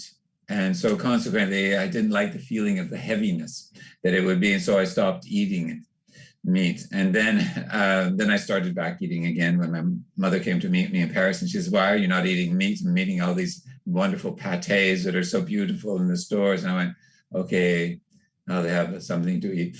Anyway, but for many, many years, though, I didn't really eat any meat. I just ate chicken. And so at one point I said, okay, well, why are you eating chicken then? Just be vegetarian. And so then I became a vegetarian and I stopped drinking any wine or liquor as well. And it was a really wonderful time. And it didn't take me long to really, adjust to it. But also it became more of a feeling of health at that point. And now it has transitioned from not just being health, but it's a social consciousness. It's about animal consciousness as well, and environmentally conscious as well. So the bigger point for me now is not just about how healthy I feel, much more from this, is this whole sort of social consciousness and environment.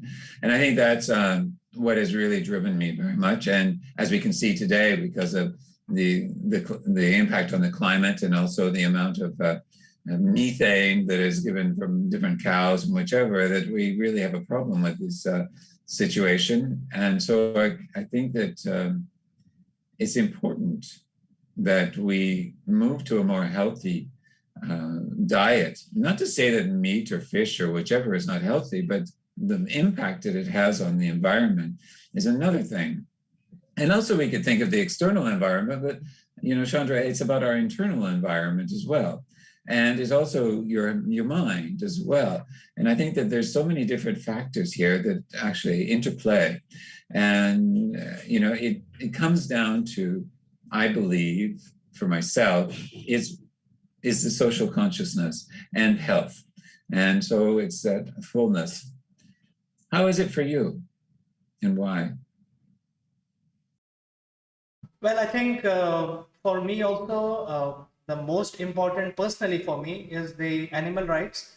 And the reason I became vegetarian is to protect the animals. And it is basically cowardly to tie the animal and kill it and then eat it. It's not even predation. So I felt this is against nature. And so I don't want to talk more about this because I think we have to focus on three subjects. One is health benefit.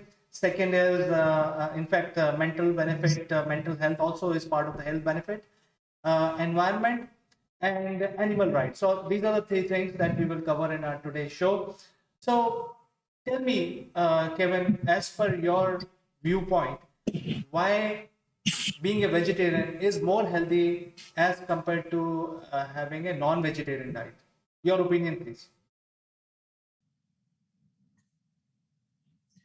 Yeah, I mean, I think that it's interesting to separate the two. But I mean, we have all of these types of meats now that they're trying to create, and there's so many hormones that are also put into these to make them grow. And whichever, even if they say they're natural, there's, farmers are trying to make their animals bigger and more stronger, and also so that the meat is better for you. Apparently, I don't believe in putting extra things into my body, such as extra hormones, which are maybe useful for an animal, but not necessarily for me.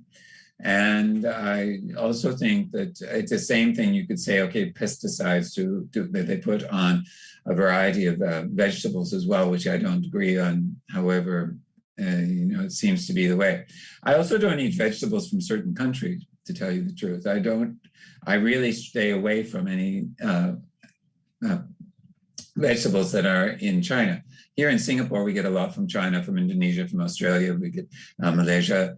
And I try to stay away from China because there's a lot of polluted water around where they grow the vegetables. There isn't the social consciousness and understanding of the growth is what I can read and what I can see. And so I try to stay away from that and try to use the health benefits of that. So there are so many different types of vegetarians. Some people say they're flexitarian. Some people say they're vegetarian. Some people say they're vegan. Some say they're pescatarian. So, it's a variety of vegetarians.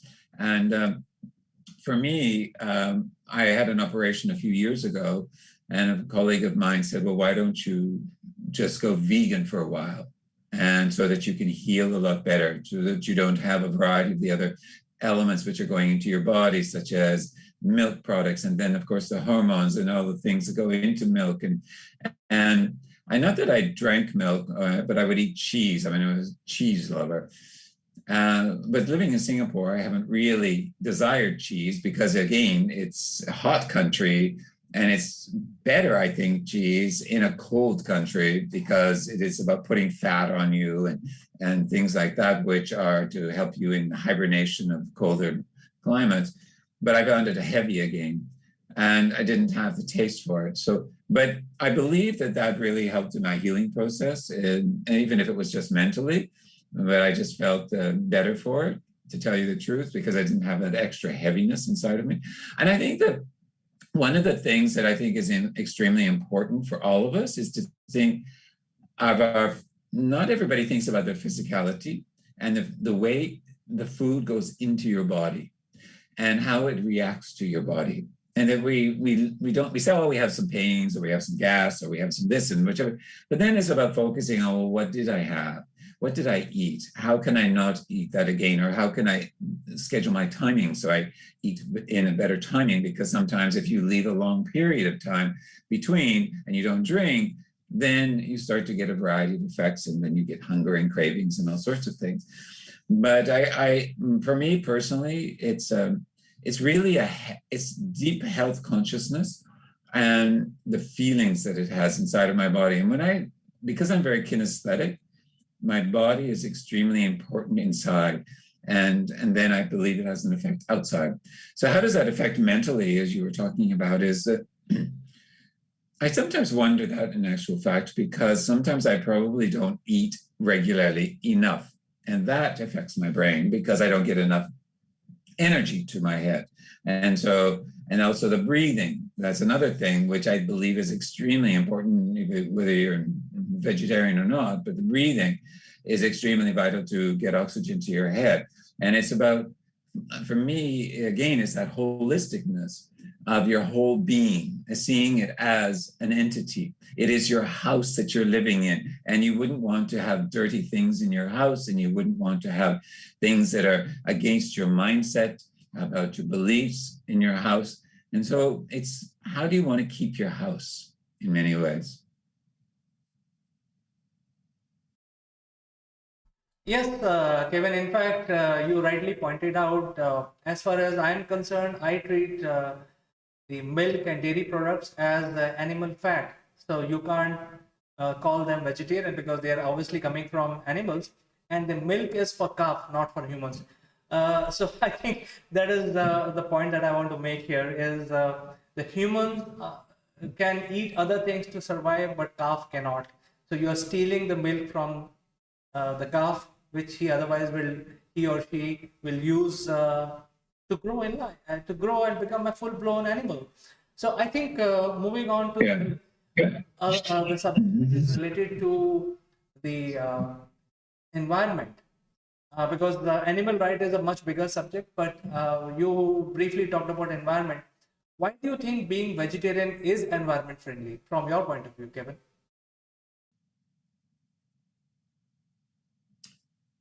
Well, first of all, I mean, they talk about animals and the amount of methane that cows produce, which is extremely destructive for the environment, and it's just like the carbon, you know. And so I read recently that somebody was inventing some sort of a mask to put onto the cows, and so that the methane, when they burp and when they expand, that it will not be as potent. And so, which is very interesting. I don't know how they're going to put these masks on on cows and let them eat at the same time. So I think it's around the nose, actually. And so, so I found that very curious. But you know, it is about the gases, but it's also about environment in the sense of saving the environment. Certainly, in the environment, animals will harvest each other, they will kill each other, they will play, you know, to survive. There are, most of the animals, though, as we all know, of the animal kingdom are vegetarian. And the only real carnivores are the cats, the cat families. So consequently, this helps the environment because it keeps the animals in their right places, and it keeps us in our right places. To think that we should be eating a lot of other animals and fish and harvesting so much and killing so much in the ways they are done is not human at all. It is certainly about profit. It's certainly about, and I don't have a problem with that, but the problem is that it's not done humanly. And also, why are we using it? We can, if we use plants, we can use the masses of land which are still available to produce. And I think that we will see with climate change that there's going to be much more migration into places which are empty at this point in time to grow. I was even talking about a fellow, his name is Dr. Parag Khanna, and he's a futurist, and he's talking about, his new book is called Move, and it's about the migration, and people will be migrating for food, but that food is actually, a lot of the food is about vegetarian, is plant-based. And people will be setting up farms in places like Kazakhstan and Uzbekistan, and they're saying that a variety of Indian population is moving in that direction already because of the heat, which is going to be unlivable ultimately in India. So we need to think about, now that we're talking about animals and also we're talking about humans living together on this planet, is that we need to be able to be more sustainable, and eating meat is not so sustainable. And because of so many different ways, they take up so much land. And that's why we have all this deforestation in the Amazon, is to create more, so more beef can roam. You know, and the beef is only for slaughter. It's not just to, you know, it's sacredness as it is in India. So I think that we have to have a different relationship with the animals, which will then have a relationship with the planet and the climate. And I think this is, you know, there has to be that harmony again. It's not just us eating it all.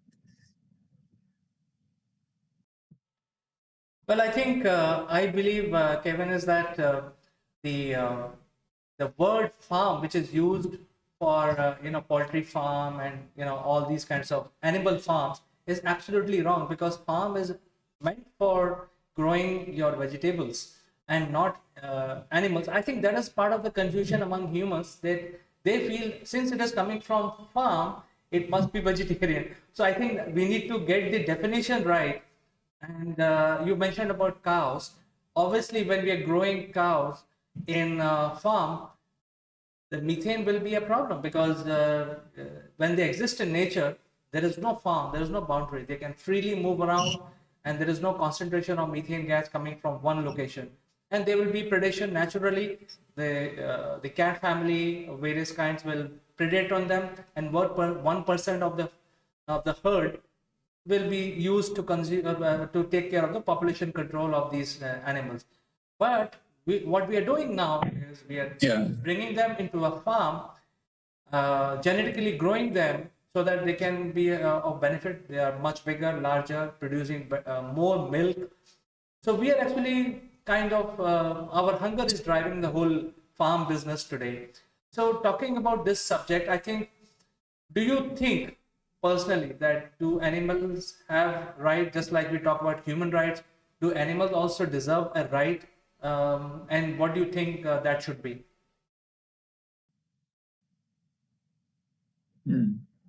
That's a great question. I believe everybody has a right. Even I think that the planet has a right. I think that we all have rights. And so the animals definitely play into that, obviously, is they have a right. And because they don't have the cognitive facility that we have, as we say, and the frontal lobe, is that we can't make all these decisions. They make their other decisions in the way that they make them, more intuitively as well, and with their thinking in some ways. So I believe that there should be rights preserved for animals and fish and anything that is on this planet, and the planet itself has its rights. And we need to live in harmony with that. And that doesn't mean, I mean, one of the things, right, with COVID is, and the problem is that we have now wanting to domesticate all of these animals which are in the wild and which we take from the wild, but they carry a lot of different microbes and viruses that we can't deal with. And as COVID has been shown that. So this, if we continue to have this type of habit within, I'm not the only one, but there's been much scientific data on this, is it's going to continue at a very rapid pace because we are encroaching constantly in their habitats. You know, their habitats should be sacred to them as our habitats are sacred to us.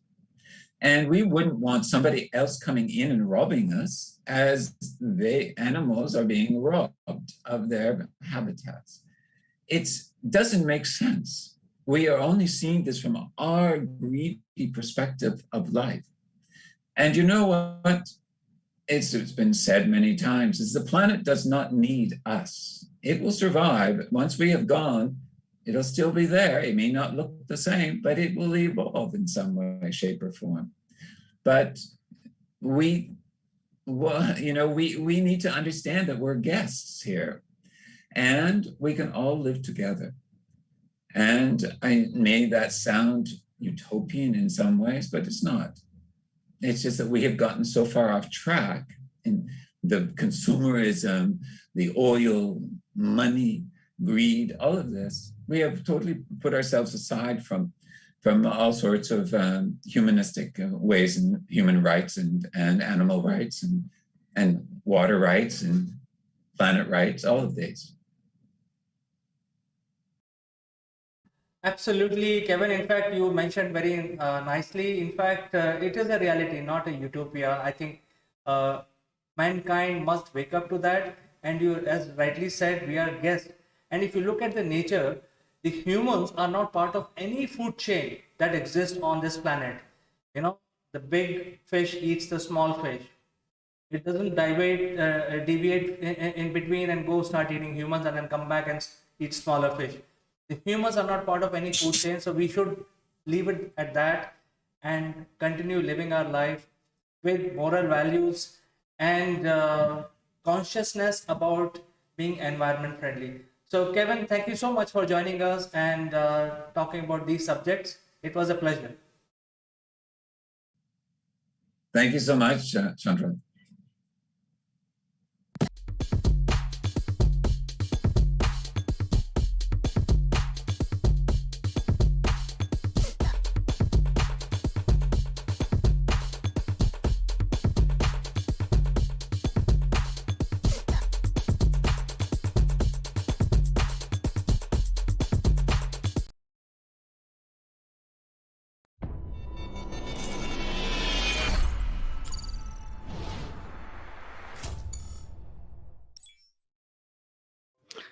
Hello friends, this is Chandrakant from Akulmach, and today in the tip section I would like to cover about something which happens with everybody. And as you know that we are passing through a lockdown where all of us are using different PCs and different machines and bandwidth at home, and as a result, in some cases, some of the cases, we may need extra PCs for everyone in the family to log on. And usually it happens that when you buy a laptop, you always buy top of the line laptop. For example, today if you end up buying any laptop, it would be having at least 8 GB of memory.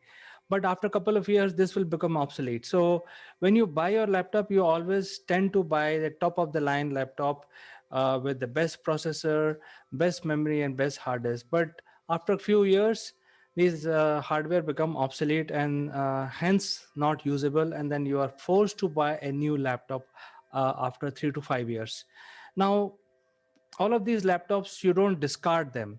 They keep lying in your in your real estate and keep occupying simply because you have a lot of data on those laptops. So I came across a situation where I had many laptops lying for past 10 to 15 years with different configuration, and I wanted to use them. I needed it for giving it to my kids and the family and so on, and they should not feel left out because of this digital onslaught. So I called the technician. That guy came and said, let me show you the type of laptop that I figured out. It's basically top of the line a Dell laptop. As you can see here, I'm trying to show you. This is a very good laptop, very lightweight, red in color, very jazzy, but it has only 30 GB of hard disk and 1 GB of memory. Now the technician, when he came home, he said, look, we can't do anything with this because he can't even load Windows 10 on it, and the memory cannot be upgraded beyond 2 GB because it does not have the extra slots, and the upgrade cost will be as much as the cost of this buying a new laptop. So then I felt that this technician is not helping me and I have to do something, and I don't want to throw this laptop. It's a very beautiful, bright laptop, as you can see, and it's from a brand called Dell. It's a very good quality laptop. I don't want to discard it. So I did my research and I found a solution. The solution is you can actually get rid of Windows completely and use this Intel hardware with 30 GB of hard disk and download a free operating system, which is very user friendly, and it takes hardly half an hour to prepare your laptop without any external help. So I just want to talk about that and probably give you a live demo what you can do and how you can do without knowing anything technical. It's not a technical job. All you need to do is you need to follow the steps that I'm telling you. But before you start, you have to ensure that you bring a device like this. This is a pen drive, a flash drive, at least 4 GB. It must be lying somewhere in your house. You can get that. Make sure that you back up your flash drive, whatever pictures, data you have. Make sure that you don't because this will be overwritten, this will be formatted, and but make sure that this drive is there for this purpose. And what we are going to do is with this drive basically is make this drive a bootable drive. That means I want to boot my this red color laptop using this drive, not its hard disk. So and it can be done very easily. It's not a very difficult thing to do, but make sure that it is empty. You have taken the backup of this drive, and it has at least 4 GB of space. So the drive that I'm using today for this experiment is actually 30 GB, 32 GB. But nevertheless, if you have an old 4 GB flash drive lying around somewhere in your home, you can use it simply. Now, the whole point of making or using this drive is this will become a bootable drive.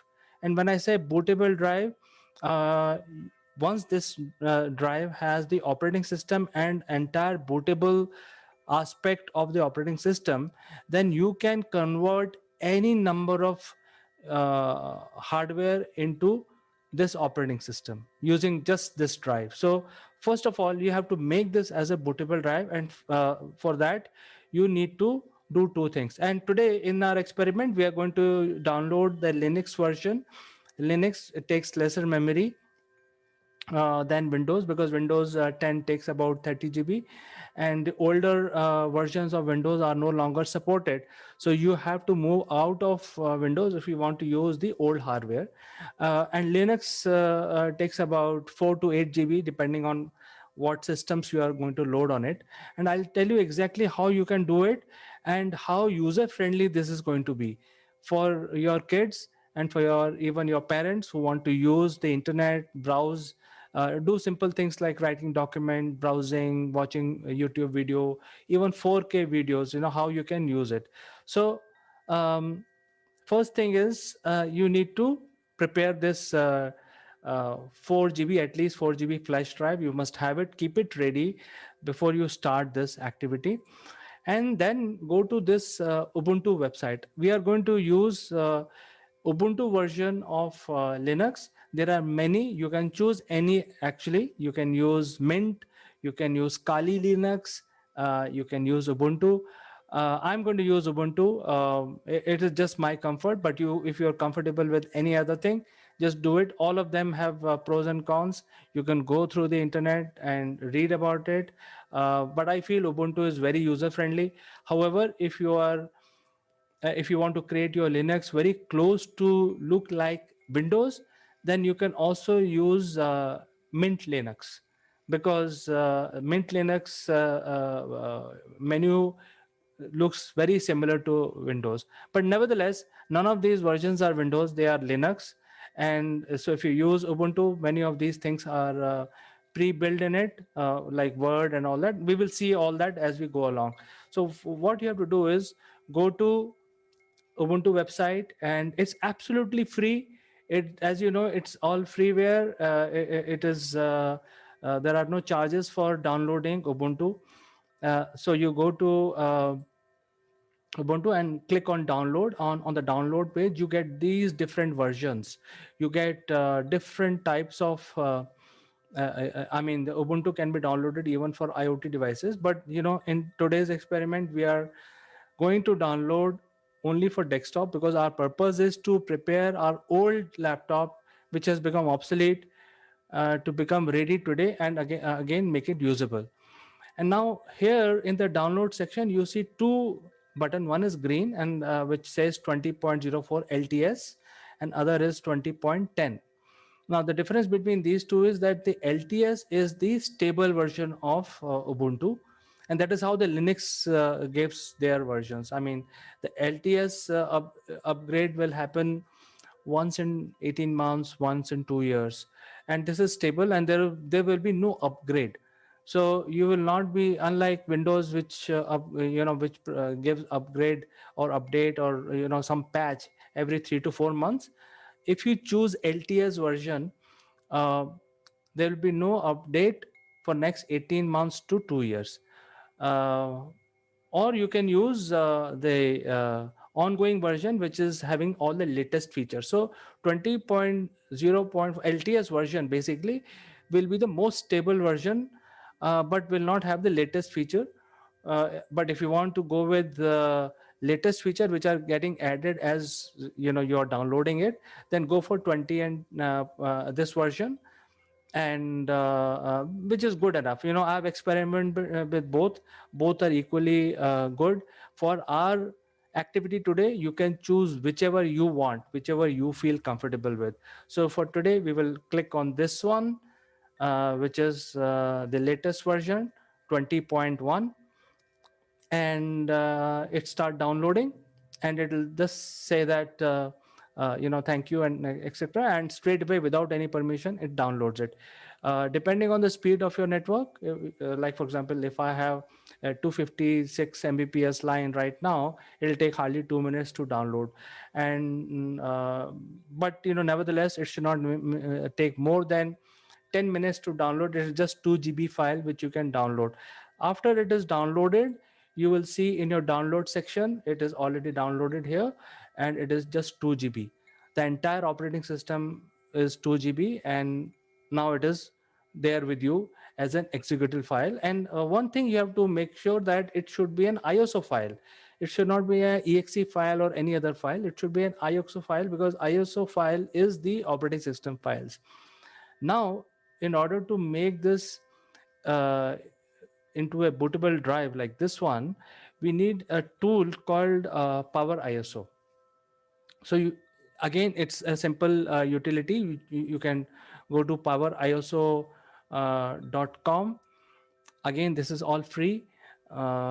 Just click on download, and it will download. It will take you to the next page, I'm sorry, where you can choose what version you want to download. So typically, if your systems are 32-bit, your laptop which you want to migrate is 32-bit, migrate the ISO, take this software for 32-bit. If your operating system is chip is 64-bit, take this version. So make sure that you choose the right versions of Ubuntu as well as Power ISO.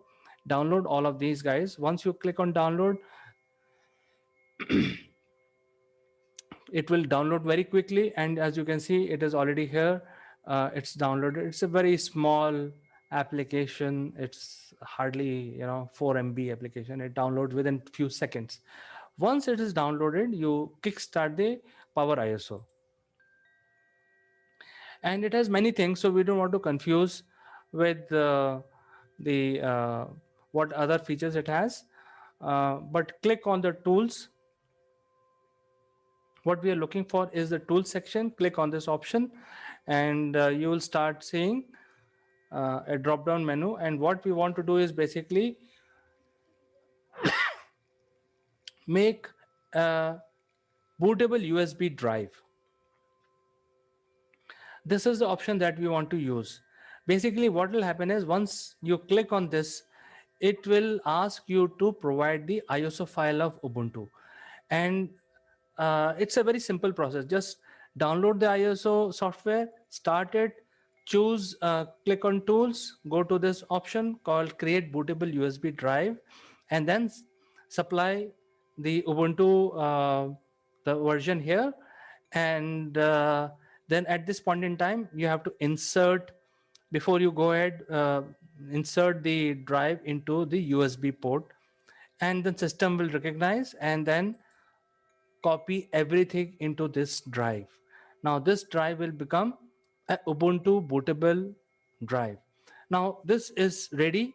Once this is ready, it will take hardly 5 minutes to create the entire system. The Power ISO software will make sure that the Ubuntu is copied properly and it is also bootable.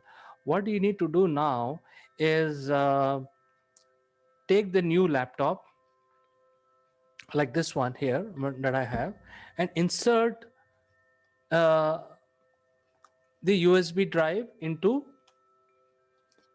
this laptop like this. And once this is done, you start the laptop.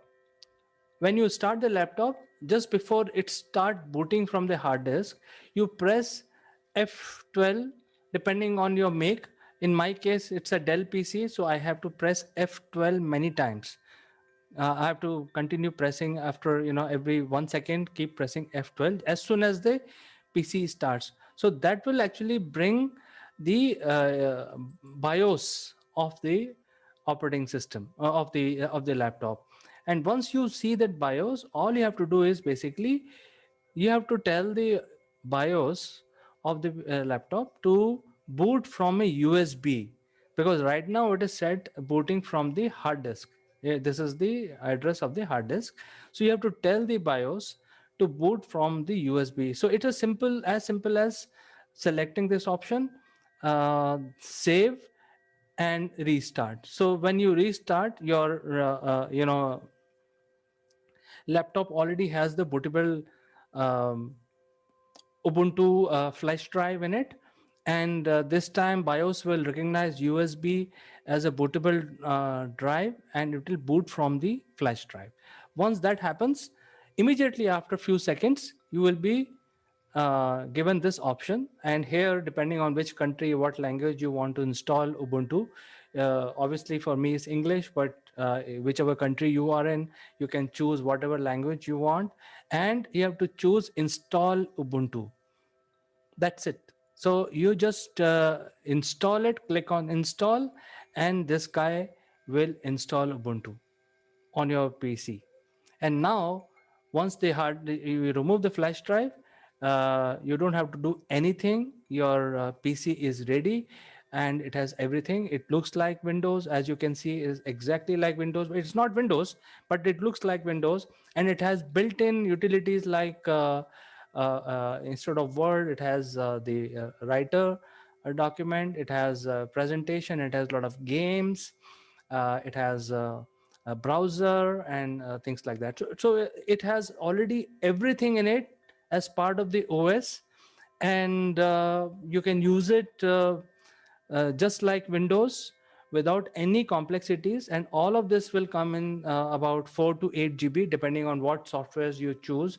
And the best part is, since this is Linux, it is open source. You can make everything your own specification. So as you become more expert in using this, you can change all of this. Right now, this is in this color.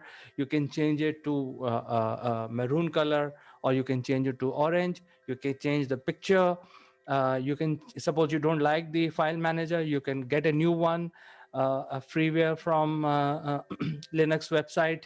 So there are so many variations you can do. So you can you can create your own version of Ubuntu the way you want it.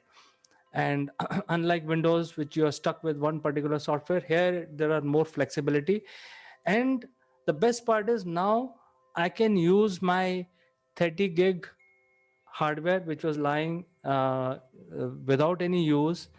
I can now again use it. I can watch my videos.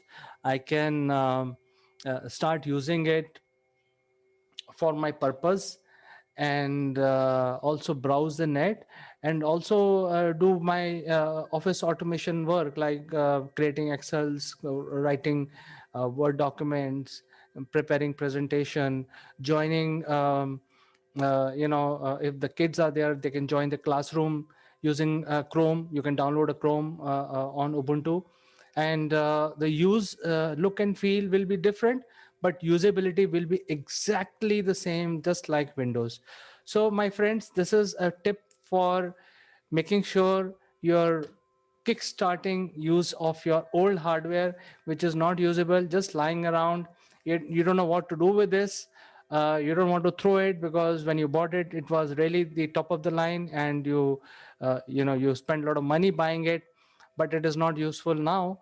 You can make it useful by following this process, and you don't have to be a technical person. You just follow the guidelines that I have given you. All you have to do, just to summarize my points, download ubuntu.iso file from ubuntu.com, or Linux, Mint Linux or Kali Linux, whichever you feel. Any operating system, they are all the same. They are very user friendly. Download them in your hard disk. Get a flash drive, at least 4 GB. Make that as a bootable flash drive of your operating system of choice, like Ubuntu, Mint, or Kali Linux. Then you need to boot the laptop which you want to transform using this flash drive, and voila, you get your laptop working. Now in this laptop, it has only 30 GB. Now I have 8 GB of operating system and my data files, and I still have 20 GB spare to fill in more stuff in it. So this is now useful. I don't need to throw it. I can use it. I can give it to kids. I can give it to my parents, and they can use it. So this is a small tip for today, my friends. Do engage with me. Let me know if this tip was useful for you, or you have any other suggestion, and we can include your comments in the next video. Until then, I'd like to say goodbye.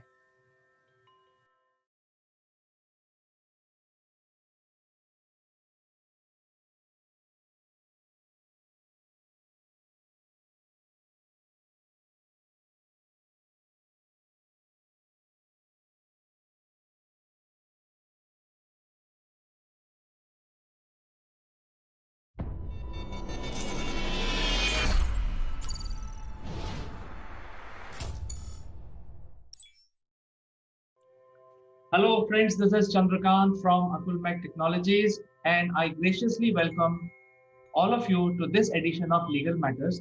Before I start our discussion, let me invite my friend from Ahmedabad, Mr. Jeet Bhatt. Thank you, Chandrakant, for introducing me and welcoming me. I'm looking forward for this discussion. Likewise, Jeet, and just to introduce a little bit more about yourself, you are a very senior lawyer practicing in Ahmedabad High Court and also very well known in various legal fraternity. And today we would like to discuss about the farm bills. And there has been a lot of agitation. There are certain farmers which are happy. There are certain set of farmers which are unhappy. And there are a whole lot of politics going around all these three farm bills. So from your point of view, what is these farm bills? Are they going to benefit us, not benefit us? Why there is protest? So I think we will like to know more from you. Yes, Chandrakant, actually, we see a lot of agitation going on right now and protest in the National Capital Region due to the introduction of these three bills, which have now been enacted and are the law of the land. So the Parliament in the month of September introduced three bills, which are the Farmers Produce Trade and Commerce Promotion and Facilitation Act 2020.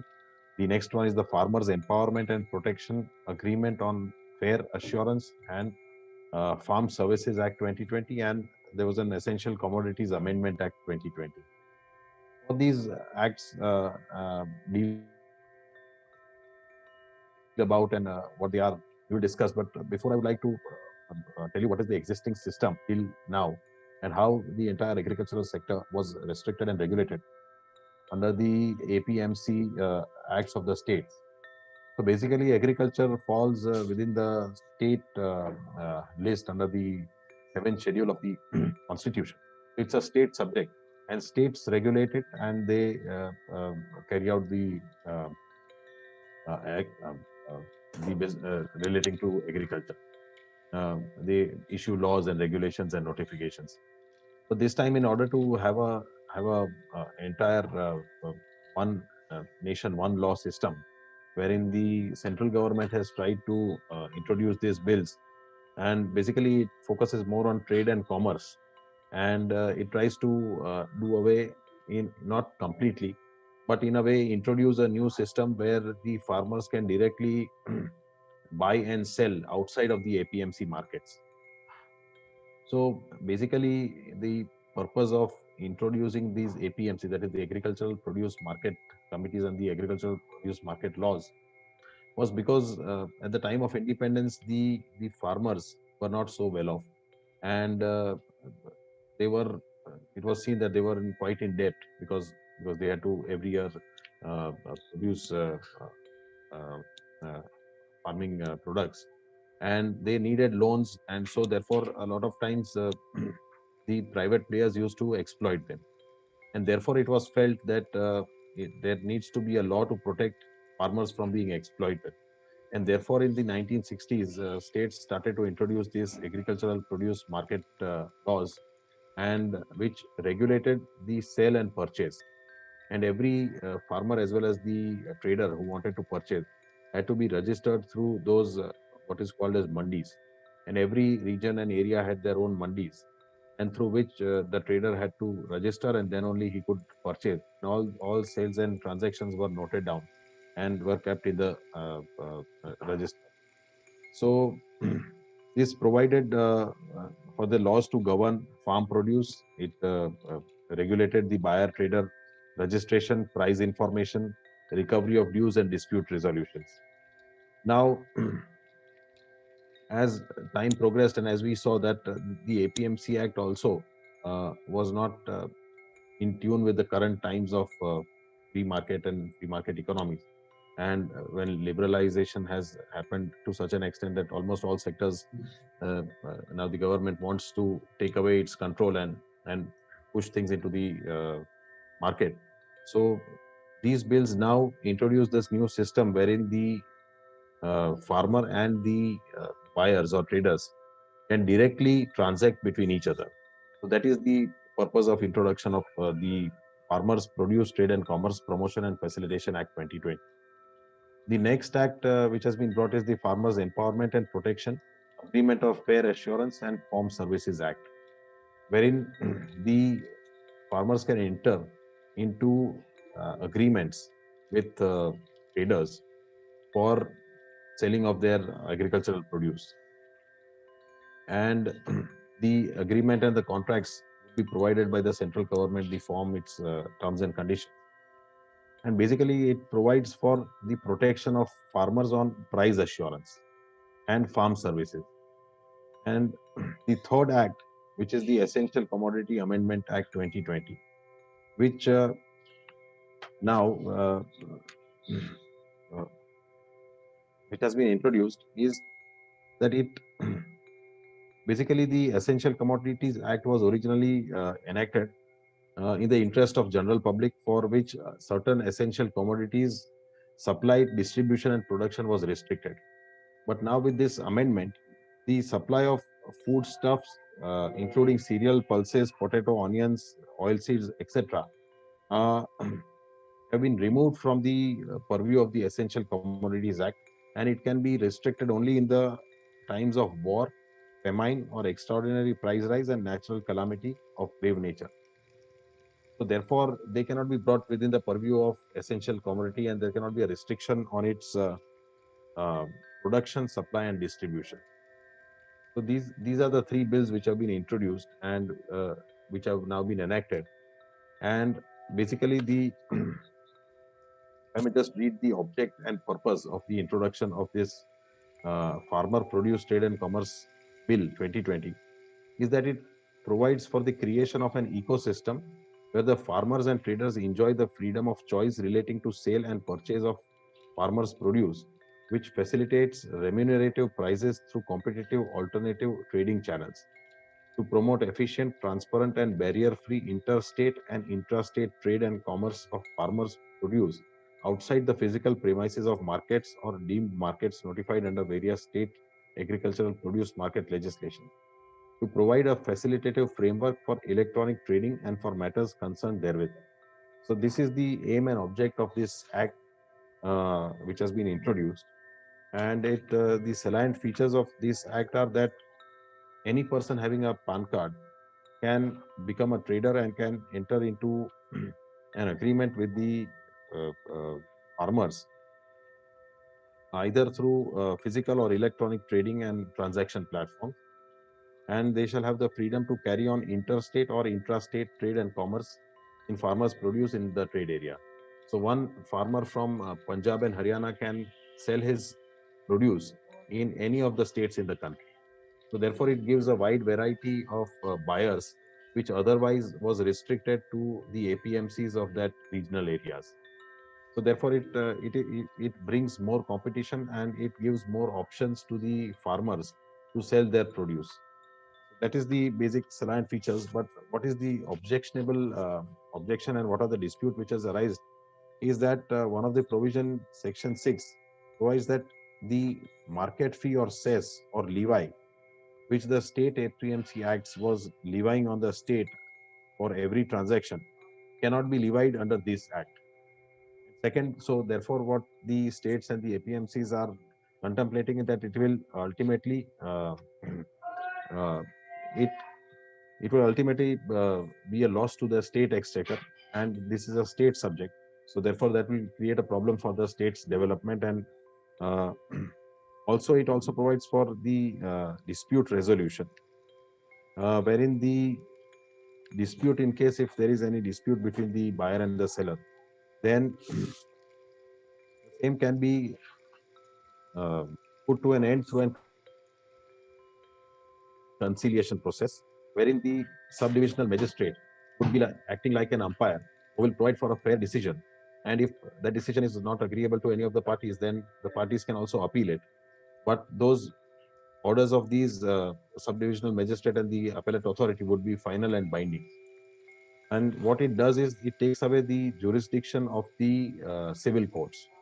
And that is what is one of the objections raised by the farmers, that this would not be a fair mechanism for dispute resolution. So this is the salient feature of the Farmers Produce Trade and Commerce Promotion and Facilitation Bill, and also with regards to the Farmers Empowerment and Protection Amendment on Price Assurance and Farm Services Act. The aim and object of that act is to provide for a national framework on farming agreements that protect and empower farmers to engage with agribusiness firms, processors, wholesalers, exporters, or large retailers for farm services and sale of future farming produce at a mutually agreed remunerative price framework in a fair and transparent manner and for matters connected therewith. So therefore, this provides for a national framework on a farming agreement. So, so this act provides that the salient feature provides that the price which is to be paid to the farmer for the purchase of a farming produce may be determined and mentioned in the farming agreement itself. And it also provides for a guaranteed price to be paid for such produce. So therefore, it in a way tries to safeguard the interest of the farmers, and these acts certainly benefit the farmers, and it would get rid of a lot of middlemen which are right now existing in the APMC mechanism. So therefore, this is the scheme of these acts, and this is what it provides and lays down. Thank you very much for clarifying the law for the viewers. And I'm not a lawyer, and I'm also not a farmer, but I'm a businessman. So I understand the nuances of running any business. Farming is a similar business like any other business. It has a production phase, it has a distribution phase, it has a wholesale, storage, and then retail. So I think all these principles applies to farming. The farmers are producing and then selling it to the APMC mandis, who are then wholesaling it, distributing it, etc. I think you mentioned about the independence in 1947. Situation that time was that almost 80% of the population of India was involved in farming activities. And we have all studied in our books when we were young that 80% is the farming community, etc. But the situation is totally changed on the ground. Today, the farming community has reduced to about 30% population of India, and the farming industry is not similar to any other industry. Even though the law of the doing business remains the same, which is production, distribution, wholesale, and retail. In the event of farmhouse, what happens is that the land produce X amount of produce, whether you are producing a wheat or rice or vegetables, it has a capacity to produce X amount of vegetation throughout the year for hundreds of years. So one big difference in farming industry as compared to other industry is the other industry can actually grow. There is a growth element. Say, for example, if there's a car manufacturer, the car can double up its production and then grow the revenue and then also grow the company size. In case of farm, if you don't add up your land, you can't grow. The growth is only 1 to 2% year on year. So in nutshell, what has really happened, I'm just doing this monologue with you just to explain to our viewers that what has happened over the last 70 years is that the farming community has reduced systematically because we have a finite land, and the contribution of farming has also reduced because the other industries like IT, manufacturing, automobiles, oil and gas have taken over those because there has been a lot of development in India. The GDP contribution of farming community is actually less than 20%. So 80% is coming from other industries, other activities that Indians do. So I think that is the reality of the whole situation. And then coming to the point where when Jeet had explained about the legal aspect of it, I think the very crucial point is that we have actually not given any elbow room and leg room to farmers. The previous law did not allow farmers to sell his produce in any other to even his neighbor. Suppose I'm a farmer, I'm producing wheat. I cannot legally allowed to sell my produce to my neighbor also. I have to go and have only one buyer, which is the mandi. And as you know, some of our viewers would know that there are two seasons, prime seasons for cultivation in India, and different produces are sold at that time. So the farmer has no choice but to load his produce in his truck or a tractor, go to the government warehouse, and take whatever money they get it, right? And if, they are at the mercy of the person there. So I think, from my opinion, as a businessman, not as a farmer, not as a lawyer, I see as a pure Indian, I see that these laws will free up the farmers from all these compulsion, where they can sell to anyone, they can sell at any price, whatever price they can strike their deals at, and that will give them that will make them richer, just like any other businessman. So we should not doubt the intellect of farmers that they cannot do business. There are what I've heard so far is that there are e-portals also started by government of India, where they can sell their produce. So I think we have to ensure that the farmers are intellectually more advanced, and they should welcome these changes, because now they will be able to get more value for their produce. And last thing I want to mention, Jeet, last year itself there has been another farmer protest in Haryana, where the farmers came to know that the chickpeas farmers came to know that the APMC bought their chickpeas for 6 rupees. I don't know the measure, I think it's a quintal or kgs. And within one day, in the wholesale market, they were selling it for 20 rupees. So you see, the farmers are, the wholesale market itself is selling it for 400%. So by these laws, I think you're empowering the farmers. But we'll go back to the legal discussion.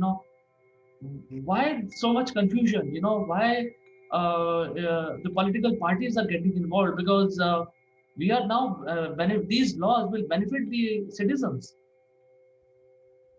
Right, absolutely. Well said. You really put it correctly. But as you said, that farming business grows 1 or 2%, but you must also see that since independence, the population has also grown 2 to 3 times. So basically, ultimately, the consumers are the people of this country. So therefore, they are increasing, and the agricultural produce should also increase.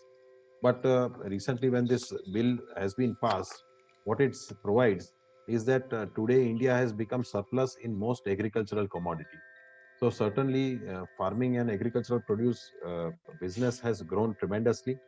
And though people are coming out and not wanting to do agricultural business and want to shift into other businesses, but still agriculture has continuously grown in this country, and it needs the basic fair market and a proper market where it can take it to a next level. And therefore this act is very important, because earlier what the act is to do, and if I may just give the supply chain how it used to work. So initially a farmer has to go to APMC and give the agricultural produce. Then in APMC the commission agent would take it to the traders, and there would be a price discovery where the price would be decided based on the demand and supply. Thereafter, the trader would take it to the transaction agent. The transaction agent would thereafter take it to the wholesaler to the retailer to the vendor, and vendor thereafter to the consumer. So the farmer would sell it at, as you said, 6 rupees, but ultimately it will reach the consumer at 25 or 30 rupees. Because in between, there are so many people who are doing business with regards to the agricultural produce.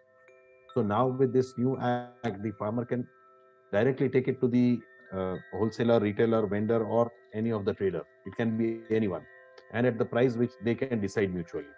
So these people in between who were to decide these prices are completely wiped out in this new system.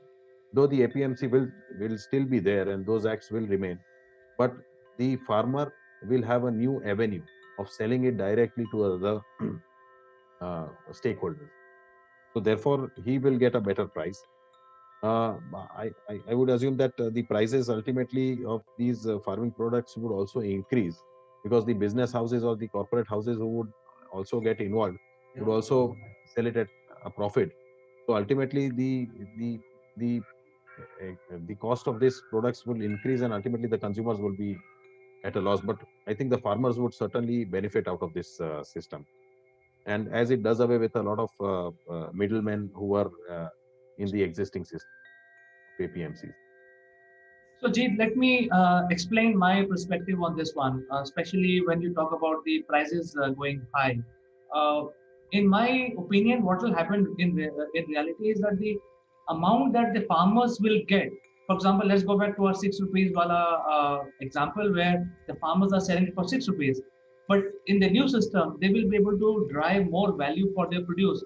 So they may get 15 rupees instead of 6, and the 6 rupees per kg feed, the consumer will have to shell out 100 rupees per kg. Ultimately, when I buy it, I actually buy it for 100 rupees. So my price of procuring it will reduce.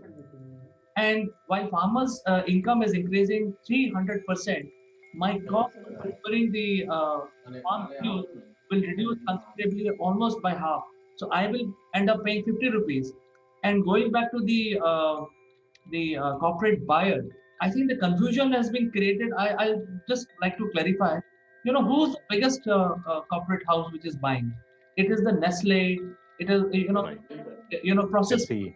Pepsi. Those kind of guys are buying, and these places to go and buy from. They have to go to FCI and buy from there. So I think these middlemen will go out. There are more options for corporate houses to buy from multiple sources, and the farmers will have multiple options to sell their Right.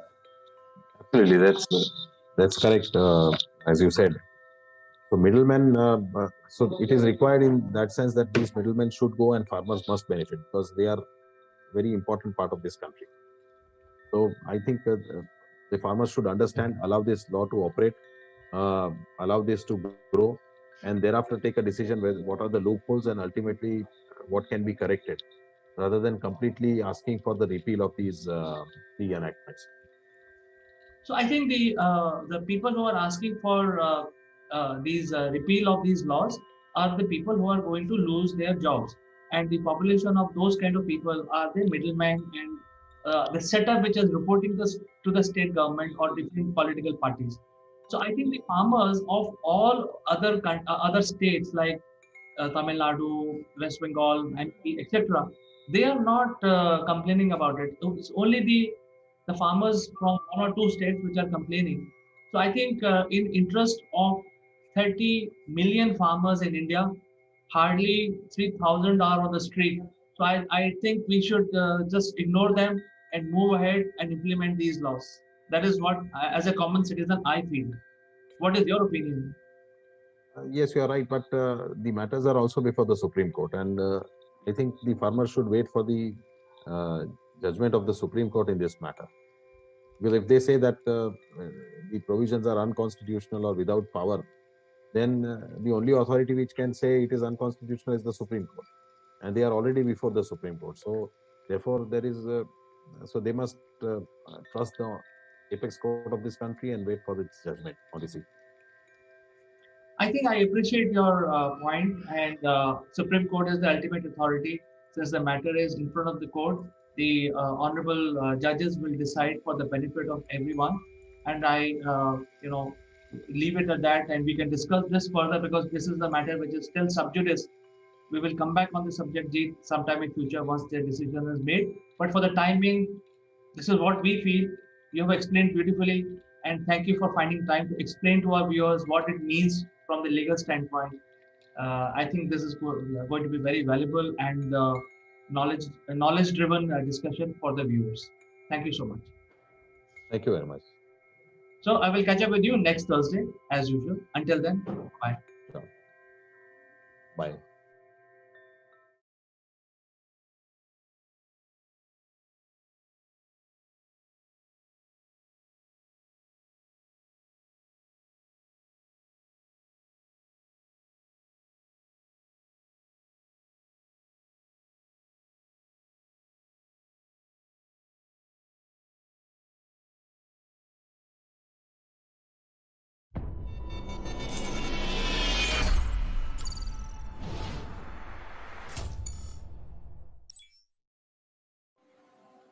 Hello, friends. I'm Kanchan from Akulmach Technologies, and you are welcome to our show Roundtable, which is a weekly show. Today, we are discussing very interesting topic about the well-being of our children, and we have distinguished